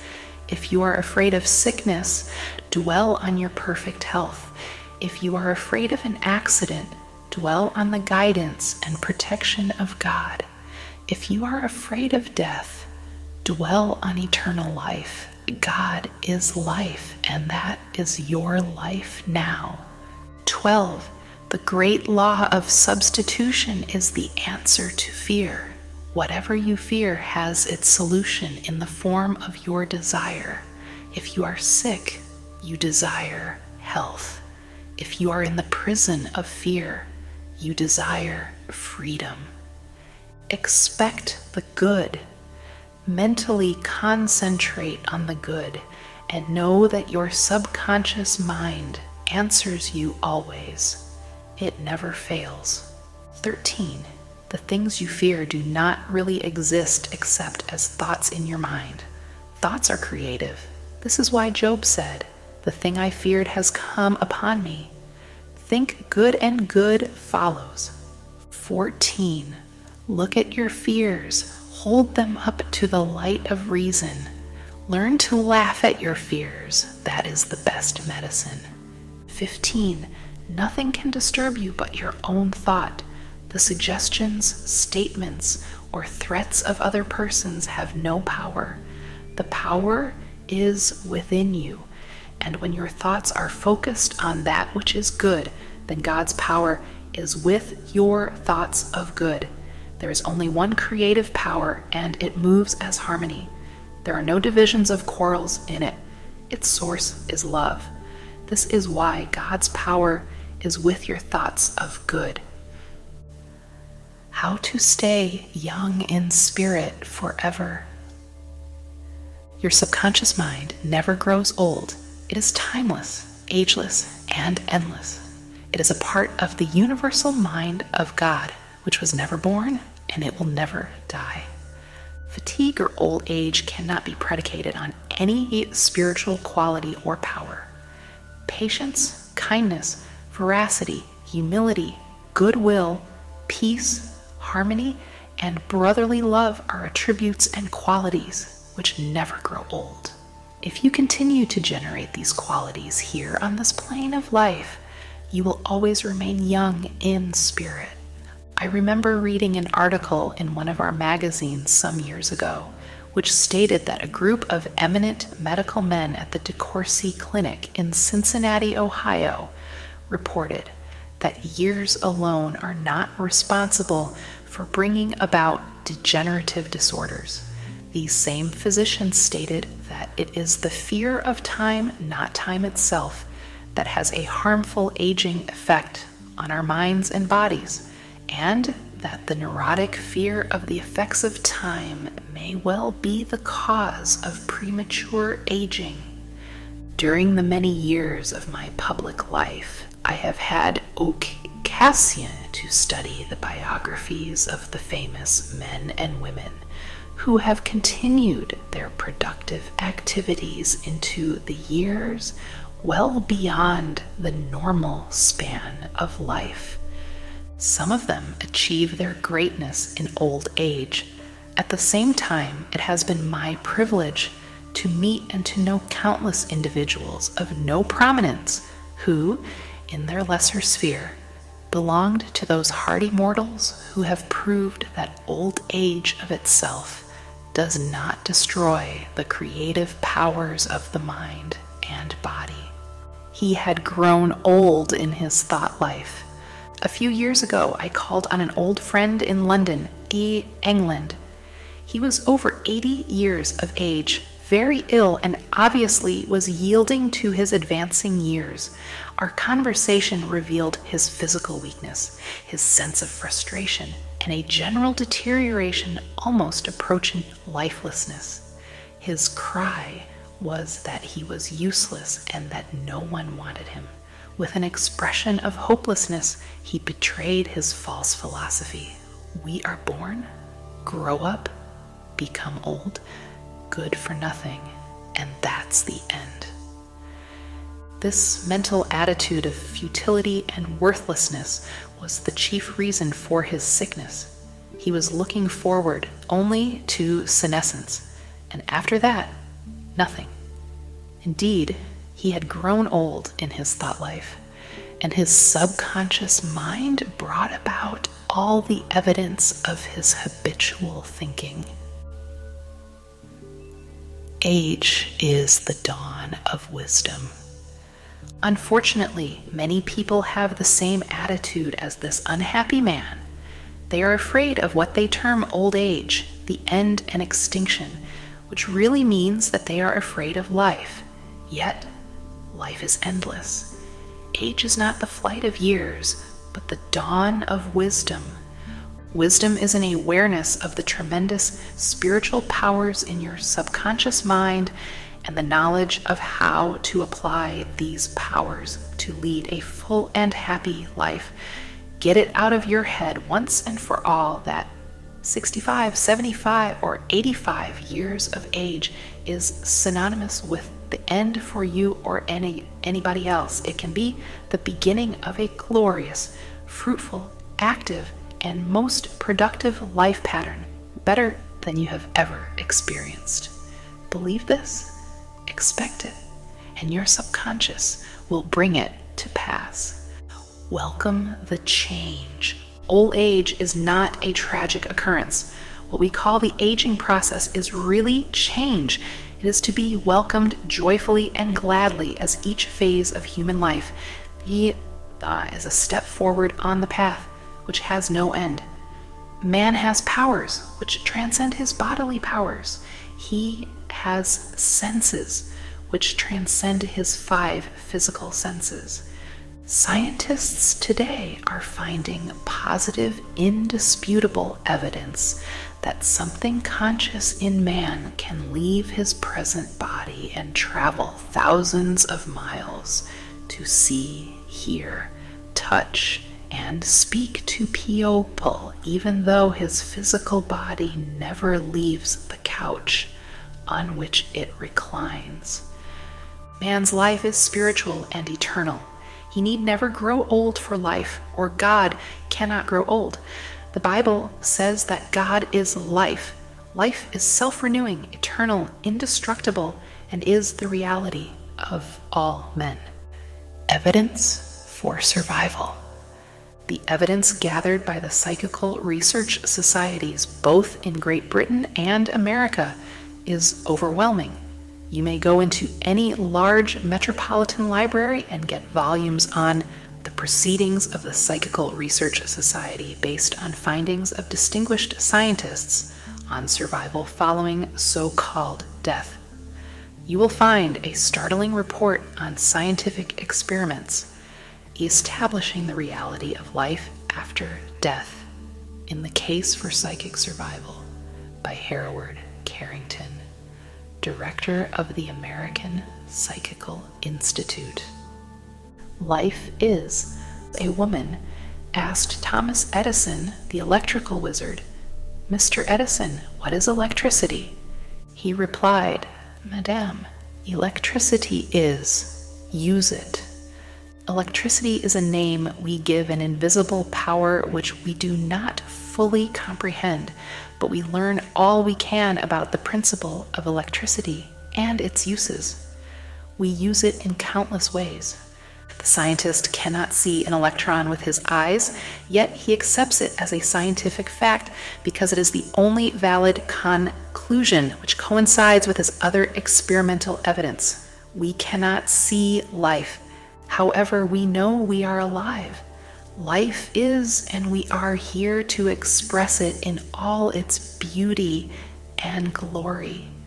Mind and spirit do not grow old. The Bible says, and this is life eternal, that they might know thee, the only true God. John 17:3. The man who thinks or believes that the earthly cycle of birth, adolescence, youth, maturity, and old age is all there is to life is indeed to be pitied. Such a man has no anchor, no hope, no vision, and to him life has no meaning.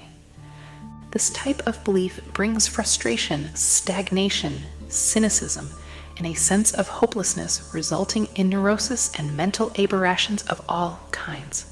If you cannot play a fast game of tennis, or swim as fast as your son, or if your body has slowed down, or you walk with a slow step, remember life is always clothing itself anew.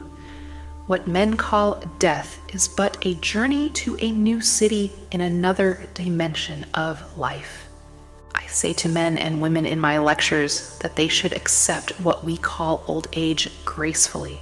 Age has its own glory, beauty, and wisdom which belong to it.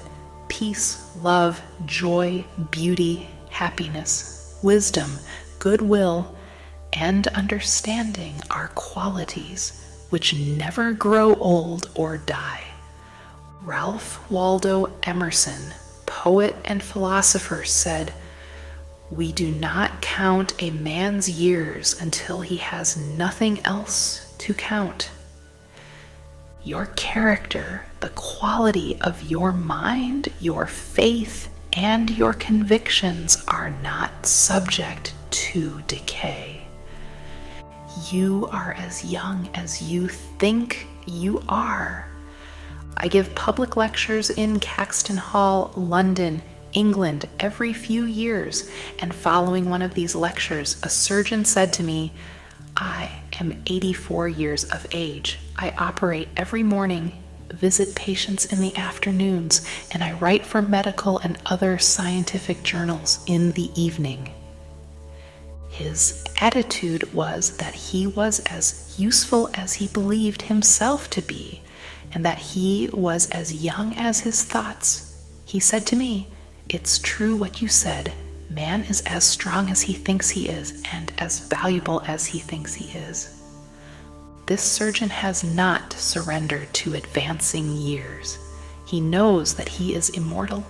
His final comment to me was, "If I should pass on tomorrow, I would be operating on people in the next dimension, not with a surgeon's scalpel, but with mental and spiritual surgery." Your gray hairs are an asset. Don't ever quit a job and say, "I am retired, I am old, I am finished." That would be stagnation, death, and you would be finished. Some men are old at 30, while others are young at 80. The mind is the master weaver, the architect, the designer, and the sculptor. George Bernard Shaw was active at 90, and the artistic quality of his mind had not relaxed from active duty. I meet men and women who tell me that some employers almost slam the door in their faces when they say they are over 40. This attitude on the part of the employers is to be considered cold, callous, evil, and completely void of compassion and understanding. The total emphasis seems to be on youth. That is, you must be under 35 years of age to receive consideration. The reasoning behind this is certainly very shallow. If the employer would stop and think, he would realize that the man or woman was not selling his age or gray hair. Rather, he was willing to give of his talents, his experience, and his wisdom gathered through years of experience in the marketplace of life. Age is an asset. Your age should be a distinct asset to any organization because of your practice and application through the years of the principles of the Golden Rule and the law of love and goodwill. Your gray hair, if you have any, should stand for greater wisdom, skill, and understanding. Your emotional and spiritual maturity should be a tremendous blessing to any organization. A man should not be asked to resign when he is 65 years of age. That is the time of life when he could be most useful in handling personnel problems, making plans for the future, making decisions, and guiding others in the realm of creative ideas based on his experience and insight into the nature of the business. Be your age. A motion picture writer in Hollywood told me that he had to write scripts which would cater to the 12-year-old mind. This is a tragic state of affairs if the great masses of people are expected to become emotionally and spiritually mature. It means that the emphasis is placed on youth, in spite of the fact that youth stands for inexperience, lack of discernment, and hasty judgment. I can keep up with the best of them. I am now thinking of a man 65 years of age who is trying frantically to keep young. He swims with young men every Sunday, goes on long hikes, plays tennis, and boasts of his prowess and physical powers, saying, "Look, I can keep up with the best of them." He should remember the great truth. As a man thinketh in his heart, so is he. Proverbs 23:7. Diets, exercises, and games of all kinds will not keep this man young.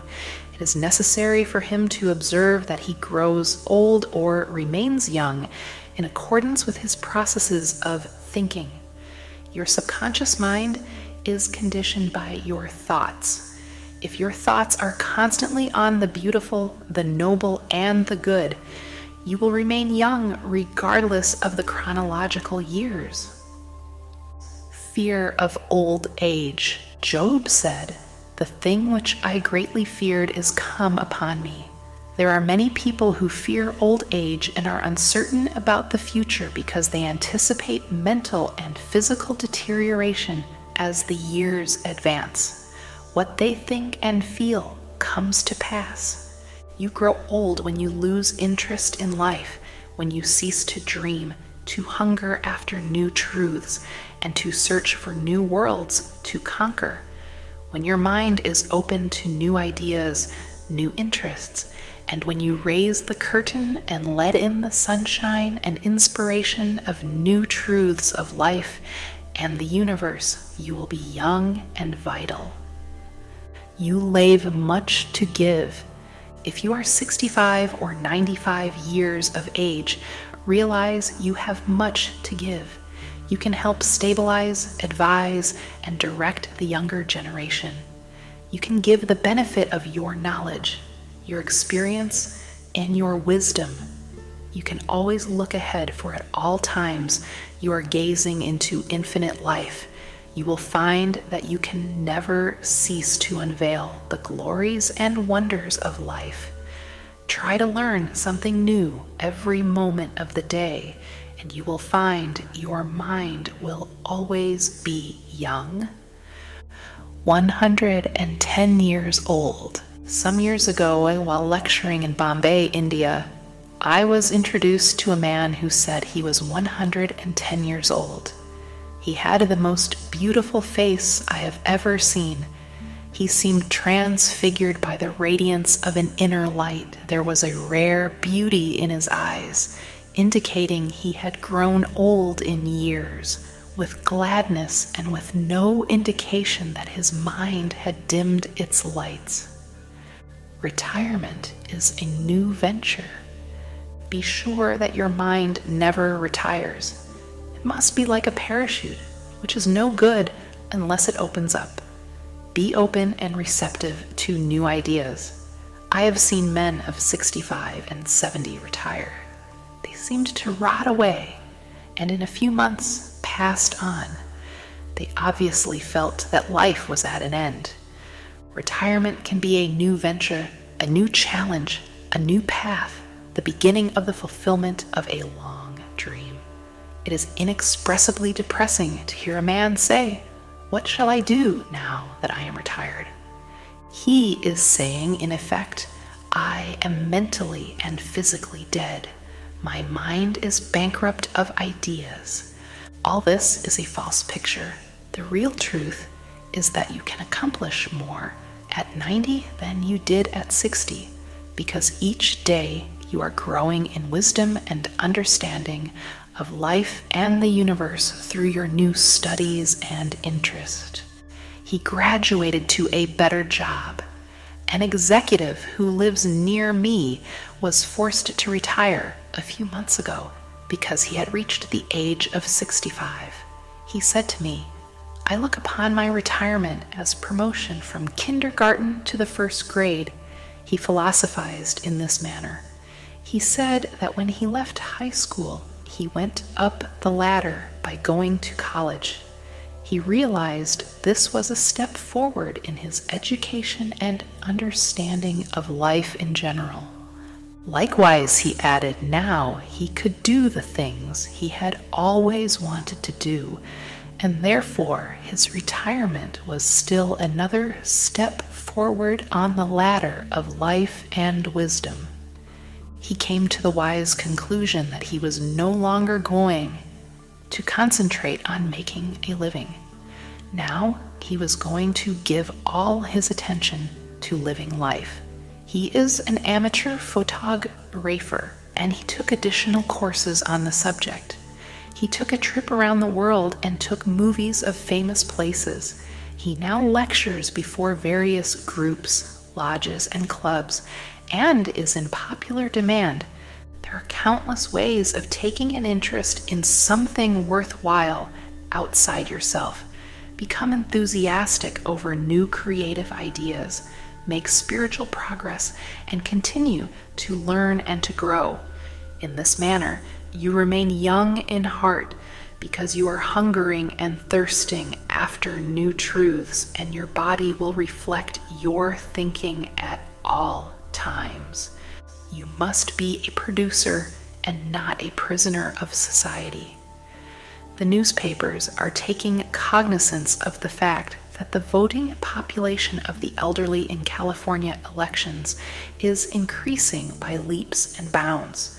This means that their voices will be heard in the legislature of the state and also in the halls of Congress. I believe there will be enacted a federal law prohibiting employers from discrimination against men and women because of age. A man of 65 years may be younger, mentally, physically, and physiologically than many men at 30. It is stupid and ridiculous to tell a man he cannot be hired because he is over 40. It is like saying to him that he is ready for the scrap heap or the junk pile. What is a man of 40 or over to do? Must he bury his talents and hide his light under a bushel? Men who are deprived and prevented from working because of age must be sustained by government treasuries at county, state, and federal levels. The many organizations who refuse to hire them and benefit from their wisdom and experience will be taxed to support them. This is a form of financial suicide. Man is here to enjoy the fruit of his labor, and he is here to be a producer and not a prisoner of society, which compels him to idleness. Man's body slows down gradually as he advances through the years, but his conscious mind can be made much more active, alert, alive, and quickened by the inspiration from his subconscious mind. His mind, in reality, never grows old.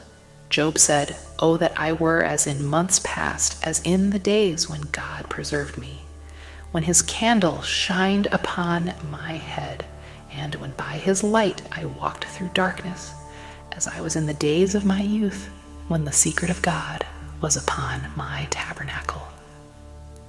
Job 29, 2, 4. Secret of youth. To recapture the days of your youth, feel the miraculous, healing, self-renewing power of your subconscious mind moving through your whole being. Know and feel that you are inspired, lifted up, rejuvenated, revitalized, and recharged spiritually. You can bubble over with enthusiasm and joy as in the days of your youth, for the simple reason that you can always mend tally and emotionally recapture the joyous state. The candle which shines upon your head is divine intelligence and reveals to you everything you need to know. It enables you to affirm the presence of your good.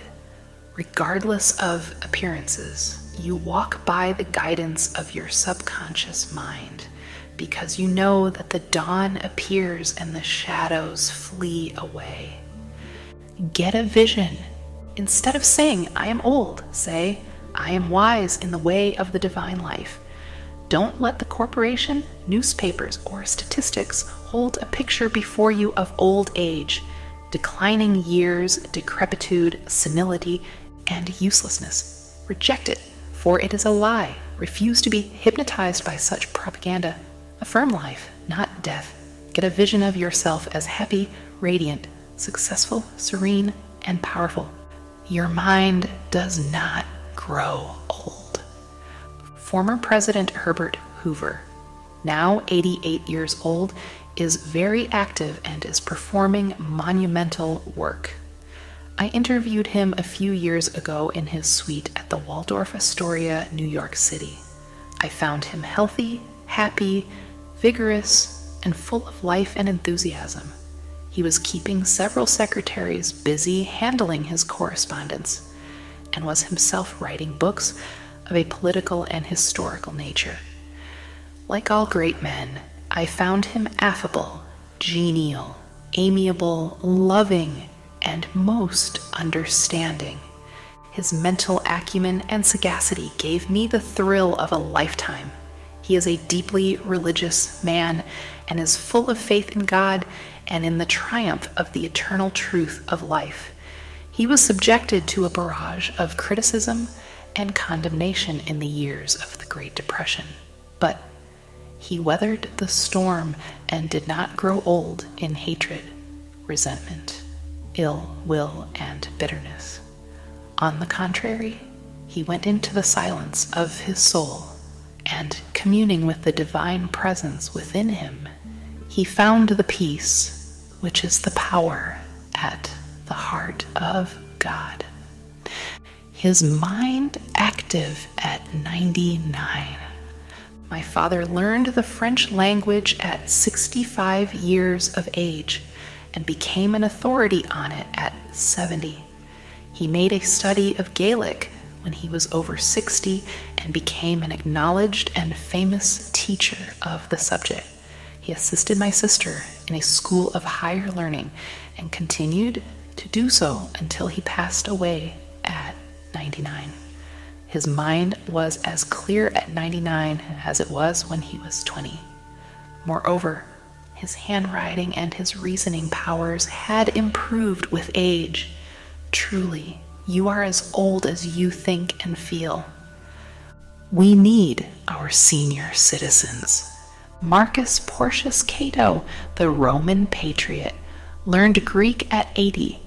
Madame Ernestine Schumann-Heink, the great German-American contralto, reached the pinnacle of her musical success after she became a grandmother.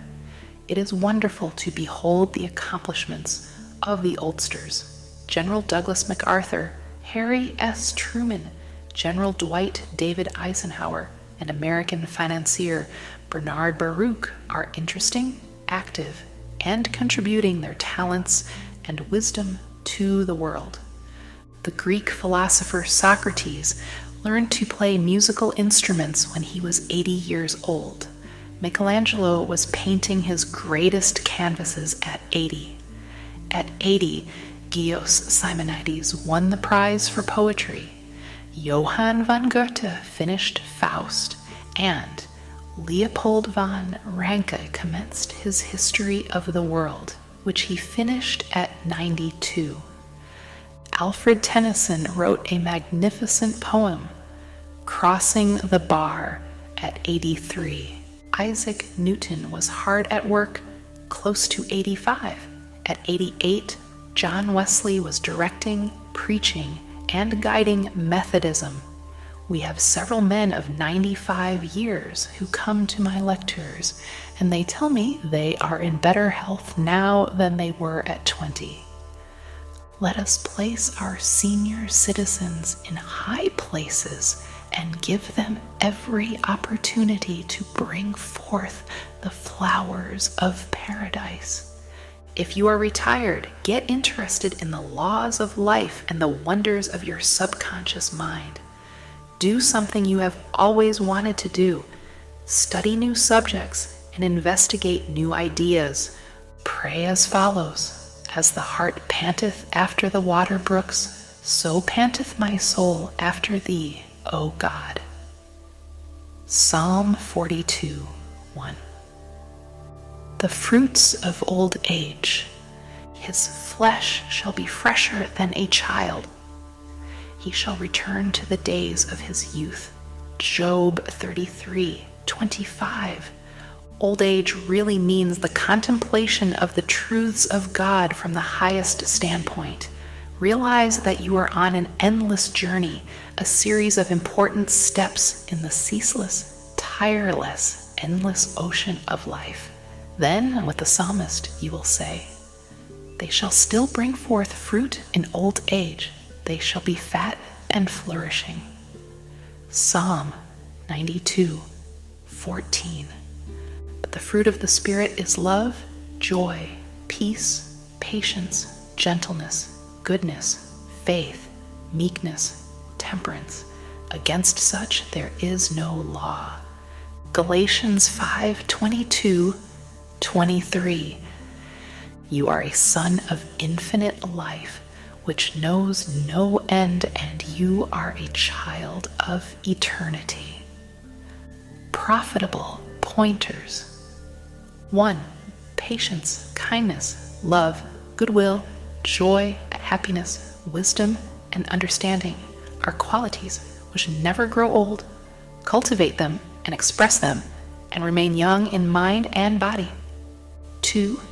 Some research physicians say that the neurotic fear of the effects of time may well be the cause of premature aging. 3. Age is not the flight of years. It is the dawn of wisdom in the mind of man. 4. The most productive years of your life can be from 65 to 95. 5. Welcome the advancing years. It means you are moving higher on the path of life, which has no end. 6.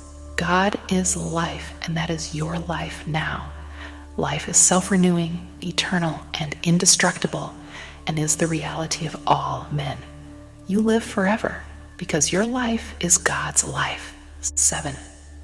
Evidence of survival after death is overwhelming. Study proceedings of psychical research, Society of Great Britain and America, in your library. Outstanding scientists based the work on the scientific research for over 75 years. 8.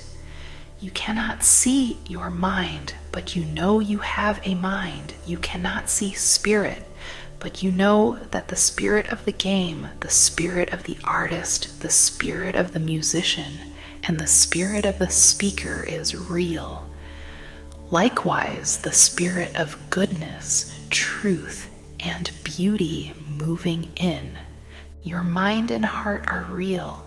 You cannot see life, but you know you are alive. 9.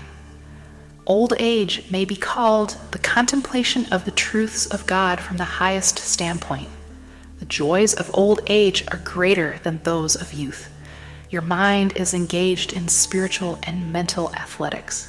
Nature slows down your body so that you may have the opportunity to meditate on things divine. 10. We do not count a man's years until he has nothing else to count. Your faith and convictions are not subject to decay. 11. You are as young as you think you are. You are as strong as you think you are. You are as useful as you think you are. You are as young as your thoughts. 12. Your gray hair is an asset. You are not selling your gray hairs. You are selling your talent, abilities, and wisdom, which you have garnered through the years. 13. Diets and exercises won't keep you young. As a man thinketh, so is he. 14. Fear of old age can bring about physical and mental deterioration. The thing I greatly feared has come upon me. 15. You grow old when you cease to dream, and when you lose interest in life. You grow old if you are irritable, crotchety, petulant, and cantankerous. Fill your mind with the truths of God and radiate the sunshine of His love. This is youth. 16. Look ahead, for at all times you are gazing into infinite life. 17. Your retirement is a new venture. Take up new studies and new interests. You can now do the things you always wanted to do when you were so busy making a living. Give your attention to living life. 18. Become a producer and not a prisoner of society. Don't hide your light under a bushel. 19. The secret of youth is love, joy, inner peace, and laughter. In Him there is fullness of joy. In Him there is no darkness at all. 20. You are needed. Some of the great philosophers, artists, scientists, writers, and others accomplished their greatest work after they were 80 years old. 21. The fruits of old age are love, joy, peace, patience, gentleness, goodness, faith, meekness, and temperance. 22. You are a son of infinite life, which knows no end. You are a child of eternity. You are wonderful. The end. Thank you for taking this journey into the abundance vortex.